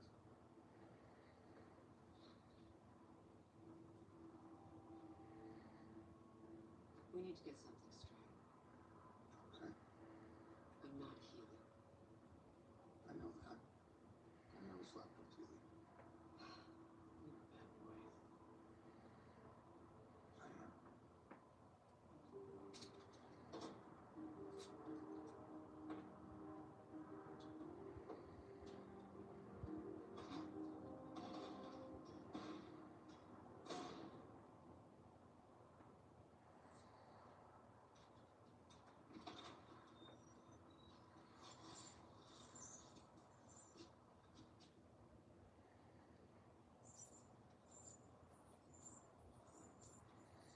Oh, Richard. I like to talk with my hands. It's okay.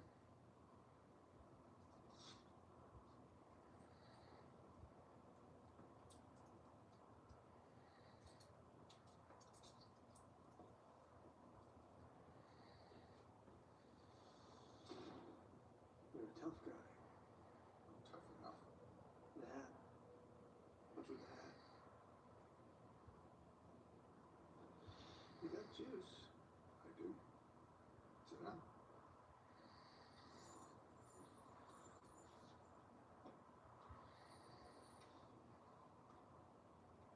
You don't talk much. I never found out anything by listening to myself. What do you think of my work? For work. What do you think of my avocation? Your procedure is singular. I'll take that as a compliment. Jesse. You're very skilled at this, Jesse. I am. Are you the good cop or bad cop? That's not worthy of me, Richard. I'm both. Your fourth victim. I don't like that word. What word would you prefer? Recipient. And I only have 3. You only confessed to 3. In summary, the fourth victim, sorry, Richard, that's what it says here. The fourth victim was killed in exactly the same manner as the first 3. Prior to the evisceration, the initial entry into the abdomen was identical. As the specific details of the method were held in strictest confidence and all 4 victims were prostitutes, it was concluded that the same assailant had to be responsible for all 4 murders. I don't like that word. What would you call it? A public service. Who wrote that? The arresting detective. Manning, Steve, and Mary. An Irish bricklayer of a detective. He's a decorated police officer. Someone's trying to rise out of you, Jesse. I'll be diplomatic. He doesn't show you a gift. There's a profound reason why you're here, Jesse. Stay with this. Find out who did it.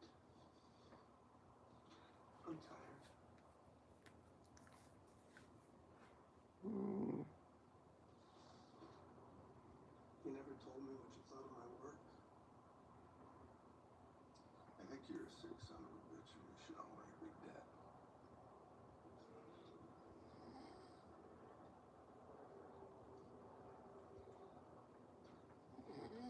Excellent. Feed you cold, starve or fever. Shoot. Guess you didn't have a fever. My sense says you don't even have a cold. Another one, Jesse? Only one more. And what can I get you, Luther? Usual one. Pie and cranberry. Straight up. How'd you know where to find me? Small town. What else do you know? You're not sick. I called yesterday and twice today. I went to Boston. Went to Boston today? And yesterday. Excellent. The pie and cranberry? I'll get my check. My sense is you're working on something big. You got a feeling? We were thinking about it when I came in. I know how you get when you're onto something. You go inside yourselves. I can help, Jesse. Somebody's got to run the shop. And I got a lot of vacation time coming. Nothing happens here. Client could be just around the corner. All right. I went to Boston To work for Healy. I didn't say that. I went to Boston To follow the trail. You're finishing my sentences again. Sorry, Jesse. I went to Boston to, I'm a little embarrassed about this, to enroll in some university classes Police investigation. in the psychology of living alone. Say no more, I understand. You can take your police cruise to Boston. I like the train, that sort of thing.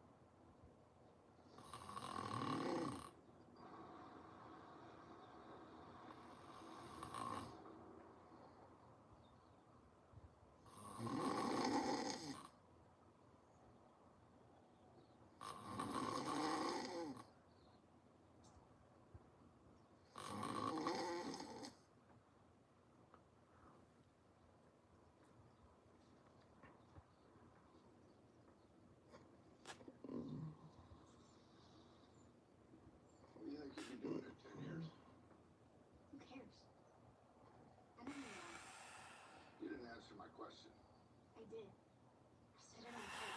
No, you said, who cares? So who cares? I care. In 10 years, you'll be... 23. No, in 10 years, if you're sitting on that wall smoking dope, I'd arrest you. But you and I so confused searching the bill. Where'd you get it? My mom has a prescription, so it's legal. It's legal for her, it's illegal for you. She give it to you? No. So you stole it. What's your name? If you make one up, I'll know. How? I'm the police chief, I know many. Jenny O'Neill. You said you were confused. What about? My mom says you're a drinker. Small town. Why is drinking right and smoking no wrong? I'm not in the right and wrong business. I'm in the legal and illegal business. Tell you what, I want to arrest you if you go back to school right now. Don't have a note. I'll call your mom. She won't answer. I'll call your principal.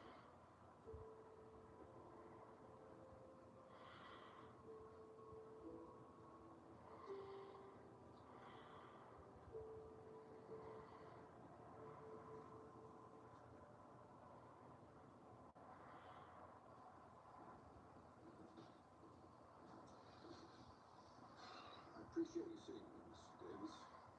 I hate to put you through this. Then why do you have to? Well, as I think you know, we do have a person of interest in your wife's murder, Richard Steele. Yes, yes, I know he's the model person over at Boston with a catchy title. I like catchy titles. The coroner's report on your wife is virtually identical to the 3 murders that Richard Steele confessed to. Well, he denies any involvement in Mrs. Davies' death. What does this have to do with Paradise, Chief Stone? Absolutely nothing. I have an extensive background in homicide. The State homicide commander brought me in to see if we could close the books on this. Mavis's killer was already in prison. That was never proven.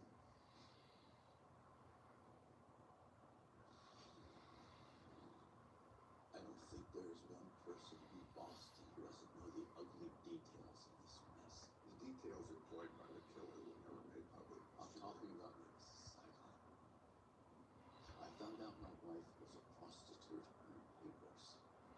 Do you have any idea what that's like? I do not. And I certainly made enough money. Why would you choose that? That's a Shrek question. And Mavis can't talk. Marital problems? Excuse me. Often a change in behavior can be triggered by marital problems. I told him everything I know to Detective Harry. Please, I'd like to hear it from the horse's mouth, so to speak. Marital problems. Our marriage was perfect. I see. Would you have a personal photograph of Mavis and I could have the way I work on these things? It would help me. I destroyed every photograph of Mavis. Okay. Have you come across any new information and any new ideas that might be relevant? Yes, I have, Chief Stone. I have no intention of helping you open me up to another round of that public circus. Okay. May I see your dog? That was Mavis's dog, and I might as well have been on Mars when I was in his presence. I tried with that dog. I had to give him to Animal Services for adoption. He was a social art, like the photographs. That's right. Good for him.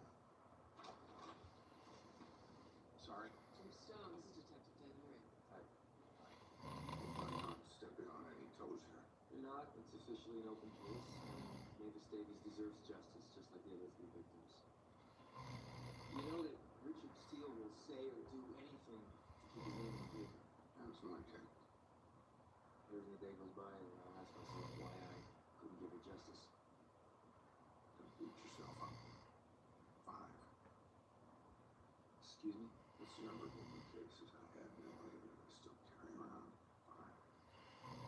5. Is there a reason you landed on this one? I don't know. Something this brutal, this premeditated, requires consequence. I'd like to work with you on this. You will not. Your plate's full, Detective. You said Mavis deserves justice like the other 3. You think they're related? I do. All 4 were victims. All 4 were killed exactly the same way. You'll keep me up to date? We will. Good. Thanks, Steve. Thanks. Thank you. Good luck.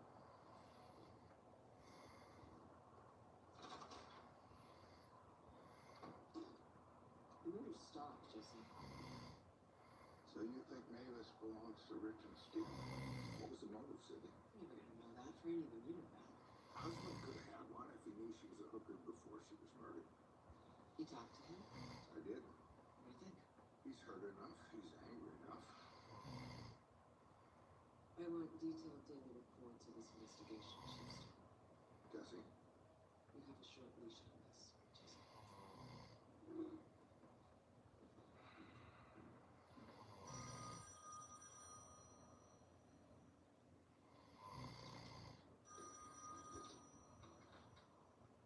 Hello?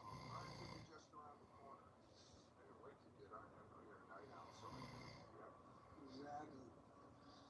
How was that, Jesse? I met a kid today on the way out of town. She was sitting on the wall smoking pot. Who is she? Jenny O'Neill. She lives in Paradise. What'd you do? Well, I sent her back to school, but... Watch your account. The intuition says there's more to it. Exactly. There was something in the way she reacted when I mentioned her mother. Could you pay her mom a visit? Oh, I'm not being free of some time. Could you do it in a way that doesn't raise any red flags, you know, like you're following up on a... Public disturbance in the neighborhood? There you go. We'll see. I'm sure I could check with I gotta go.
Goodness no, he's scheduled.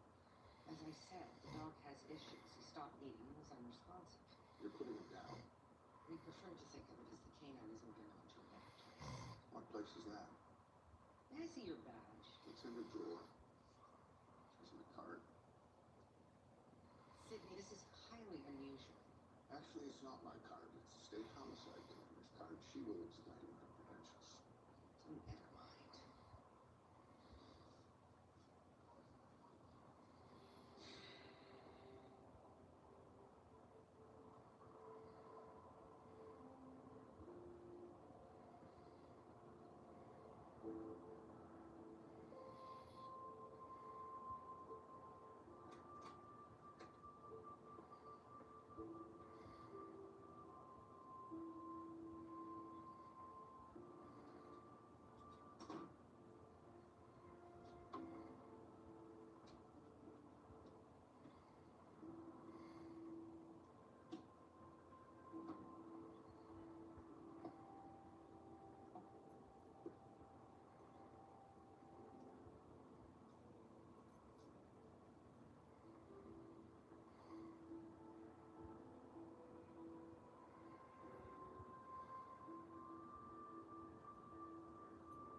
I don't see a need for this distraction. I will be brief.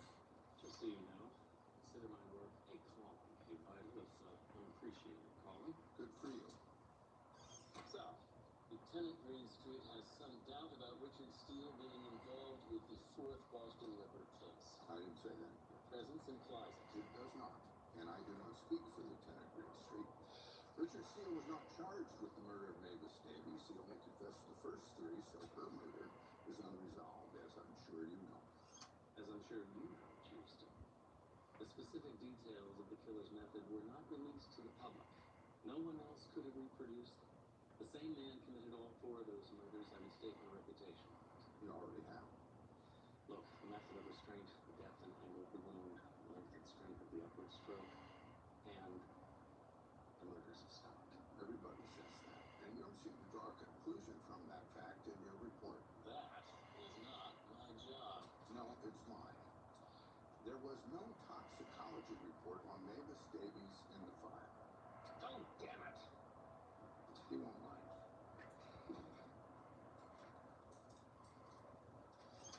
think we're done here. I'm sorry, but it appears you did toxicology on the first 3 victims, but on Mavis. Toxicology would be a standard requirement on a case like this. Well, it's not in the file, Kevin. Well, I'm not the keeper of the files. Good Lord, Chief Stone. For a man who's supposed to be so clever, you act like an idiot. That's one way to be clever. And you don't seem upset by that. I lost test results.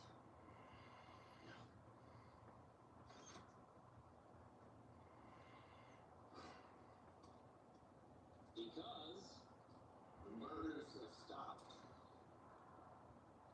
You're telling me you came forward and confessed to 3 murders right after the 4th one hit the papers. Why would you do that, Richard? I was about to share my legacy, Jesse. Your legacy. My choice of words troubles you, doesn't it, Jesse? Really?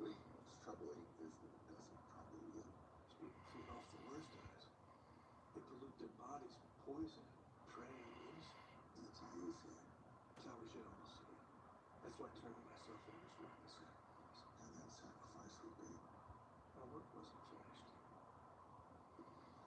Your first three were black bands from white. Did that trouble you? Please, that is not my deal, Jesse. What is your deal, Richard? It would be wrong for me to take credit for something I didn't do. It wouldn't be ethical. You still don't understand, do you? I'd be ashamed if I did.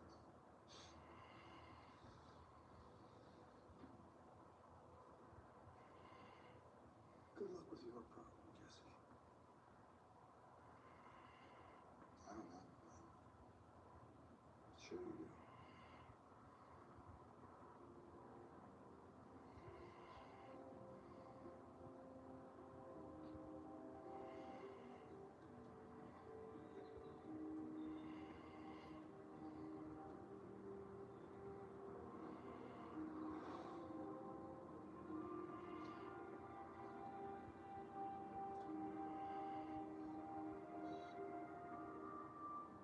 Well, the dinner is on Friday. Of course. Excuse me, Father. Hello, Jesse. We on for tomorrow night? We are? If you think it's a bad idea, we don't have to. Do you think it's a bad idea, Jesse? Why would I think it's a bad idea? Okay, listen. I'll see you tomorrow night.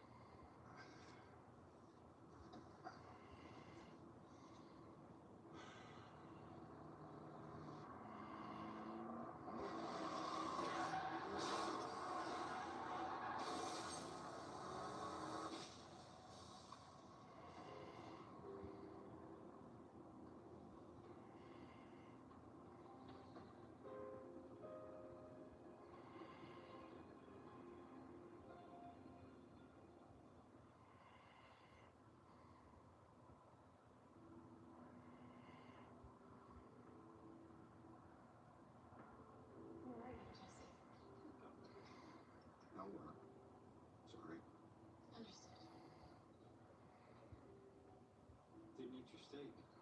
I'm afraid I can't. My sense is you're thinking about Reggie. Kind of. You were the first on the crime scene that night. What'd you think when the supervisors committed suicide was mine? I wished he could talk. Dogs can't talk. Jenny's mom's a mess. I'm bad. She was drunk, not falling down drunk, just the same. Believe me, I know what I'm talking about. Do you now? I seen her, my mom. I see. Anytime her mother talked about Jenny, there's an edge. Do you think she knows why you were really there? My sense is she does not. She doesn't. What do you want to do next? Give me everything you can on the mother. On it.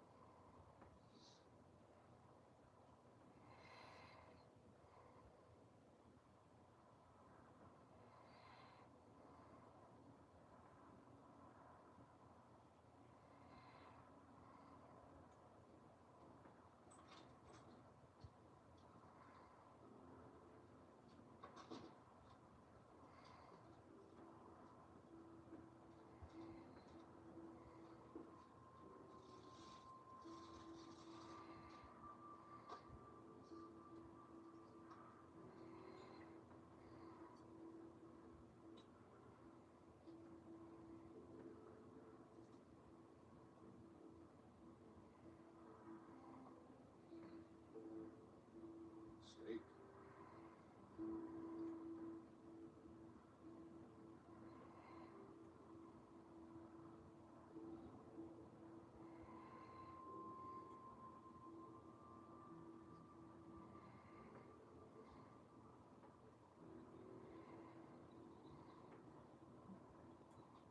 You checking up on me? Jesse? Checking up on me, Jesse? No, I'm just sitting here thinking. You ever talk to your father? I don't know my father's. Okay. How's school? School sucks. A lot of things suck.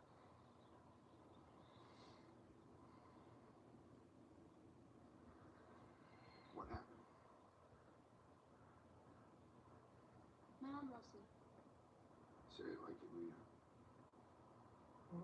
I hate it there. You hate it where? Home.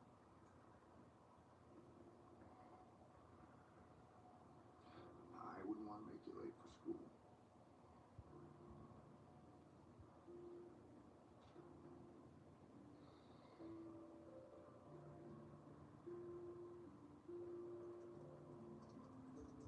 I need a car. I got you a car. It's leaking oil and overheating.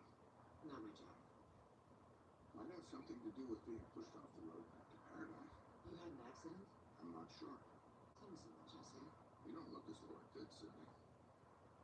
Is there something I should know? Could you run down the car for me? Did you get a license number? Always get the license number.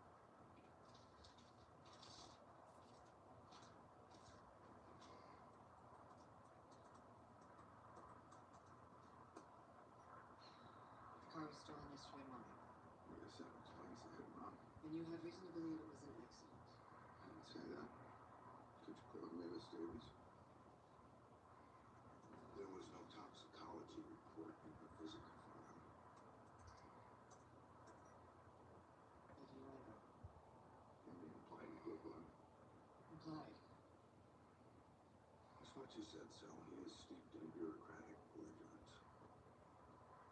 Good point. I think he's been scrubbed. No, Sydney. No, Jesse. Yes, boss. Whatever. I was just reminiscing. Getting back to reality for a moment. I will only go as a visitor. I talked to Richard Steele. Any insight? Other than I needed to take a shower. He's relentless. Insists he had nothing to do with Mavis's murder. Tell me something I don't know. If you don't like the answers you get, you check your premises. Most hookers are junkies. Streets are rough, things are rough. How'd you want to do? You know more hookers. That came out wrong. I know what you meant, Jesse. Most hookers are hooks. I know that. And not all hookers are junkies. No, not all. Anyway, rehab's not my business. Nothing's supervised by business. How's business? Robust. Funds are not rehab arrangers. Gino Fish is a benefit of your days, No, it's not. Most of the biblical sense.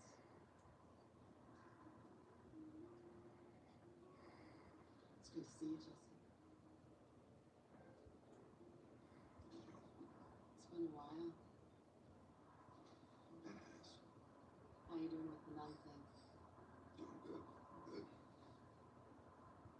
Honestly, Please. well, there are times, this is stupid, when I hear this voice in my ear, and it turns out to be my Sunday school teacher sitting on my shoulder. What's he say? Honestly, Again, yes. he says you sure as hell better have a damn good reason for this, because you're not supposed to have dinner with a nun. We enjoy each other's company. That's a good reason. Thank you.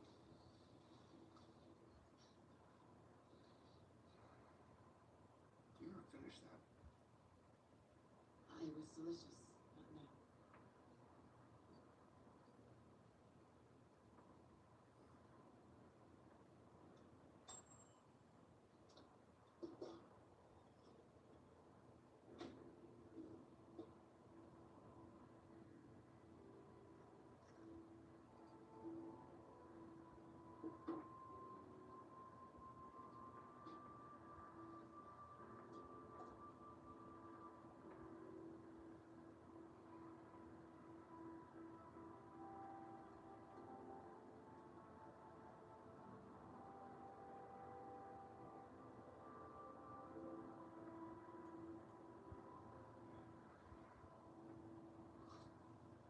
You believe in fate?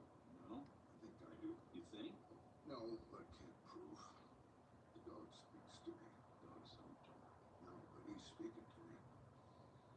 When I see this picture of a dog who kind of looks like Reggie sitting next to his owner's body, What's this dog's name? Steve, Unusual name for a dog. it is. If you don't like the answers you're getting, check the premises. Did you tell him that?